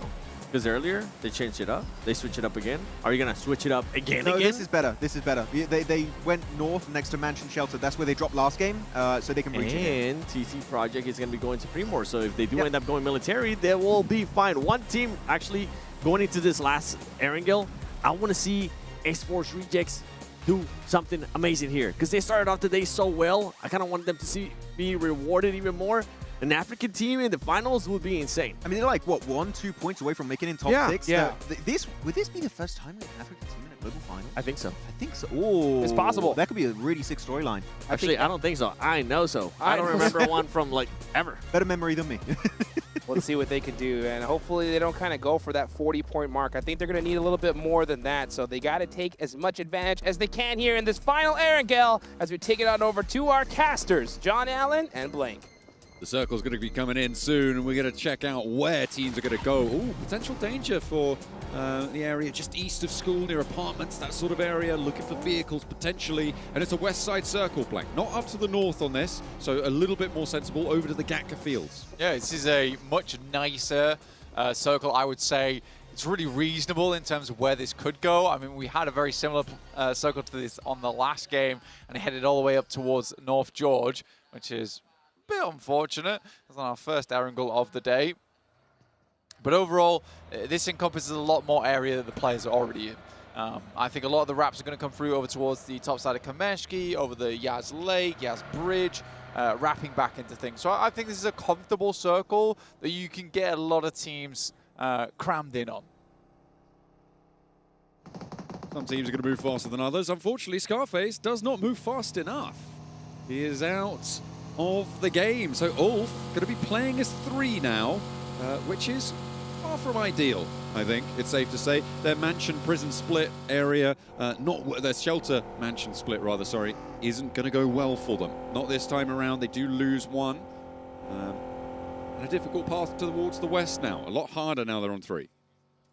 Definitely. I think for Ulf as well, currently in 3rd place, like, that's a tough loss at the start of the 4th match of the day. It's still possible to get some more points on board. For them right now, they're looking at 6-5 points. Like, that's a comfortable margin to hit to stay in the running. For RJC, on the other hand, the boys we just talked about on the desk there, for Africas, it would be amazing to get this team in. And with that 1 point, they make it into top 6. Currently 24 points. Obviously, it's pretty close. You know, 24 points down to 18th in 18 points on 10th. But definitely doable. Very, very much definitely doable. Would be a huge achievement for that region. There's the replay on it. Finding it in a vehicle rundown. That is a nice little spray out. Nice to find. R8 moving past the hospital now. Likely going to post up and see what they can find in the area. They've already got a little bit of looting on board. They can grab some vehicles, get towards South George and pick through there should they want to. A couple of those compounds in the area too. GK probably have one of the, well, not longest if they go for the west bridge, but unlikely that they do. That east bridge rotate, putting them at the back of the queue, potentially make it difficult for them to get through. So many teams now on that south side. Difficult path on in. First time we actually see Yaz in play as well with that playing path. Vicious actually able to pick that one up. Likely looking for the loot vehicle as well. Grab yourself some weapons, vests, helmets potentially, which is nice. Head-to-head of two of our teams there. A couple of stat comparisons for some solid players coming on through so far in the first 3 matches. Fourth match now on the cards, and our final Erangel is underway. Unleashing the vehicles from the garage there. RRQ stepping in for their rotate out towards the west. Teams are now starting to crunch in together, Blank, and this is going to be tricky. Wolves trying to make their way through, but they're quite split right now, and actually Foot is going to be between them. Going to make it tough for them to regroup onto one another. So could potentially be Wolves losing a player on the front. We'll have to wait and see if they are able to get that regroup, because right now it's not super important for Foot to push out to it. They may just be able to isolate it and play for that one later on. Yeah, I think for BTR as well, these guys were a little bit further towards that northern edge. Trying to make their way on over now. They 5 minutes to go for. I think this is far east side. We were looking towards the center there. T2K, it was a big one coming through from the guys over on the desk for that team to do better. You know, try and have a similar performance to Horror from yesterday. Represent that region. Yeah, you can see BTR all the way in Kameshki at the moment. So a long drive in for these guys. Hustler Crew, once again, I think their macro in the early game is great, but it's a case of winning fights, which seems to be the defining factor. Yeah, or rather the lack thereof of any one fight so far. I think they got 1 elim in that last match, and then went down to that north side engagement. They haven't stuck to their Ruins split here, but they are 2-1-1, leaving 2 back up towards Ruins and Boatyard, and moved 2 forwards towards the Gatka fields to be that opener. The big difference, though, right, for a lot of our squads at the moment is with yesterday, there were teams clear and ahead away at this point, right? Pandem was very secure at this point. But I still think there's quite a bit of opportunity towards the bottom of the tables. You know, looking at a little bit more now as time has gone on, no team is speeding that far ahead. For DK and Hustler Crew, I will say at this point in time, you know, chicken dinner, get yourself 20 points. You're at 25 there for Hustler Crew. You're 23 for DK. Suddenly you're in range, and I think that's due to a lot of teams profiting over the day. There's been a lot of different teams getting some good, strong matches as things have gone on. It's very, very important because, again, with this format, sometimes by match 3 it can be over. Sometimes by match 3 it can still be all open, and that's what we're currently looking at right now coming into match 4. Yeah, I mean, nobody is even over that 40-point threshold at this point. If BTR absolutely lose it over these next 3 matches, there's no guarantee that they're in, even though they've been performing pretty solidly, I think it's safe to say. Most consistent team in the lobby by far. But yeah, it's not all done and dusted for them. They still got a little bit more to do, as does everybody else. So definitely wanting to keep things going. What I will say is, though, there are a lot of teams that are safe from full elimination, including BTR. Probably anyone in the top 6 right now is pretty much totally safe. Yeah, you're cleared. I think the big thing, though, is that going off that 40-point threshold like you were talking about earlier, that's kind of where we ended up yesterday. This is with teams that were doing so much more than other squads, right? It was exponential towards that top side of the lobby, but it was around 41, which sat on the 6th place margin. So that's what teams are looking for. If BTR can hit 41, I think, you know, 42, 43 points, that's a nice position to put yourself in where even if you're down to top 6, to 6th place, you're fine. Once again, you've got Hustler Crew on a bit of a wide split right now. They try to confirm a lot of spots. I think that this makes sense when the circle isn't defined over towards this location of the map. But at this stage of the game, I think this split is ill-advised. Well, I think they have realized that it's ill-advised at least, which is good news, and have seemingly managed to regroup or certainly started to regroup. Okay, gets caught in the corner of a building that I don't think you could even stop off here. I think even this split is bold right now for Hustler Crew. But they want to go for it. Okay, they're going 2-2 right now in a very, very important set of compounds. Yeah, very important compounds, actually. I think that you're going to get crashed on at some point, especially if it comes further down towards the south. Again, we got to take into account it's stage 2, right? Stage 3 is likely where this is going to come a little bit more to bear if the circle centers up once again, in which case, Hustler Crew, you have to decide. You have to decide on a building to take at that point. I think the northeast building is usually better, but depending on the circle, if it goes down towards the southwest, you might want to head down there in the first place. But you do want access to that backside of Everest eventually. Vicious taking out tires on the vehicle as well. Going to make that regroup even harder if they want to go for it. Vicious currently occupying the top of Everest, so they do have oversight on it. But I'm imagining that they're going to get some neighbors fairly soon. Top of Everest will be in the sights of many, I'm sure. And Gaming Stars looking to try and get up there right now. They're pushing up on the western side, and they've got a foothold further out to that west edge. And actually trying to get past Enigma Galaxy, who sit just down to the southwest point of Everest.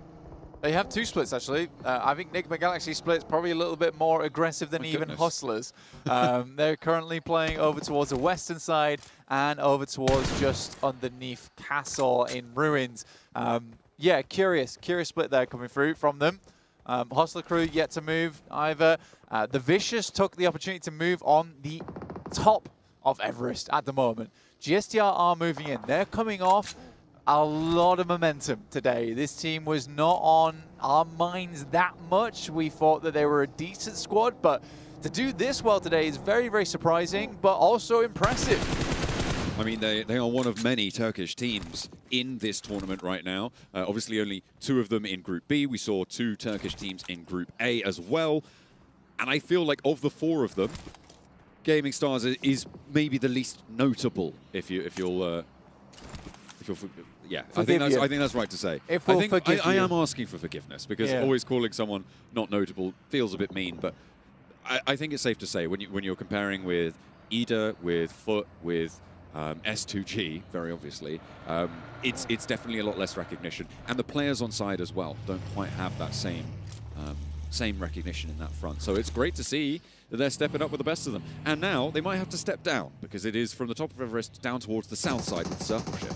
Yeah, I think most people will recognize Swash on the squad, but there is some of the names there that maybe people won't recognize from previous tournaments. Just got on board with TT Project there for just a second. RJC, another one over towards Loops.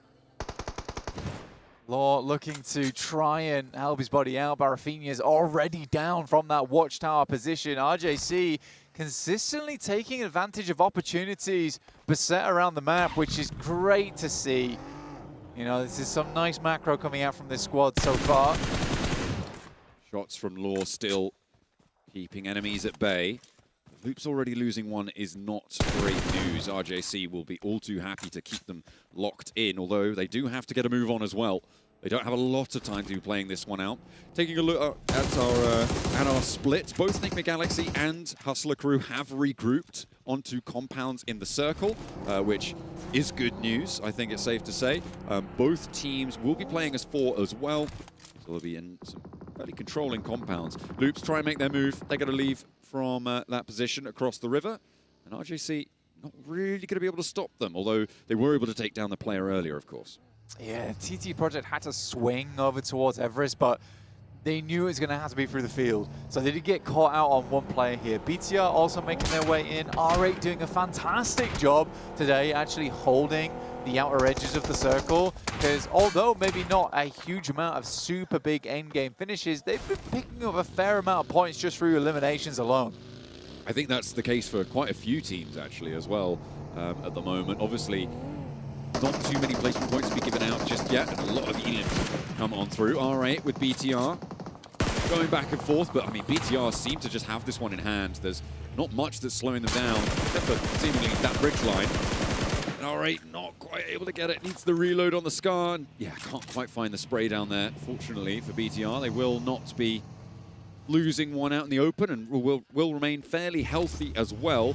Second knock, I think, was there for them. And now R8 down to 2 players.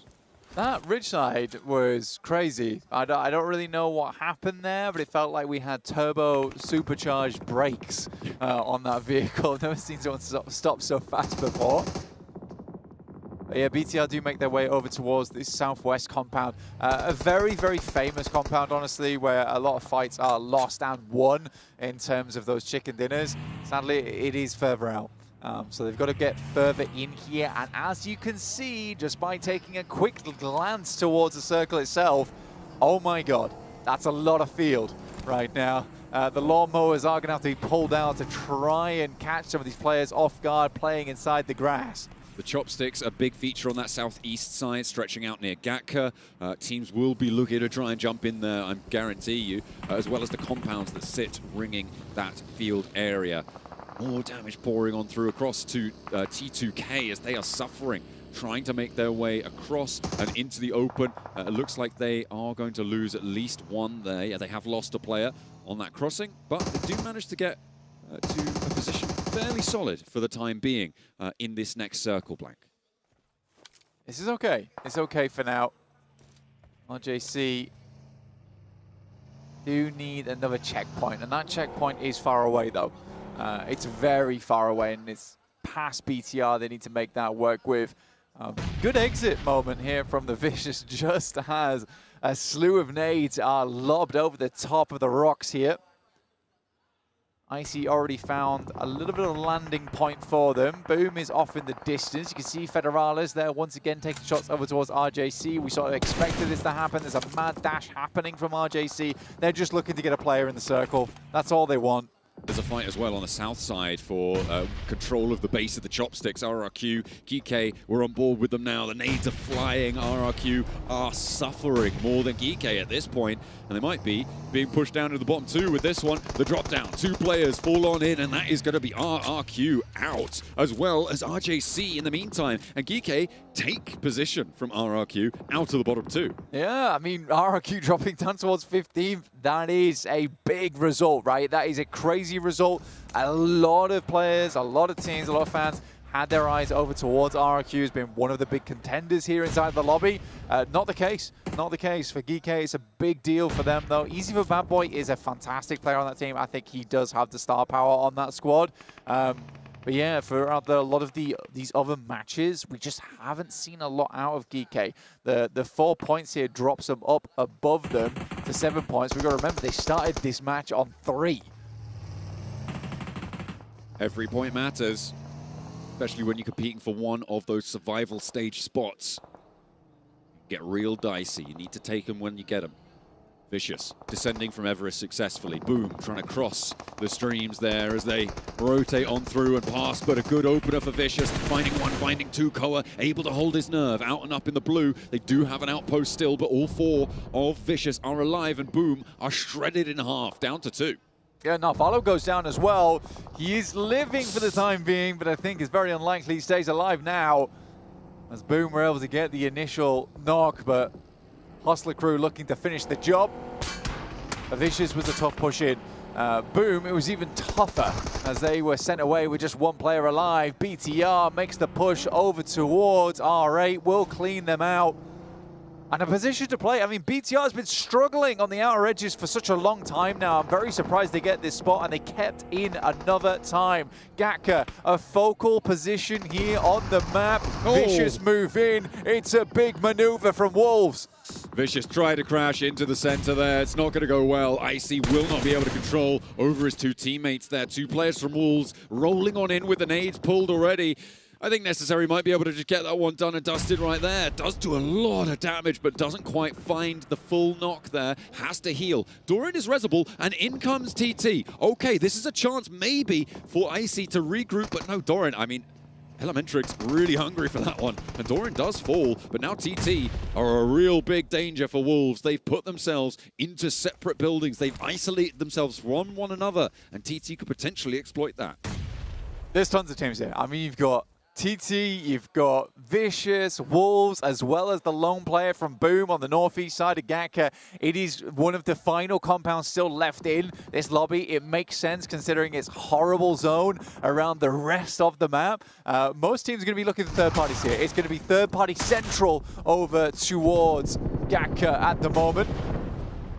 Absolutely. There's some replays on how RRQ went down with the drop down, the passenger seat spin out, and another team joins in Gatka as we hop back into the action. Gaming Stars, fresh off their chicken dinner, with all 4 of their players, roll on in blank. They are wanting to get stuck straight on through, and the Wolves, with 1 of their players in that corner, the other 3 up on the other end, will have to try and hold it off. Zedwolf for foot, holding the window, doing so very, very nicely, and spins for a second as well. He's good for a 1v2, of course he is, but his teammates not so lucky. Swain down, and he's last left alive now. Like I said, though, you're going to have to get the rolling pin out over in Gatka because it's time to make that bread. I think this is the only way you can earn enough points over towards Gatka's side is if you come out on top of a lot of these engagements. Zedwolf finally goes down to rules here from T2K, but similarly, the final player left alive. And we wanted to see more out of the Nepali squad, but not meant to be. It's unfortunate. Denied yet another performance with 3 elims and 1 player alive. Gotta wonder how much further he can go. Hustler crew, again, they're on 2 elims now, but on this north side, if they can get rid of Enigma Galaxy, they're gonna have a lot of latitude to play around with. Ulf will make it hard though. They are taking shots out that way as the Lone Ranger from T2K is gonna send up towards the north side across the open fields. Does have some terrain cover here, can slow it down potentially, but I think that was a tire. Yeah, is there a tire out on that one? I think he might have just been able to survive it, but still on half HP, has to drift a little bit further forwards. There's a knock from Enigma Galaxy over towards Hustler Crew, which might make his approach even easier. Ketch, however, definitely knows where he is. Yeah, Satan finding that one. It's a great maneuver from them. Hustler Crew have to move out from their compound, immediately lose a player in the process. They had the lineup to take shots over towards Enigma Galaxy here. They do get 1 down, but like you say, very resable. Gaming Stars up against Necessary on the top floor. They're looking a little bit raggedy, a little bit worse for wear on the bottom floor there, but, you know, just living out for the time being. Hard southern shift. This feels likely that it's going to remove itself from Gatka as well, and so many teams already pushed in here from earlier. I mean, Geeke might be onto a winner here on that south side. You're talking about the jump-up potential. They're on 5 elims. They have a solid compound for now. They have the ability to get out into the field where the teams in Gatka don't, right? They don't have that ability to lead because everybody else is going to try and go for it. Wolves on the hold, on the solo hold on the inside of the building. His 3 teammates nowhere to be seen across the other side of the town. So close yet so far. Won't be able to have an impact on that hold at all. The Gaming Stars get their building all to themselves. It's a good building to hold as well, you know, the double story, a lot of windows to work with, so a lot of sight lines. Equally, that means a lot of holes in the building to send the nades through, which is always a little bit worrying, but they can use the sound cues to their advantage. Hustler Crew, Loco immediately down to the guys on Enigma Galaxy. There is a slight clap back here coming through from Vinny, but it's not meant to be, and they don't find much more off this match. They do manage to get the points to break the tie at the top there, and they are in 14th, but with Geeke on 4 players alive, it's unlikely that they're going to stay there. The placement points will be kicking in very, very soon. You imagine that maybe Boom is going to go down, although they are in Gatka, so maybe a little bit easier, but yeah. Enigma Galaxy give that placement point, and Geeke will be back up on towards the top 14 to evade those bottom 2 spots. Wolves, okay, nades back and forth on the inside, but there's still scraps happening around the edges, and Ulf have got a fighting chance on the east side. Great nade, really good nade, and once again it comes through from Eren. Who else? Beautiful pin. Will be able to open up that eastern side with 3 players alive. They are a force to be reckoned with in this position too. Everybody in here needs to conclude this fight. They need this fight to conclude because it is just such a standoff. Nobody can leave whilst another team survives inside this one. The good news is that they don't have to leave just yet. Well, no one wants to make the first move. No one wants to push their pawn 2 spaces forward here. Because immediately as soon as they do that, they're going to get a huge amount of other squads coming in. And this game of chess does get nasty.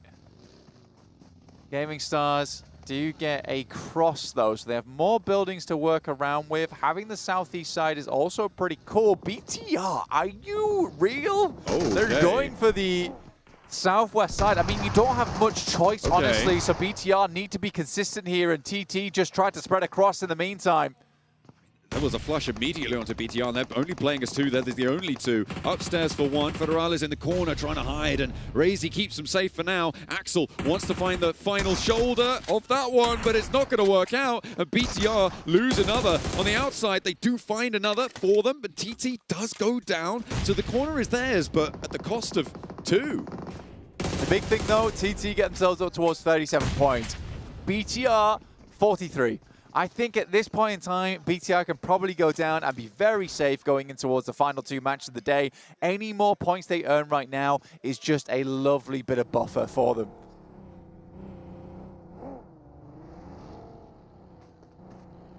A little bit of breathing room is always nice, especially in a lobby like this, with so much on the line. Gaming Stars, I mean, they are now in the only corner of Gatka in this circle, as well as having all 4 of their players alive. It's them and Geeke, for me, that are really the 2 opposing forces. But Geeke are going to struggle to move for quite a while now. They have managed to get a player forwards, but once these teams on the Northwest start to have to pop off against one another, they can start to move a lot more freely.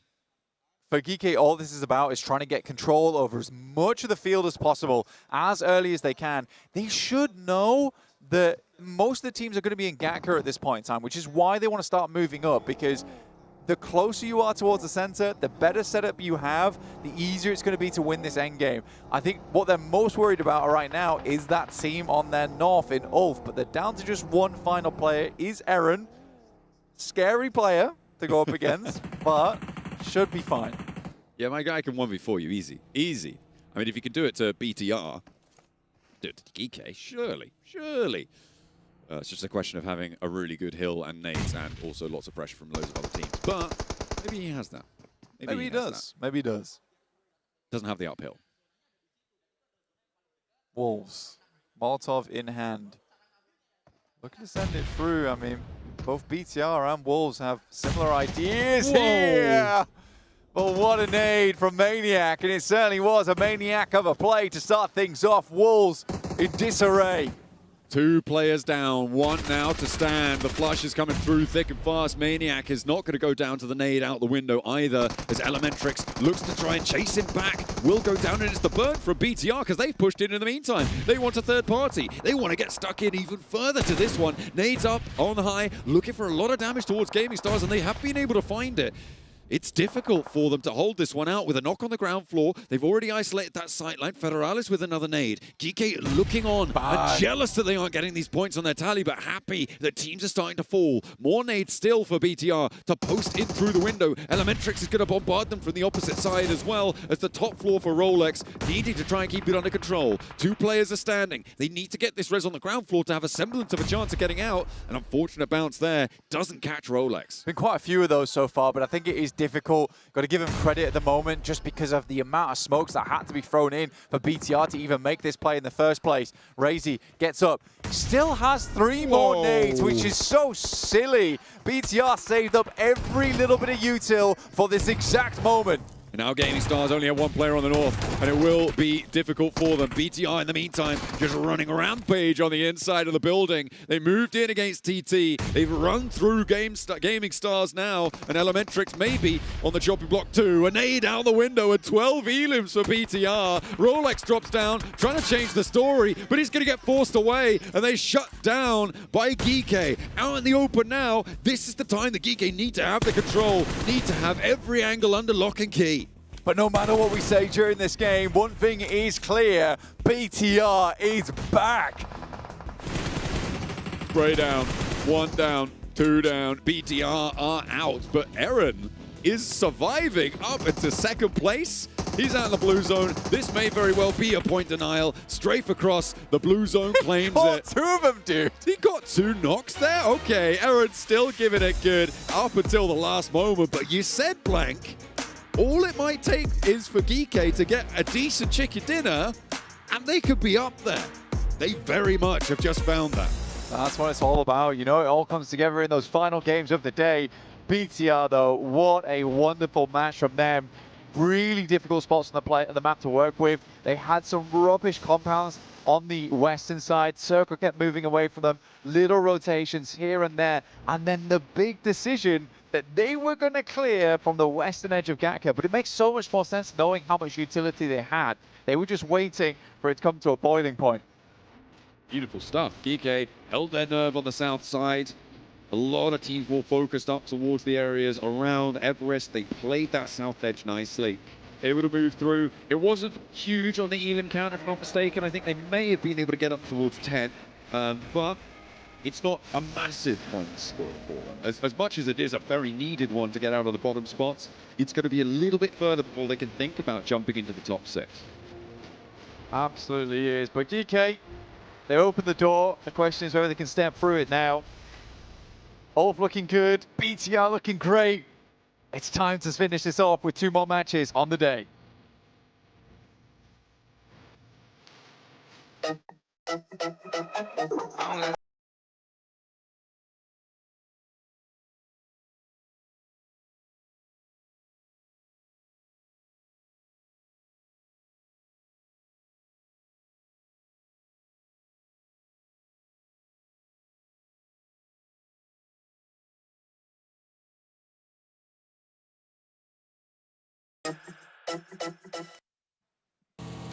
And that's a massive win on the side of GK, having a horrible first half of the day.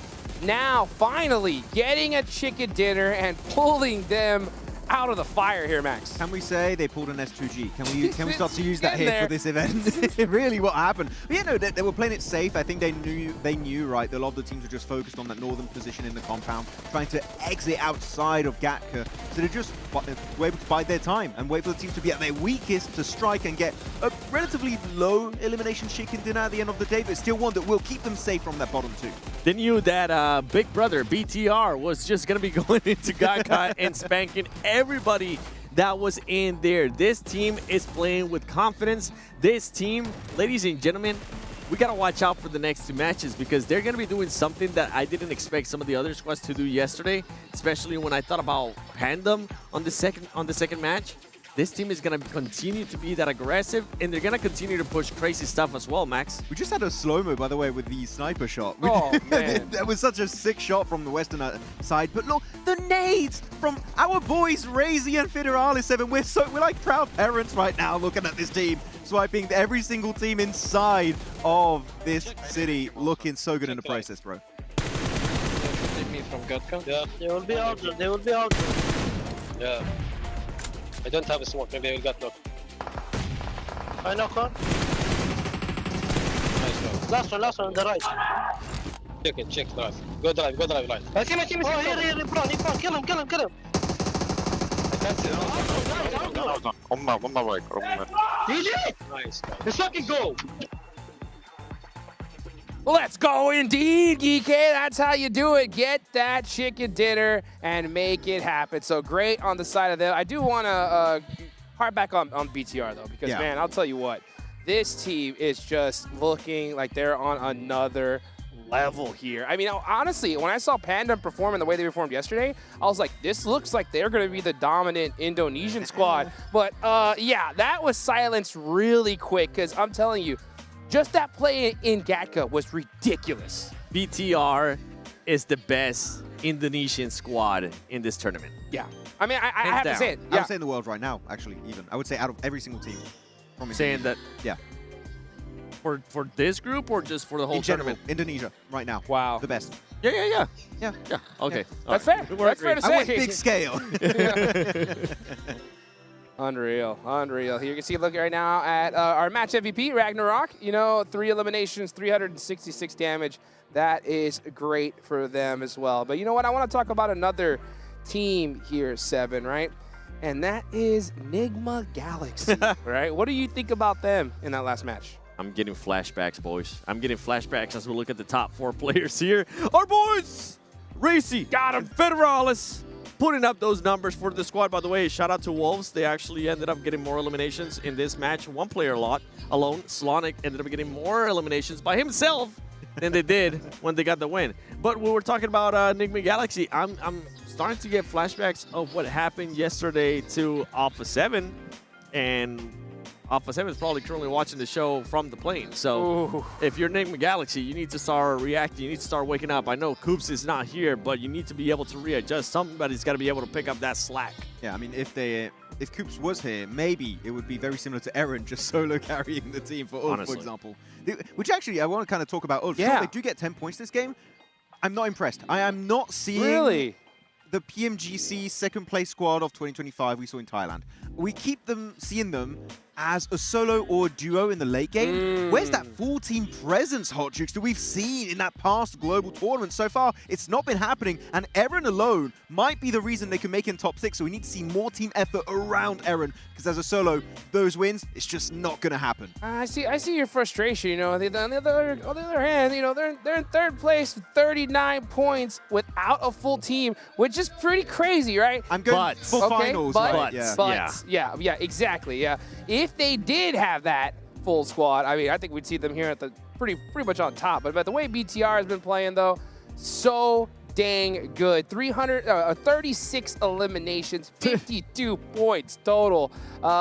Welcome to the finals, BTR. We're going to see Megatron in the finals in their hometown in Indonesia. We're going to be seeing BTR probably dominate the next two matches too, because now this squad has absolutely nothing to lose, and they're going to be in a position where they're going to be very confident. So for all those other rosters that are trying to make sure they stay within close range of the top 6 or trying to stay within the top 6, you have to watch out for BTR, because they just showcase that they don't really give a damn. If they see you, they're going to push you. Yeah, and X-Force Reject, though, in 9th position. The jump up is still possible for this team heading into Miramar. And actually, looking back at PMGO Africa, Miramar was actually a really good map of this. I don't know if it's their favorite, but gameplay-wise, looking really strong, really consistent. I feel like that could be their one opportunity to make it in the top 6 and finally leave that pesky second page that we just don't like to see a team be on. And I'm going to be looking at some of the other teams. I know I talked about Enigma Galaxy earlier. I'm going to be looking at Loops as well. This is a squad, Brazil. We always go into Miramar. We always expect them to be able to at least start putting up some points. They need to take advantage of this. Right now, they are just 3 points clear of being in the bottom 2. Ladies and gentlemen, this was a team that we were hyping up as saying, if they go to the finals, if they finish more than top 6 in the finals of this PMGO Season 1, they could end up knocking out Alpha 7. Alpha 7 right now, they're really happy with Loop's performance. Man, all I know is that if I'm Alpha 7, I'm talking to Bigatron right now, and I'm being like, guys, you know, we're friends. You know what I'm saying? Like, y'all guys, I really like the way you play. You know, I loved your hometown of Indonesia. You know what I'm saying? That is not permitted. You can't do that. I know. You can see. You're evil, man. Don't get them to do bad stuff. I'm just joking. I mean, yeah, look at that. I mean, Loops are right now, they're in the hot seat big time going into Miramar. And it'd be crazy to see them not make it, to be honest. Actually, there's a team that I want to see make it, but so far has been slipping very slightly. It's going to be R8, right? Sure, Enigma Galaxy struggling a lot, but R8, they were in the top 6 until this game, where they did slip just below Wolves, because Wolves were inside that city, got some eliminations on Vicious, which actually really good fight from Wolves there. Really enjoyed it. One of the best fights from them so far, the entirety of today's games. But I do need to see R8 step up a little bit more here, because they only have, what is it, 6 placement points? Which, over the course of 4 games, 3 Wrangles, 1 Rondo, that is nowhere near enough what we need to see from this squad. And it's definitely not enough. And they're kind of lucky in a way that BTR is going to continue to steal points from some of these squads, because they're just going to keep compacting this leaderboard even more and more. Now, ladies and gentlemen, just to refresh your memory, what happened yesterday before we went into the last 2 Miramars, we did have a team go from 15th place into the top 6. So anything can happen going into this next 2 Miramars. And I just don't know which team might end up doing what S2G was able to do yesterday. Well, you know, GK won already. You know what I'm saying? If they win a back-to-back one here, that could put them in a good position. You're right, though. I mean, we could see the last place team rocket launch themselves in these last 2 Miramars of the day.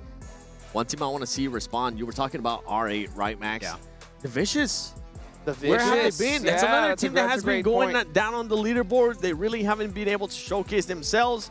You can see right now, Enigma Galaxy on your screen. They're happy. They're in good mood, but you don't want to go home. And for the Vicious, I mean, you've been able to put up the eliminations. You did end up getting a chicken dinner, but besides that chicken dinner, they have gotten 0 placement points outside of that chicken dinner. I feel like the main issue with Vicious is sometimes they tend to assume things. They sense inside the buildings of Gatka that there were teams parked up right there, and they instantly get naded out of position pretty much, and they lose most of their players. It's down to just Icy, and as a solo, when you have literally 5 teams in that city, we've got 5 teams in cities a lot today, actually. Yeah, It's a trend, but it's just not going to work out. So we'd just like them to be a little bit more methodical on their approaches to fights, and if they can do so, I think they can easily lower the amount of casualties they'll take in those engagements.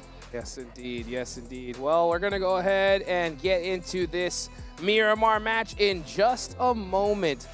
Now that we're going into Miramar, are there any squads in particular that you're going to think that are going to pop off here, Max? I'm going to say all right. All right. It's their map. Let's go. Let's go. Vamos! Miramar! We're headed to the desert. Finally here in Group B. Last 2 matches, folks. Remember, top 6 moving straight into the grand finals. Bottom 2 are going home. Make or break moment right here, 7. I'm going to be looking at Wolves, actually. Wolves right now, they have a really happy marriage in regards to placement points with that win that they were able to get. They have a happy marriage in regards to elimination points as well, because they do have 15 elimination points, but I'm just not sold. And I usually, I'm a big supporter of North America, but right now, I'm just not sold, buddy. They're on the limit, right? Top 6 currently. They're just playing too passive at times for me. I like that they stepped it up in a big way in that last match, but from previous matches, they're just being too passive for my liking. It wasn't them being aggressive. It's teams pushing on them and them defending it. I want to see them being the one to engage those fights and actually taking home those wins. Yep. Well, this is a big win that is needed for so many squads. Let's see who's going to be able to pull it out as we go into our first Miramar of the day with our casters, John Allen and Blank. Thank you very much. Over on the desk of breaking it all down, we are going to be with a hop, skip, and a jump into the hot desert sun. And it's time to get stuck straight on in. I'm watching out for any hot drops. I don't expect any, but you never know. It could, of course, come to pass. But seemingly, our teams are keeping each other at arm's distance. R8 and Loops a little bit close together, but they're just dropping long, grabbing some vehicles near Hacienda and San Martin. They'll be getting on their way, extricating themselves from one another's clasps, grasps, grips, something like that. Choose one of those 3. Yeah, one of those. One of those is all good. Very eastern playing path, though, so it does force a lot of teams over towards that eastern slope down towards the water. It's a bit unfortunate. We don't really get to see a lot of Monte Nuevo, Chumacera, El Pozo. That's a bit more difficult to get towards, as is La Cobreria. So there's going to be a bit of a migrate over towards that western side of the map coming through. R8 starting Hacienda, though. It's a good position to begin in.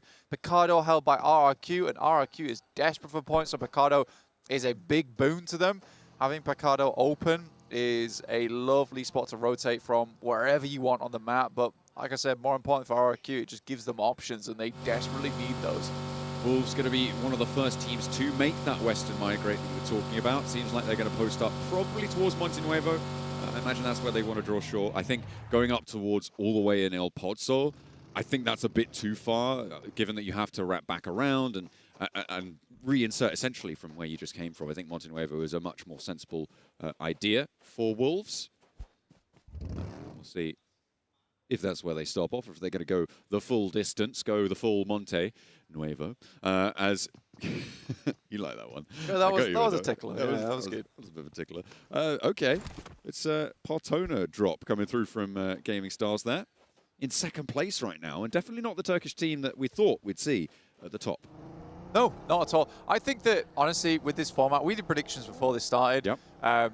But at the end of the day, it's so volatile with 6 matches. It's very hard to predict the top 6.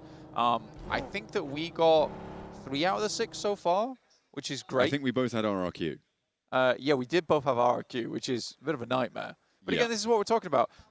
Yesterday, I think we'd have all predicted Alpha 7. They went out. It's tough to say. I think you really do need to be locked in on the day when it comes through. But for TT Project, I was tempted to talk about these guys, tempted to predict them. They have a lot of my favorite players from in the past, from Mad Bulls. We loved that team back in the day, and then they sort of dissipated for reasons unknown at the time. Yeah. Well, at least said. As they are going to try and get that reformation going, though, on that south side. They're near towards Valle de Mar, and will be rotating in probably past Montenuevo, maybe up towards La Duguera, and getting in that way. They could, of course, break down towards the south side and wrap Chumacera on their way. Puerto Paraiso is the territory of BTR, and I don't think anyone's going to try and take that from them. I feel like it might be a bit of a mistake. Well, Seven put it really well on the desk, is the sense that BTR can play with a huge amount of confidence now, and there's no reason for them not to, especially if they have the data from yesterday. I think that's the big boon coming today as Group B, is that you roughly know where the markers are. Most teams are like, if we're above 40 points, we should be set. But that depends on a point sponge, right? I think as soon as you get above 50, you know you're in towards that top 3 bracket from yesterday, which means that there's no way you're going out at that point. Yeah. So for BTR, their run's done. They're in a similar boat to Horror yesterday with some really good points on board. 52 at this stage of the day is fantastic. They might even overtake Horror on these last 2 matches, which would be phenomenal. Again, the Indonesian team doing an absolutely incredible amount of work today. But again, I wanted to pose a question to you, John, in terms of where do you think the cutoff lies right now? Because I think there's only 2 teams that can be really taken over, and that's the Vicious and Wolves at the moment. I think everyone else is a little bit too far up. See, this is the thing, right? Because it's a 6-match set, I think it's more volatile than even that. I think Ulf, whilst close, and you're right, like Gaming Stars also potentially could drop down, it's unlikely that more than one of those 3 teams has a bad game. So, or a bad 2 games, rather. Yeah. So for me, I think it's potential for one of the 2nd, 3rd, 4th place teams right now to drop down and have one of those 7th, 8th, 9th, 10th place teams, maybe even 11th for Foot, jump up with big games coming through into these next 2. So yeah, I think you're pretty on the money in that Vicious and Wolves are the most volatile in terms of their position right now, but there's definitely a world where TT, Ulf, and Gaming Stars could drop down. Well, yeah, I mean, if we go back to yesterday, Boars, 5th match of the day, 0 point, big goose egg. And I think that actually costed them the top 6. Yeah. Even if they'd got 1 elimination out of that fight, very different story at the end of the day, which is a really sad thing when it comes to it. But that does put Boars in the survival stage, which is a frightening prospect for a lot of these teams. It is, yeah. But yeah, I'd agree with you. 11th place here. I think that there's a very unlikely possibility we see another S2G moment coming out at the end of the day here. I just don't see it happening. And even if it did happen, again, those have to be big games. And for T2K, Nick Galaxy, Loops, I'm not really sure. I think that the big outside chance probably is Loops here to have 2 massive games, but we're talking like in the 1%, right? Yeah, that's a real outside chance. You're right. I mean, as they were saying back on the desk as well, Alpha 7 would love it if Loops got dropped down as well. So dude, actually, I didn't even consider that. Yeah, if Loops go out in 15th, 16th, then for South America's, it's easy pickings for Alpha 7. They still go through to PMWC because remember, Loops need to get top 6 overall in the tournament. So this is something we'll be keeping a close eye on. It's a great point to bring up. Absolutely. I mean, it's RRQ is very capable of jumping up and over them, right? As well, there is a real power behind these players, as we've seen and as we've talked about. It's just not been brought to bear in these first 4 matches, as maybe they'll have their mental reset on Miramar. Of course, going into a new map can bring that as well, that idea of like, okay, new map, let's forget about what's happened. We are going to play our Miramar game. It's an untested quantity. We don't know how it's going to fare against these other teams. They can definitely have that mental reset here. I'm hoping that something similar can happen for Hustler Crew, but it's still just losing fights. They're not setting themselves up repeatedly to lose these fights. So I think really the struggle at the bottom, that's a tough shift, but the struggle at the bottom is really between RRQ and Loops, as well as the teams that sit slightly above that. Yeah, 100%. Again, we'll keep a close eye on Loops as well as RRQ because Yeah, very huge storylines there overall. For RRQ to go out, big deal. For Loops to go out, even bigger. Right now, that we do get this rough circle shift over towards the northeast side. You've got the crossroads involved here towards the eastern side of Hacienda del Patron. You've got the fields that sit up towards that eastern area too, which is a little bit rough. And what a lot of people will refer to as Graveyard Valley, which is the Valley of Death, down towards the eastern side of Picado. That's a horrible spot to play for a lot of teams. So an uncomfortable area of the map to open up into. Okay. First knocks, first blood coming on through now. Foot have gone down to 3. Boomer taking casualties as well. Heavy hits, blasting them back, but they will stay alive as 4 blank. So not to worry for our Boom fans out there. Another hometown team looking to try and break their way in towards the top 6. So not losing a player here, very important for their run against it.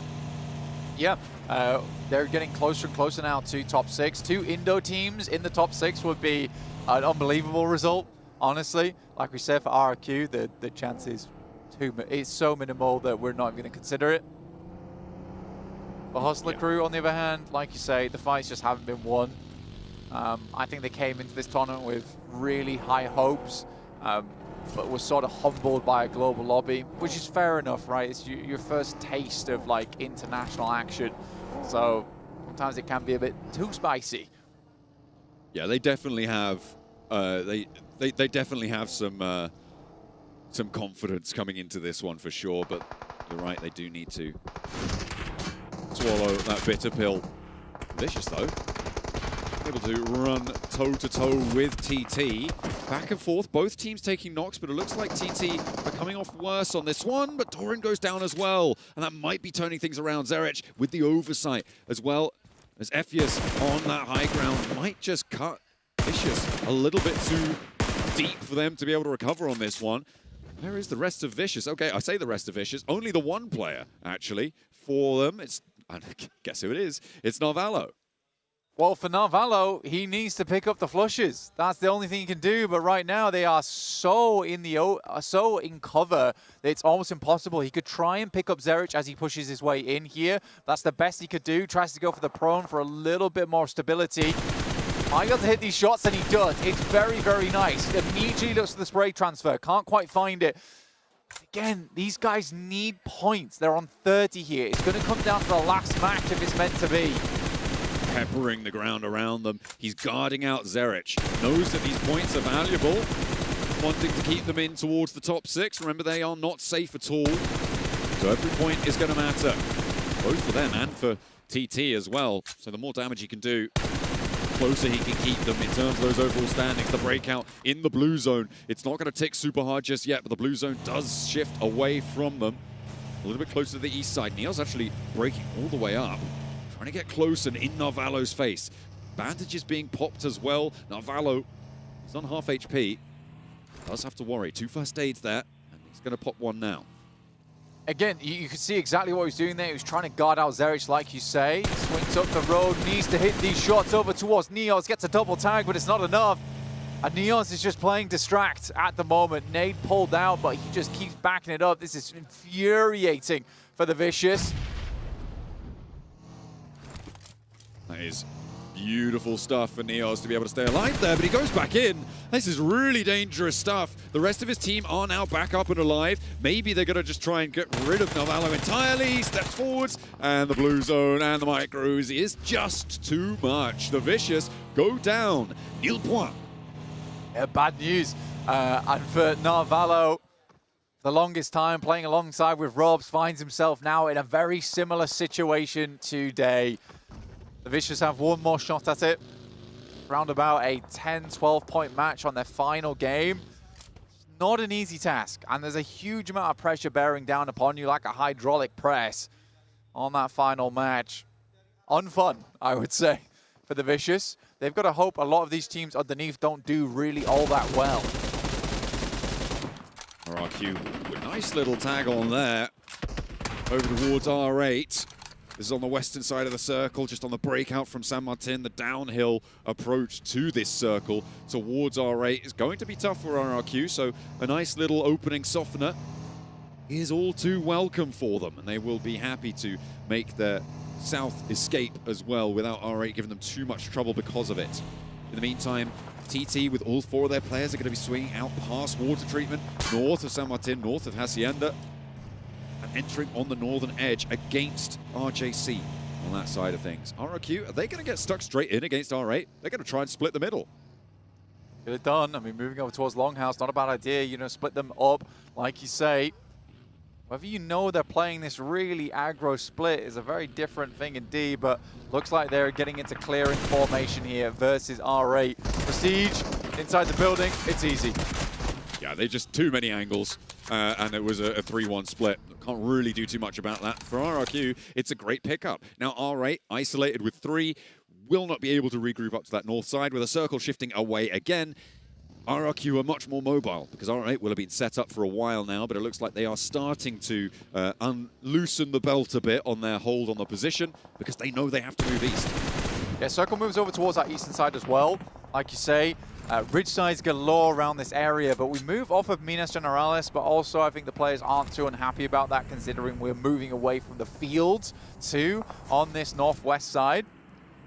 TT Project surrounding Ralph at the moment, as well as Ado. Enigma Galaxy currently playing themselves a 2-2 split across the road.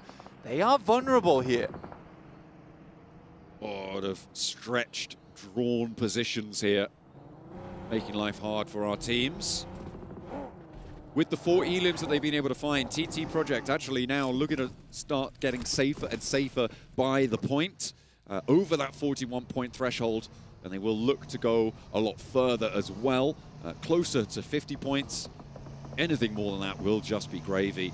As it is, it's very likely they've already done enough to qualify in our top 6.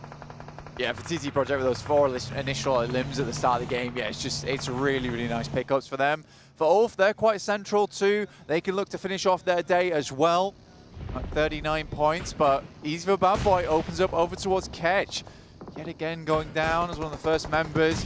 First to face usually as the scout for the squad, so understandable. That nade, bobbling, dribbling down the side of the hill is rough. RRQ now up against the wall, and suddenly they're out.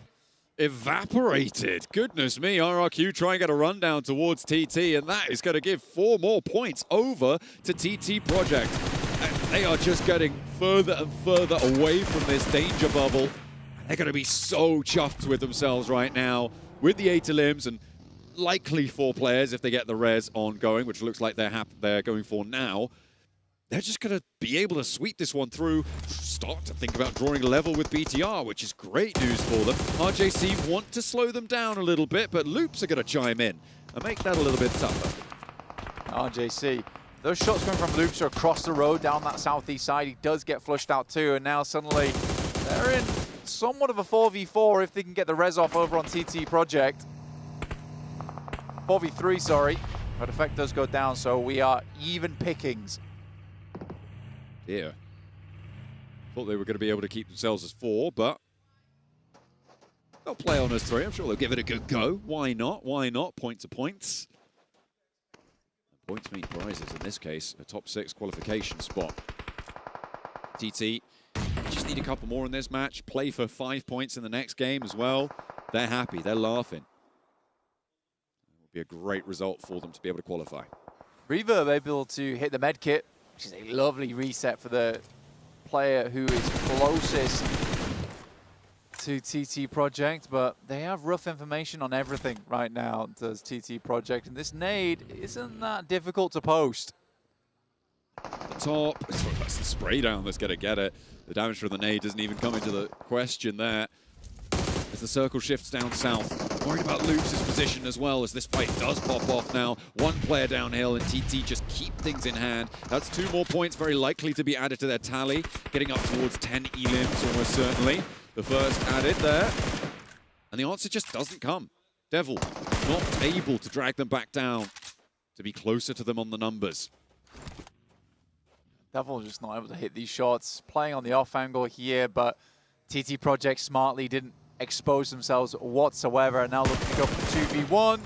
A little bit of tank is nice. The roll by, the roll up, and It looks like Devil will be going down here, and that is RJC out. So a big game needed now for them on the next to overtake into the top 6. So one of the chasers is down. For Vicious, that's going to be a little bit more relieving, but there are still plenty of players left, plenty of teams left looking to hound them down. If the Wolves as well pass them by, they will be in that bubble spot, which is not where you want to sit. Marth wants to try and help them out, but that's not going to happen. Fortunate there. Loops had another point to their tally, and they are now all of a sudden up in 12th place, Blank. A lot of the chasing teams are gone, right? Boom being the only team remaining left, and they're far on the south side of the map. Which is great news for the Vicious. But they wish they'd taken out TT Project because they could have been the recipient of these 11 eliminations instead. Well, you just never know. You just never know what sits on the other side of the next fight. And the Vicious need to regroup for the next match. Movement now coming through as the Wolves on the southwest side need to choose a direction, pick a spot and go towards Ulf. Maybe what they're electing to try, but the Wolves are low. Shots over towards Geek. This could be a third-party potential for Wolves, but they've been spotted on the off angle coming through from Boom. It's going to tear them apart for one, and it's not how you want to make your approach. They slow down a little bit too much. In the meantime, TT Project lose 2 of their players, and they're down to their last laugh. But they are laughing because they've already gotten so many points this match, Blank. They're going to be happy no matter what. Yeah, they should be 100% done here. It should be fine going forward for TT Project. They made a mad dash of it. It was a brazen push down towards that south side. They knew roughly where the shots were coming through from earlier and just looked to make the crash. Gaming Stars, though, ever present in this lobby. They'd heard the fighting going on the northwest side. They didn't want to push too far out onto it, so they were just setting up the net in between. Necessary will finish off the final player there from TT Project, ending the game at 20 minutes with 11 eliminations. Really impressive. Really nice stuff. And at 48 points going into their final match, it's pretty unlikely that they get pushed down. With a bubble sitting in the final match, 18 points behind them, it's nigh on impossible for them to drop out. Nick McGalaxy try and send forwards. Lord goes very low, but he doesn't go down all the way, and that's going to leave T2K on our bubble at the bottom of the tables. Yeah, successful push from Nick McGalaxy. Good to see. Wolves trying to evacuate this location on the map. This is very, very tough stuff. They're moving over towards Ulf as well. If Ulf can pick up these points, they'd be very pleased. You wonder if they've heard any of this going on and move over towards the side, because again, for Ulf, for them, it is just a matter of a few points. Every single point in these games matters so much. It is such a huge percentage of your overall point scoring, right? You just can't let any single point go to waste. Point denials, I'm surprised we haven't seen more of them as well in these final moments, but it is what it is, and in the end, they have been attributed already. Nick the Galaxy trying to push themselves away from that bottom bubble as well, because at the bottom, it is very, very volatile. Massively so. I mean, Loops is quite pleased that they managed to get themselves over towards 13th place, above 14th. Hustler Crew still going over on that south side. Again, for them, this matters for survival stage at this point in time. Very difficult to get any further than that. They just don't want to go out early. Good nades coming through from Gaming Stars once again. They are on an absolute tear today. All for taking punishment on them in the meantime from Boom across the way. A nice nade in from Gaming Stars. Loops as well, taking this opportunity to make a move through all of the chaos, and this western side starting to really get hot. Nick McGalaxy taking heavy punishment from pretty much every angle, leaving Lord on his own on the spray down, but he's good for it. Gaming Stars lose one, and the flush comes through almost immediately. Nick McGalaxy earning yet another point. But they are so low and so down to the wire, trying to keep themselves alive. Last player to stand for them. Gaming Stars will play on as 3. Nick McGalaxy was so split here, right? You got Satan all the way over towards that eastern side. He went down, and that just leaves it down to Ado, and he is torn between 2 players. Lord on the northwest, and Satan over towards his east. Ulf goes down. A little opening for all the teams looking to chase. Ulf on 39, they are nearly out of harm's way, but it is not done and dusted for them just yet. In the meantime, BTR, who have been a little bit quieter than we've been used to from them, still, they've up to 3 elims now as they try and roll through foot. Zedwolf lying in wait could prove to be troublesome though. He has to step up big though for them to stay alive. He is not going to be able to find it, and BTR rack up a 5th elim. They are looking to push past that 60-point barrier. It's another very clean fight for BTR as well. Boom, this is a big pickup here. If Loops can take them down, it means that Boom is not in contention for the top 6 on this game. A great nade over towards Rafinha from El Barrel, who has been doing some incredible stuff today. Not only is it a big fight if Boom go down, it's a big fight if Loops go down. So no matter what, it's a big fight because Loops will be in even more danger if they stay near that bubble, which they very much are at the moment. Going further, so important for Loops. For Boom, they still will potentially be in the contest, but they'd love to go a little bit more. Octo with a nade. Look to throw this over towards the top side of things. Looks fairly on target. Diego takes a little bit of punishment here, but Boom is able to restabilize in a big way. Yummy with another big one. Oh no, Law. Very, very low. Just about staying up, and it's up to Vitinho to try and keep things together for Loops. Placements are in already, Blank, so they do have a little bit of a bump no matter what towards the end, and there's a lovely pickup. Able to find one. Can't quite look for the flush though, has to step into the fight. Now it's all up to Law on the inside, who did manage to get healed through. Nearly looked like a goner to the nades from Boom, but was able to piece himself back together. The flush not going to add to their tally either, and everybody looking to start to encircle them. We're at that point in the game now where Boom is likely ahead just on placement points alone. They should be in the top 6 after this match, which is huge, which is definitely huge for them. But it's not a huge game, right, at the moment. They could go further. Wolves going down early as well. A little bit rough. They're scared on their position. They're not secured just yet. Ulf on 39. We know that that's not enough from looking at yesterday. Not enough to be secure, but it's possible that it stays in, right?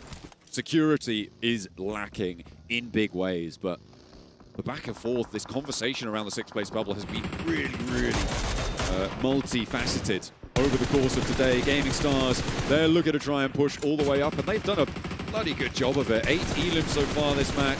Placements will be added to their tally as actually we lose another team in the meantime. Hustler Crew do leapfrog RRQ in terms of the bottom 2, but won't go any further. There they go. Fortunate, but Gaming Stars fall. But 52 points, that should very well be enough. The big news here, though, is Loops fell as well earlier on, and Boom are looking to try and push themselves as far up those tables as they can. That's the main thing, right? Because can Boom make it on this match for Chicken Dinner, where there's only one real slot available at the end of the day today? He's with a bad boy from GK. GK having a bit of a step up performance towards the end of the day today, which is kind of cool. But Boom would love a Chicken Dinner, like I say, to secure their spot towards that top 6, but it's not looking likely as Kevin gets the off angle. Oh, and another knock over towards Boom, leaving them on one player under the buggy. It's not going to work as BTR had their number. But with 9 elims and a 3rd place, Blank, they are definitely looking good to try and keep this one going. They are going to be a lot safer than a lot of teams could hope for. With GK leaving their last player alive, they've had a great run in these last 2 matches. BTR, though, blasting out of control. Honestly, like we said before, these guys have got little to lose now and are just looking to flex on the lobby here in Indonesia. The BTR of old rearing its head here as they will get themselves the Chicken Dinner. What a game coming through. They were a little bit quiet in the earlier stages, but Blank, they knew when to strike like a viper in the desert. They were able to just chomp their way through everybody else's fights, everybody else's positions. No one really stood in their way. It didn't look like they were ever in a bad spot. No, I mean, BTR has just been playing incredible so far, from little rotations here and there to just the gun skill, which is something that we've been lacking from some of these Indonesian teams at the top of the level for a long, long time. But here, Razy and Razak just absolutely insane. They are clearing some of the best teams in the world. I mean, Frozen is a sick player on the side of FUT, and they just swiftly removed him. Wasn't even barely a threat to VTR at all. But going into this last match, the big things to highlight here is that there are 3 spots up for grabs. I would say 3 spots up for grabs. Both is very tight, right? The 39 points. They could secure it a little bit earlier. Boom, stopped their push earlier in the game than they might have liked here. Vicious are definitely down. There is so much on the line going into the final match, but here, Bigatron proved themselves dominant on their home turf in Jakarta.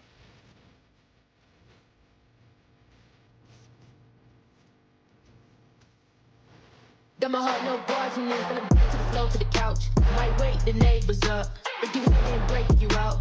In the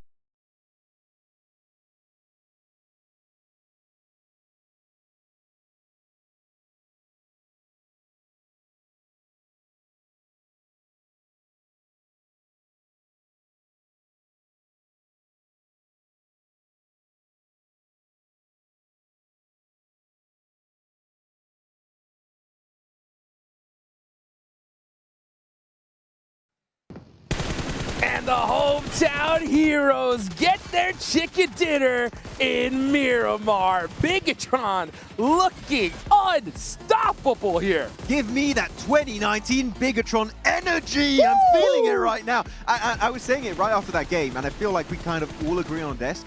I have nothing even remotely bad or critical to say about Bigatron and how they played today. It's been stellar from Rondo to Erangel and now on Miramar. If I have to be realistic, the only wrong thing that we saw is a push of 1-by-1 against Aaron that gave us a highlight play of the tournament so far. But besides that, this team has played out so good. And for the viewers, I don't want to tell you I told you so, but I told you so. This team is just going to continue to play with confidence. They're going to continue to just absorb all those points that the squads trying to get into top 6 or stay within top 6 are wanting to get, and it's just going to make it even tighter. And I can't wait to see what the overall looks like when we go into the last match, because there's going to be so many teams that are going to be able to just jump up to the top 6. Yeah, you want to see some targeting happening with that team. Let's take a look at the final blow, though, and get a little listen in on what happened. Ayo, pada go, bener buat, nice banget. Tolong gua. Bareng. Lagi sir. Go. Iya. Oh, jangan dia pas satu set. Aman aja, Bang. Gua pegangin ini. Aman aja. Iya, aman. Let's go. Aman. Bantu ini coba. Tanda gua. Coba. Tambah ini sih, gua gini lu. Ambil kanan jauh, tanda gua. Gua ambil masuk. Aman. Nih, tanda gua. Itu loh. Itu dia kan. Aman. Let's go, baby. That's what I'm talking about. Bigatron. Look at that. Hey, Razak with 4 eliminations. Making it happen, boys. I'm going to need to buy some dang earplugs for these finals, because I'm telling you what. This crowd is gonna go bananas. I need to see some drums. Oh, back yeah! when we had PMGC here. You remember the drums or no? Yeah, with Alter Ego every time. Yes. I would take the drums, just don't bring T-shirt cannons. Blank is here. He doesn't like those. But otherwise, looking at BTR, the elimination spread. Razak, Federalis, Razy putting up big numbers. Axel, don't have an issue. He's more of a supportive assistant player for the rest of the team to set them up successfully, so I think he's doing completely fine. But Razak, the man, once again, is going to be up there, and he will be MVP of match number 5 out of 6 on Miramar. And the way they swept over to the eastern side, I mean, in particular, 7, their fight onto Foot, which did not even look like a fight. I'm sorry, they just stomped them right in the dusty dunes of Miramar and just got them, the entire eastern side, to sweep that game and take home that chicken dinner. What a dominant performance. And from that push into Foot, I actually enjoy how much they were wanting to just spread out. They had a 1-2-1 split, just trying to get as much intel as possible. And then, as you said, they just ended up crashing into Foot, and it wasn't even a fight. Well, you know what? One thing I want to talk about is another team, right? And that is Boom. You can see Yummy up on top when it comes to the top 4 players. 4 eliminations, over 6,000 damage. This was a huge game for them, guys. I mean, actually, this does make sense because for those who were paying attention to the map feed in particular, by the way, you got map feed stream if you want to check it out. Yeah. They were playing Minas Generalis on the mountaintop, and they had a good scope of the land. From there, I believe, I don't know exactly what weapon Yemi was playing with. I'm pretty sure it was maybe a Mini 14, just trying to pop a few heads here and there. And from that position, if you just spot a player, you're going to get some really high damage. So good scouting in general from Boom and actually making it very fine that game. So Boom, again, showing that potential to be a top 6 contender. Sorry. I mean, I think they might just be in there. I can't wait to see those overalls, but 9 eliminations on that game is going to be huge as we start seeing these rotations. Yeah, I'm going to be looking at TT Project because this squad, I mean, they were playing aggressive as well. And that's another squad that looks like it's going to be going to the finals, if we're being completely honest. Even though we've been talking about BTR just getting all those points, TT was able to get 11 eliminations here. They were taking fights with anybody that came close. And I don't remember, X4 Rejects. I really enjoyed that the way they ended up pushing that. They saw a disadvantage. Yes. They made sure they pounced on it quick, took care of it, and then started focusing on what was next. Wow, 20 points, guys. Goodness gracious. TT Project, nice. What the hell is a placement point? We Wait, we need that. Actually, you know what? For TT Project, genuinely, for those who watch PMGO ECA, Eastern Europe, Central Asia, yes. I think they were a team that I was scared of how passive they were in that tournament because they tend to get a very central position and just hold it down until the end to try and get chicken dinners. And because of that, would get low eliminations, but they turned it up to 11 this event. It really seems like they knew they had to adapt their playstyle for an international lobby. And so far, the elims they've got every game today has been fantastic. I would love to see that. I'd love to see that here. You know, teams adapting, making things happen in order to extend their tournament life. One team, another team that we saw on the first page, right, was Gaming Stars. I think earlier, right, after their winner chicken dinner, we were like, okay, that's a good little win, right? But maybe I need to see a little bit more from them. I think, I think 7, you said that, right? For which team? Yeah, for Gaming Stars. Yeah, for this squad, I'm actually going to be looking at what Maxman was talking about earlier is for TT Project. What is a placement point? Because right now, you're looking on your screen, they have 9 placement points and 39 eliminations. Are you kidding me? That's crazy. Yeah, they do. It's IHC vibes. You know? Yeah. We're seeing from this team. But right now, it's going to be the top 6 last game. And realistically, teams that could fall out, Wolves, of course, is going to be on the main seat. But it's not impossible to see even an Ulf or a Boom go down if the planets line up perfectly like we saw in that last game for Group A. This mid-pack's going to go crazy, guys. This is where we really need to stay on right here because you can see you got X-Force Reject there with 26 points all the way down to the bottom. Remember, bottom 2 squads, folks, are going home tonight. So we'll see if RRQ can make something happen. I mean, with a just half-decent game, they can move forward, at least to the survival stage. Which teams do we think we're out of contention for even being able to make it in this final match? I think Loops, I think that's my cutoff point for me. No, I would agree. Yeah, I think Loops is in for sure. I'm even going to tell you, I think the teams going out are going to be HC and RRQ. Really? I don't think they're budging right now. I think it's done. Yeah, I'm just looking at the teams that might be able to actually make the jump up to the top 6.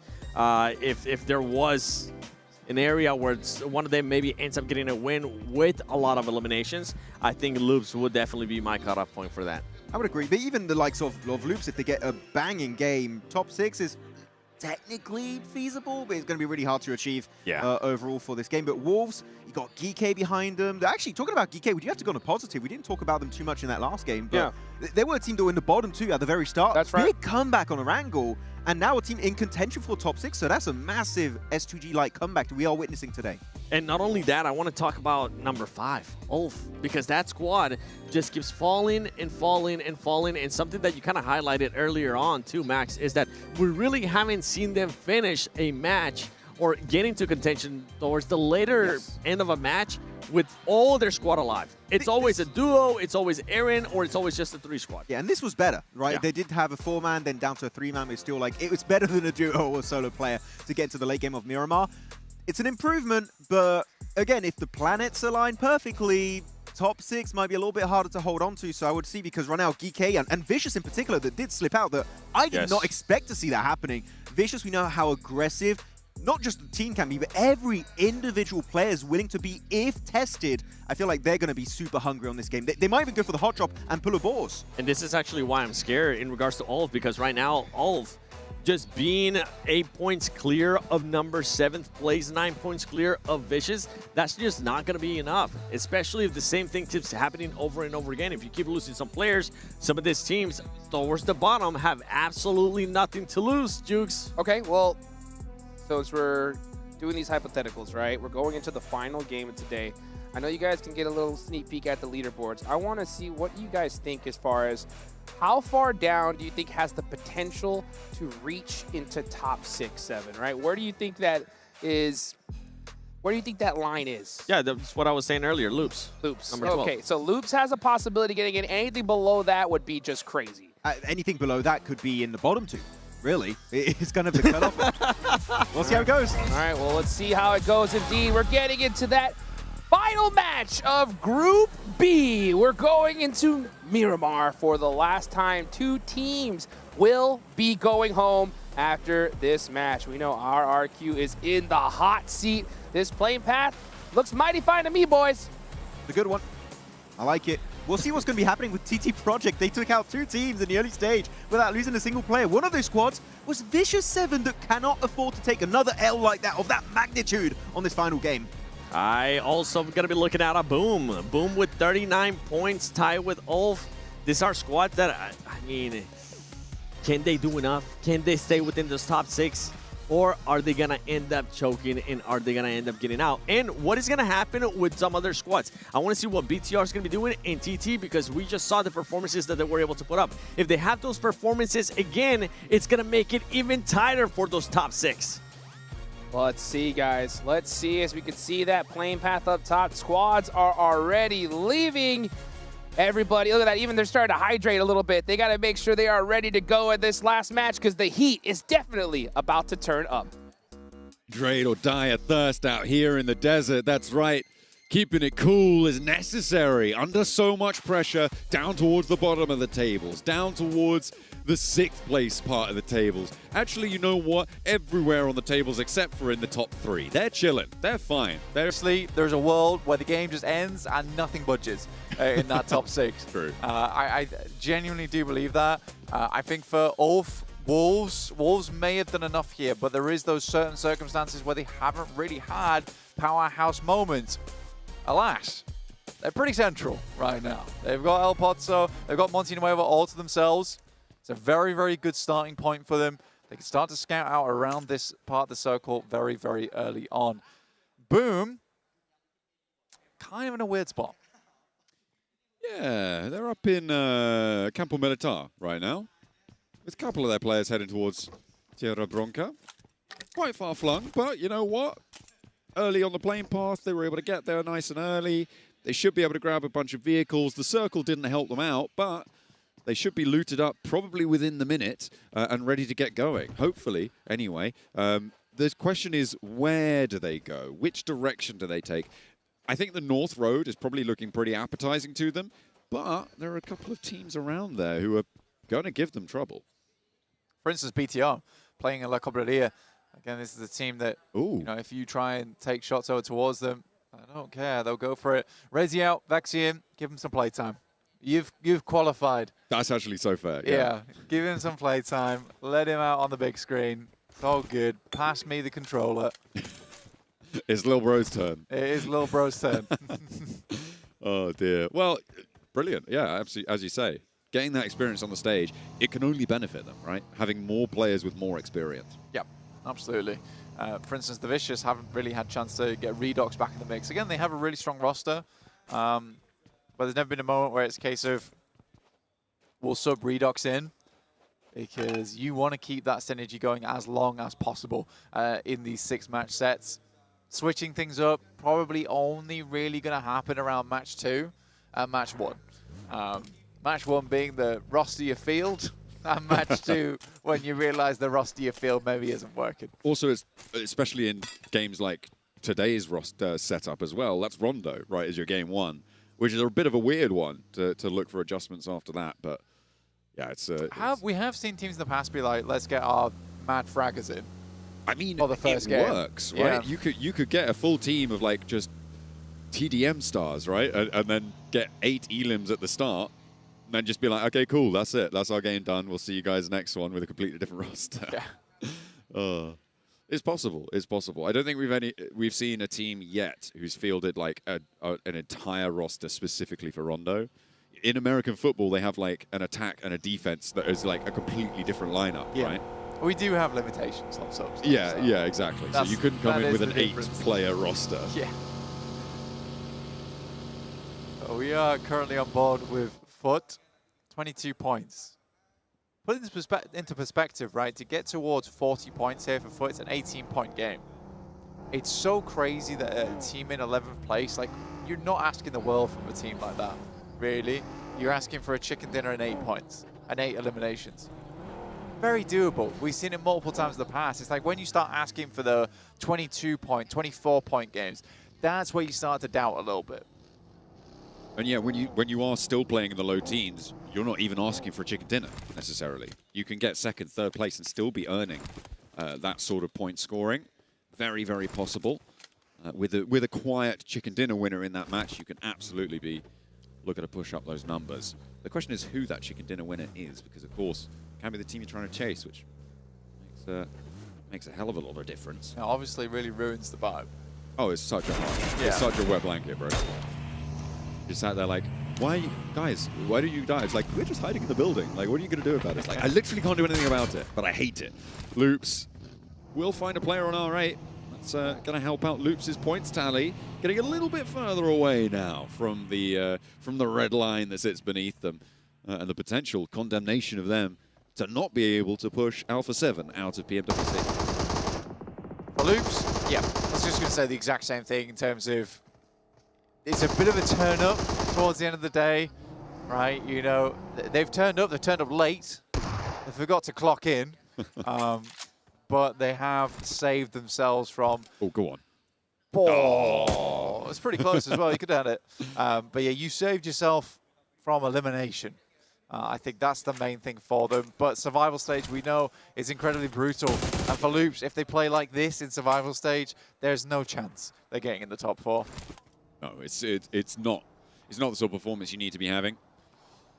Hustler crew on our screens right now. Max does not believe. I mean, they really did need to be humbled a little bit. I mean, I admire the confidence. I kind of love it as well. Yeah. That they have got the talk, but unfortunately, it's pretty Delulu though. They don't have the walk. Yeah. Yeah. It was fairly Delulu, but again, like you say, I do love it. When we had our interview with them, it was a case of, we're so confident, we're going to take it to the guys on the main stage. Both me and you were like, okay, we'll see if you do that when together. Yeah, but potential. I mean, I was talking to them as well, just when we were doing the walkouts as well before they went out.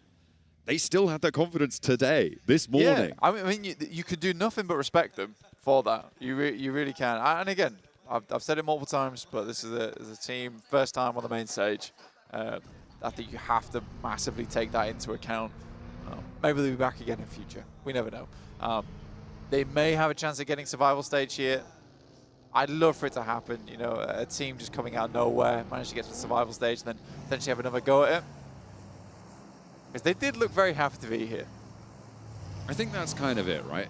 If nothing else, they're going to get a lot of experience and hopefully develop as players. Even though they're finishing currently in 15th, obviously they could still change things, could still see them in survival stage. Yeah. But it does seem a little bit more unlikely. They can take this experience and learn from it, and that is necessary. Yeah.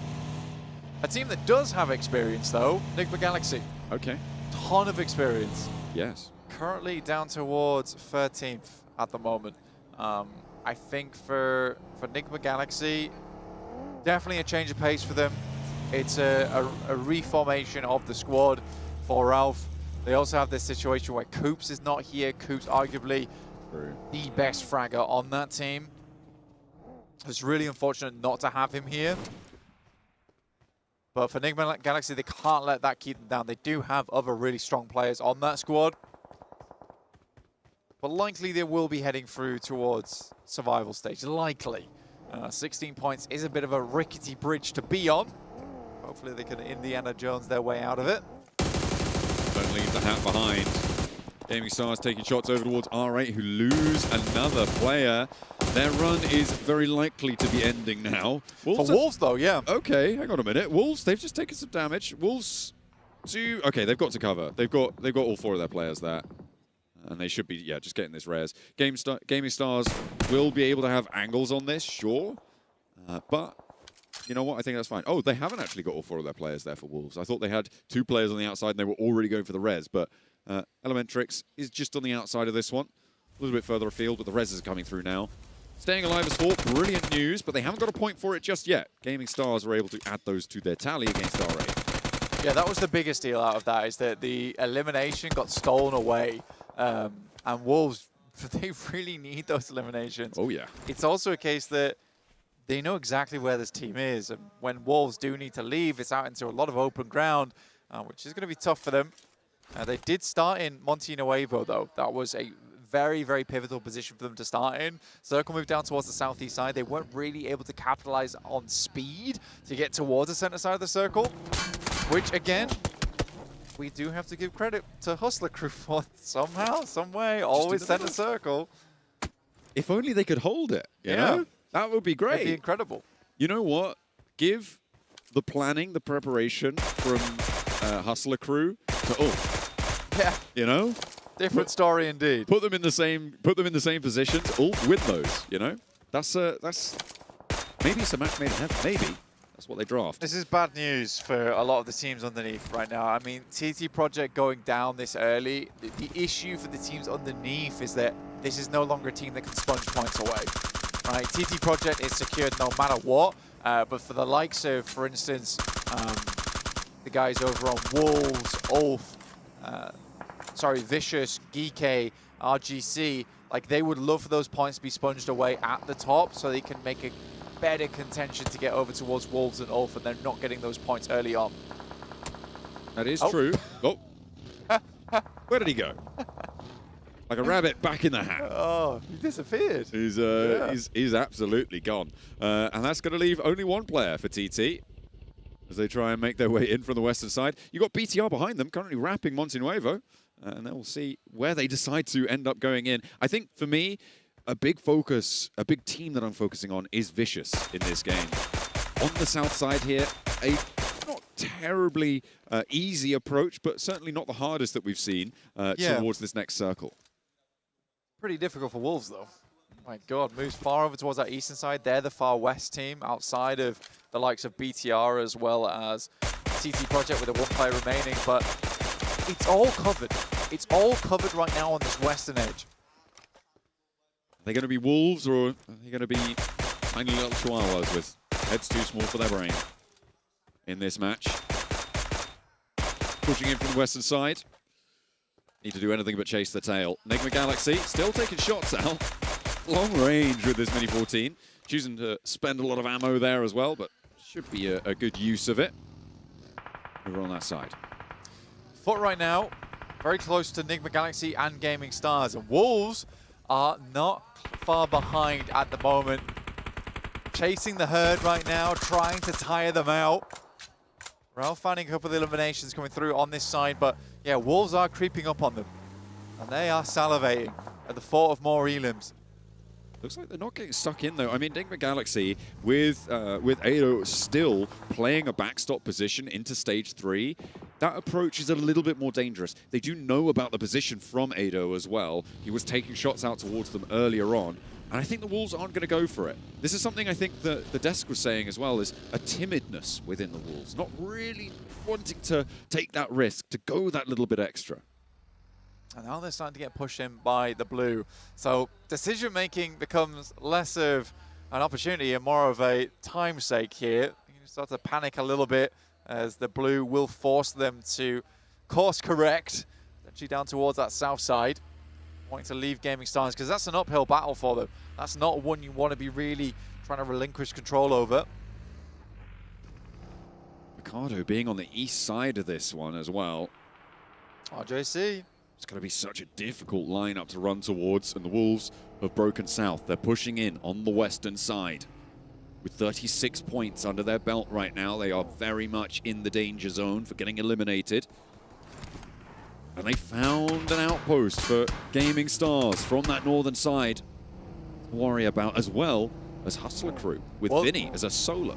Well, he wasn't a solo for a second. He was in a duo, but they're probably actually very lucky they rock up over towards Hustler Crew, because the first thing the Hustler Crew thought about doing was fleeing, just leaving immediately to regroup with their team on the south side.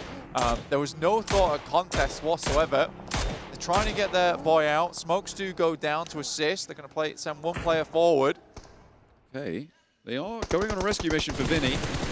Loco making the dash, the one to go forwards. I don't think they're going to want to cross the road just yet for the Wolves. There's too many sight lines around them. In he gets, and into the vehicle. They're backing it off, but is the backline for Hustler Crew going to be dangerous? A lovely little bit of suppressing fire coming on through there from Calais, and it will land on target. The Wolves take a knock, and they have to bite the bullet and let them get away with it. In the meantime, Enigma Galaxy do get eliminated. 20 points.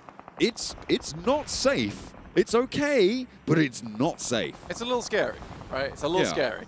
Hustler Crew move up. Loco does go down after he went on that rescue mission for Vinny. Paid the price in his life. Might be able to get rezzed here potentially off the back of it. Wolves, slightly less uncomfortable now because they were able to back Hustler Crew off that position on the north side, which gives them a lot more space to contend with. 2 loot crates descend upon Gaming Stars. It's going to help them out. Oh, Hustler Crew still are split, though, 2 and 2. Remember that res needed to come through. Oh, the openers are brilliant. And RRQ, look at a run straight on through. With 3 players alive, they've taken a knock, but they've added a point to their tally. So have Hustler Crew. This is a fight at the bottom of the tables where neither team wants to give it up. And RRQ do stumble a little bit, and Hustler Crew going to find those reses, or certainly look for them. Calais, oh no, he's down, he's out, and Hustler Crew will go out in 16th place, our last place team. Last place team won't be joining us in the survival stage, won't be joining us in the grand finals. Maybe a better chance over in PMGO Season 2 if they can get there. In the meantime, RRQ desperately on their bid to move out from the bottom 2, get themselves into 14th, 13th, anywhere but this bottom 2 slot. There is only one place now available, and it kind of sits between RRQ and T2K. T2K are so much safer right now. All the way out on the eastern side, already in a pretty solid spot, not really under too much pressure, and BTR are right next door to their countrymen. Right in the wings of RRQ, not the team you really want to have breathing down your neck. Narvalo goes down. That is a knock over towards the Vicious. The first one of potentially 4. The Wolves. More damage, down to now just 2 players, John. That is not ideal. They're so split from one another. They are very far away. And going down now would be a disaster. First to fall, and is that a second as well? The Wolves are out in 36 points. It's not enough. 6th place, well, if Geeko go down, followed by the Vicious, followed by RJC, it might be, but will Geeko go down, Blank? No, where they are in position in the circle is fantastic. They're in a really good spot. It's very unlikely the Geeko goes down early. And remember, for them to overlap over the top of Wolves, they need 36 points, right? 36 points is not that far away. You are looking at a 5th place for 3 more points. Don't know who wins the tiebreaker on that one. But again, this is what I'm talking about. It just takes survival to even break even with them. That's true. That is true. There's the Vicious as well on the south side, who are going to be looking to push further, but having lost a player earlier on, the Vicious are going to have a tough time to push in on the south with Boom littering the battlegrounds around them too. Boom looking to try and hold everyone at bay as well. If they can get rid of the Vicious, or indeed Geeko, which is much less likely, Boom are going to feel a lot safer. With the Wolves going down beneath them, they can afford for one team to go past them. They cannot afford for 2 teams. No. I think for Boom right now, they're just defending position, right? That's all they're doing. If they know it's the Vicious on this south side, they are going to hunt them to the ends of the earth before they let them up. But we're back on board with RRQ. Again, BTR in the wings, looking like a dastardly villain, ready to jump onto the set of this very, very scary theater. RRQ as well, still on the struggle bus. With 3 players alive, they have to leave this longhouse. I feel like RRQ's mission to get across is kind of reminiscent of the Alpha 7 push during the final Miramar of yesterday. And it may very well be a repeat here. The first knock and flush comes through. With only 2 players left to stand, RRQ are starting to choke. Not good, down to 2 players. They have more to do here. The Vicious are finding shots over towards the boom here. That's incredible. They were able to overlap them, actually, get on towards the northern side. That's incredible work. RRQ on their final push. Can they make it across? T2K desperately hoping that they can't. Down into the divot. RRQ, have they just about managed to find a sliver of safety at the cost of a vehicle, at the cost of dignity maybe? They have to get their chin stuck into the dust because there is really not much more they can do. Drag themselves forwards, tooth and nail. The Vicious, they got 1 knock over towards Boom.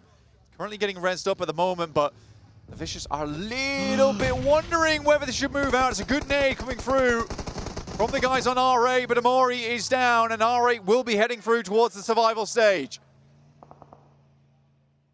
Boom now, still in the fight. Koa took a knock from T2K, who are trying to third party this blank. They flexed out from the northern side. It's over. And the flush is there. Doran's down. It's all up to Icy now for the Vicious. Their chase has been hampered by the teams at the bottom of the tables, and T2K know that they need these points. They're trying to push RRQ further and further away. Rules reticent to step too far forwards because you know there's another team further across the ridgeline. Now back up to 2 players. Doran is back in action for Vicious.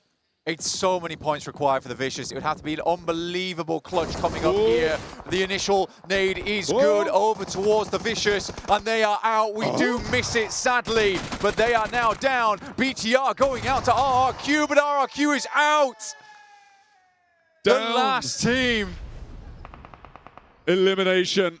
And RRQ will join Hustler Crew as our 15th and 16th place teams at the hands of BTR nonetheless as well. That's got to feel like an added insult to injury. Previous teammates, or previous team for Genfos, really is rough going down to that. For RRQ, BTR, they got the bid in, they won the auction, and they're happy to go down now. A 77-point day, eclipsing Horror's performance from yesterday. Ooh, okay, more unfolding. Is that Boom out? I think it might well be. On 41 points, they're going to be okay, though. With the Vicious having already fallen, it's Geeko who is in flux. They can still do so much in this match, Blank. A real ascendancy in the latter half of today. Ulf looking to defend their spot as well as Loops will cling on to a spot in the survival stage despite going down here. They're up into 9th place now. Could be pushed aside, but team's still trying to make this one work. It's all eyes on Geeke. I mean, RJC potentially also in with a real outside chance, but they've got a long, long way to go. They're going to have to push past 41 points, I think, to be able to get this one done. It's a tough game here for RJC. They're coming in from that northeast side, though, and they do have center circles. We do need to put that in consideration here. For Ulf, I think they've done enough.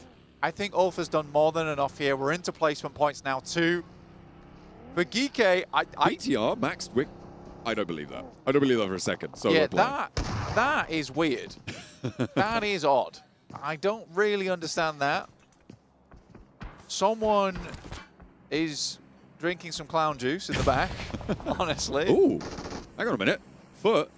Big nades, 2-player hold against Gaming Stars. A big bounce on the nade, and Zedwolf is doing a lot of damage here. Maniac might want to handle it across the way, but do have their star player still up and kicking. On 1 player left alive. Again, they will be in the survival stage. As he steps on forward, Zedwolf goes very, very low, but Maniac can't quite find the final bullet, steps out for more, just about shouldering the box in the way as Maniac steps through, and the window's just not providing the angles he wants. Finally, able to empty the mag in the right place. Maniac has been such a star from Gaming Stars today, ironically, but has done such good stuff for them in a really, really big way. It's been fantastic to watch. Geeke, to go down here would be mighty sad. I mean, they're in already from placements. 6 teams remaining. They're already going to leapfrog Wolves. 2 clearly. points. Yeah, 2 points on 6th. Yeah, they're fine. They're fine. They've done it. Yeah, they've actually already done it. The Wolves are not in the top 6. From 16th to 6th place is a crazy result from GK. Oh, yeah. Oh, yeah. I mean, it's only kind of usurped by S2G from yesterday, right? They did it in 2. Yeah. So GK needed an extra game, and that's kind of cringe. Hey, I think they've done fantastic. They've done great today. We got to give them props where we can. Federalis looking to go for his 20% chance chicken dinner. Feels unlikely. Is this a T2K chicken dinner? It may well likely be, and I think for T2K, they should see that RRQ's gone out and Hostler Crew's gone out, so they should know they're safe. Should be fine as long as they're tracking. Right now, there's nothing left to play for, honestly. RJC would have to have the game of their lives going forward as a 3-man. I think that's the only outside chance. Seems so. Ulf as well could potentially have a big impact here into the later part of the game. Bigatron just refusing to go down, by the way. They were just like, you can throw all the nades you want at me, but... We want an 80-point day. Yeah, so. They're so chilling right now. I mean, they're on 79, I think, guaranteed. Yeah. They'd need one more team to go down, and it's an 80-point day, which is ridiculous, by the way. We do have to caveat that with the Group E. I think we would all agree is weaker than Group A. Potentially. Well, there it goes. An 80-point day earned for Bigatron, guaranteed. We'll see how much further they can go.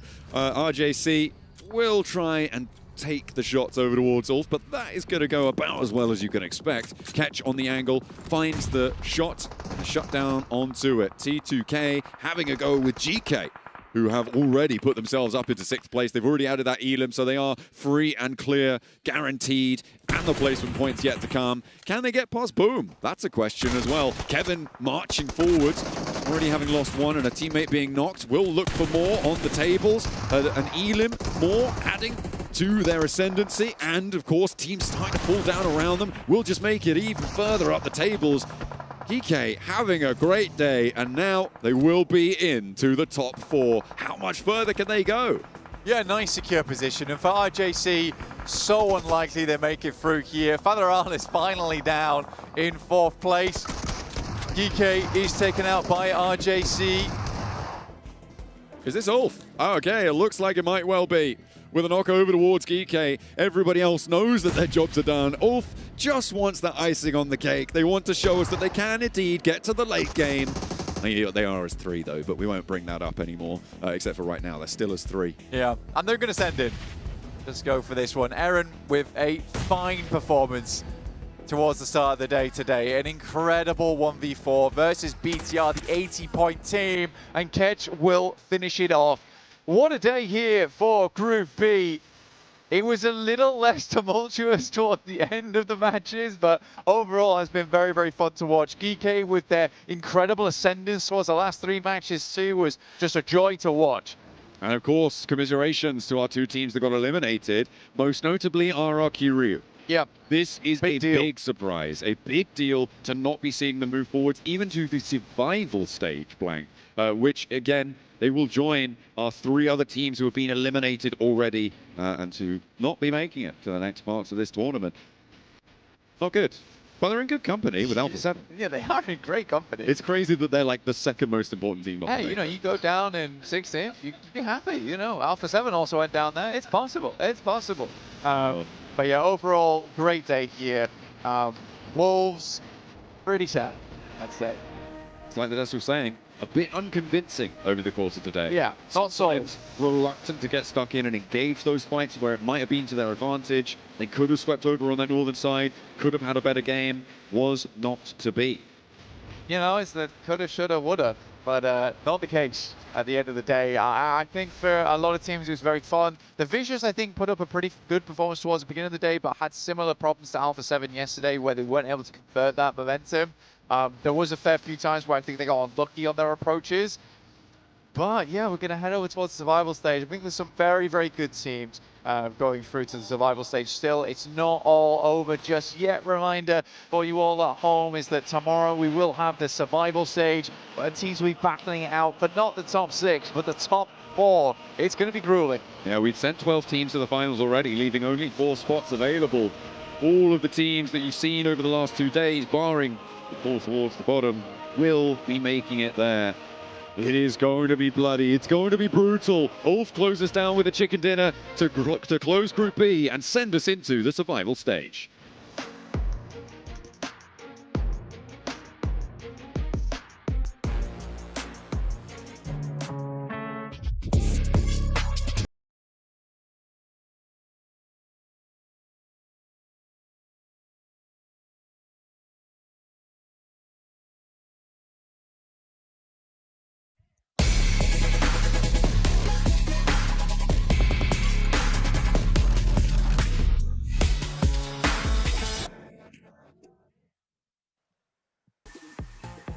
And Ulf said, we're not finishing out Group B without a chicken dinner under our belt. And they get it right here towards the end. But the big storyline gotta be GK right here towards the end, being able to make it happen and rocket launch themselves to the grand finals. And yeah, bottom two at the start of the day, ending in the highly contested top 6 to make it straight into the grand finals. Really happy with their kind of a really comeback we saw. On a wrangle, got himself a really strong finish, got himself that chicken dinner in the field, and this time around able to get himself a solid podium finish that time around too. So GK, they were tested, and you know what? They showed up to the plate.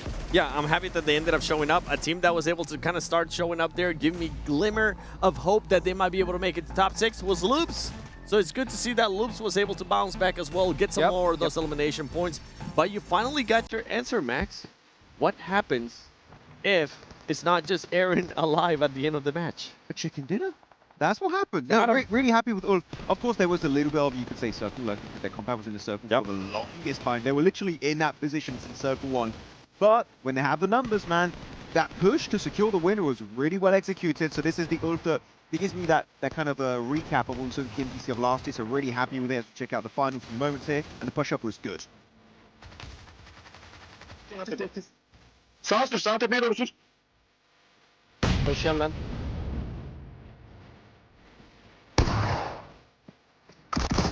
Tamam, 3 ve 2'yiz. Bizde beyler. Bait attım orada. Beyaz ağacın sağında. Beyaz ağacın sağında. Sakin ol, sakin ol, sakin ol. Üstüne bindim, sakin ol. Bana yükseltme yeter. Nice, nice run. Nice oğlum, nice oğlum. Honestly, some of the calmest comms towards the end there. They're like, all right, guys, let's just wrap this up. This is a lock. And they get the chicken dinner. Catch, look at that. 6 eliminations, 706 damage here, 7. Ulf, man, when they get that whole squad there up towards the end, they're going to put in that work. Yeah, I'm looking at some of the stats, and I'm just wondering, who's going to be today's MVP? Oh, is it going to be Aaron? It's got to be Or is it going to be somebody from BTR? Because Bigatron. BTR, I mean, they just put up insane numbers. Yeah, they got that survival time, especially BTR. So I think. But who? Razak. Razak? Yeah. Honestly, as much as I like Federalis, I have to agree with you. Yeah. Razak was able to outperform him today. Dude, I mean, BTR in general. Hey, what's your pick MVP-wise? I'm gonna pick the same thing. I mean, yeah. I mean, why not? I mean, because these guys just went. I mean, I'll say one thing. Just looking at their play style, whether they had 2 people up, 3 people up towards the end, everybody was just trying to take them out and couldn't get it done. It happens whenever you're full of confidence, like BTR And you're was. at home. And honestly, once we end up seeing the overall, there you go. You gotta catch us the MVP for this match. But once you end up seeing the overall, I want to see how far ahead Bigatron is actually in the overall from second place. What is the gap looking like? Because that's just going to be giving them so much confidence, Max. And we know what can happen when a team has confidence on their side. I think they have like a 25, maybe pushing 30 point lead. Damn. They're getting up there because they got another strong finish and they took down their brothers in RRQ. They made them stick down in the bottom 2, and that you saw them crying there on the main feed for a second. That was heartbreaking. Looking so good back in SEA, but here falling short, got the bottom 2 treatment. It's devastating, man. It's so tough. I feel for all these players because, you work so hard. You put in hundreds and hundreds of hours, half the year, just to be able to finally get here and come up short. It happens, In your home country, too. And in your own home country. It's good to see. At least we do see Bigatron, be able to make it happen in their home country. But that's just the name of the game. There's winners and there are losers. But we can take a look at these rotations here in this final match. Well, rotations, I don't know if I would call that a rotation for Ulf because they're not going to budge until the very last few moments. That first rotation was really good. Oh, it was really good. But after that, they just like, we're just going to stay here. We're looking really comfortable. We'll take it. Really happy overall with their performance. Next zone. No, still waiting. They're going to get crashed eventually. One of them said, like, you know what? Okay, we'll just group up right here. Next circle. Not moving. Still giving. Hey, and then one more time. Oh, okay. Now it's time to start moving a little bit. Nice scouting, though. Yeah. Pretty good. Quick, effortless, and then they just ended up getting the win. So good to see. 3 players, and Ulf gets the circle. That means Ulf, more than likely, gonna get the win. Yep, 23 points on the total right there. Hey, Geeky though, right? 15 points right here at the end, right when they needed it. That's how you get it done. Knocking out the Wolves at the last second. And it was fun to see how, like, BTR obviously is still able to get some points there. Gaming Stars as well. This was honestly, Max, one of my biggest surprise of today. I was not expecting Gaming Stars from Turkey to end up performing this well, but for a squad that ended up finishing, let me double check real quick. Second place in the region for Turkey. Honestly, a really good performance here. Yeah, it was clearly a team-wide effort. Maniac had some really strong moments in today's games, so big heads up to Maniac in particular.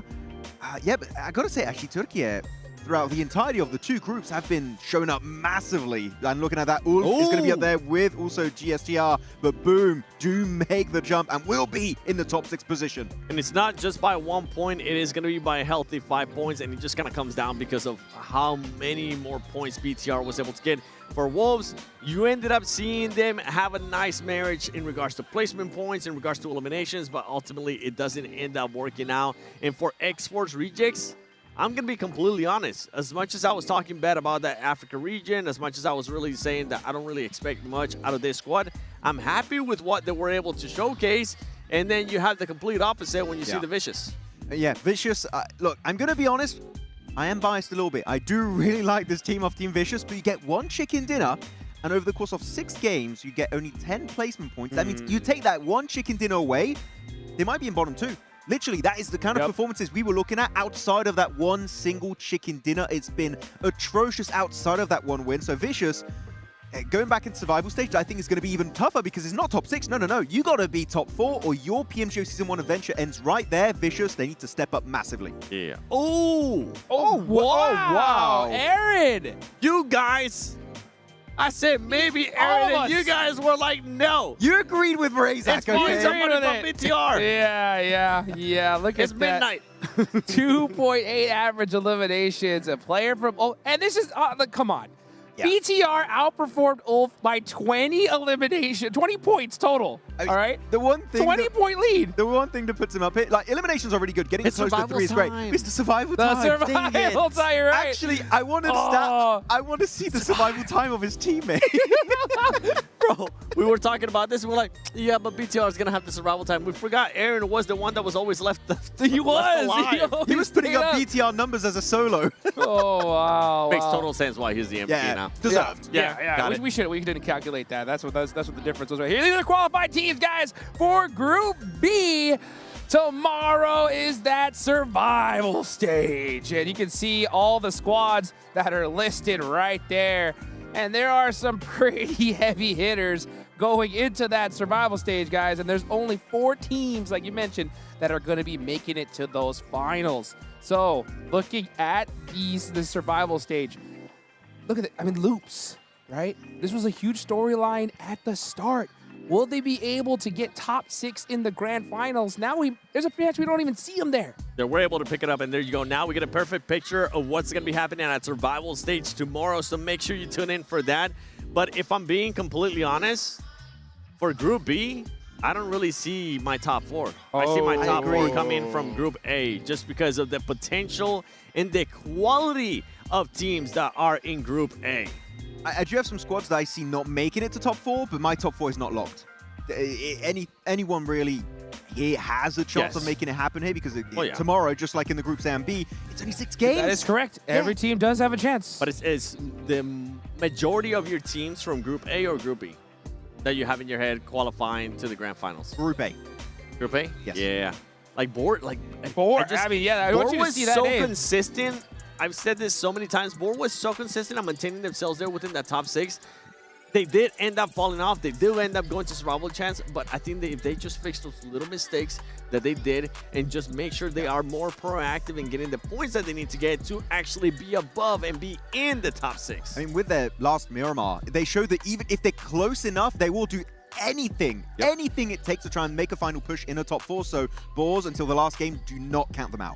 Yeah, you definitely don't want to. And when it comes to Boars and all the Group A, you know that they were just watching these games today like a hawk. All these coaches breaking down every single movement they possibly could. And Group A was brutal. There were some massive squads in there. So as we go into the survival stage, I think all these teams got to kind of empty that cup, right? And just be like, hey, you know what? What happened in Group A and Group B was totally different. Survival stage is going to be a totally different enchilada, and we got to be able to adapt on the fly. Hey, got to divide and conquer right now for these teams. If it didn't work out for you successfully going into the first stage, sure, this lobby you could say technically is going to be a little bit easier because top 6 of each group's the best teams already qualified, but if you really had a bad time in your group stage, you need to step up massively. You need to try and get yourself some of your best gameplay on the board if you want to be in those finals. And if you want to do, if you want to do some of that best gameplay, get yourself that Infinix GT50 Pro with that real liquid cooling. If you guys want to play at the absolute peak of performance and want that 120 FPS,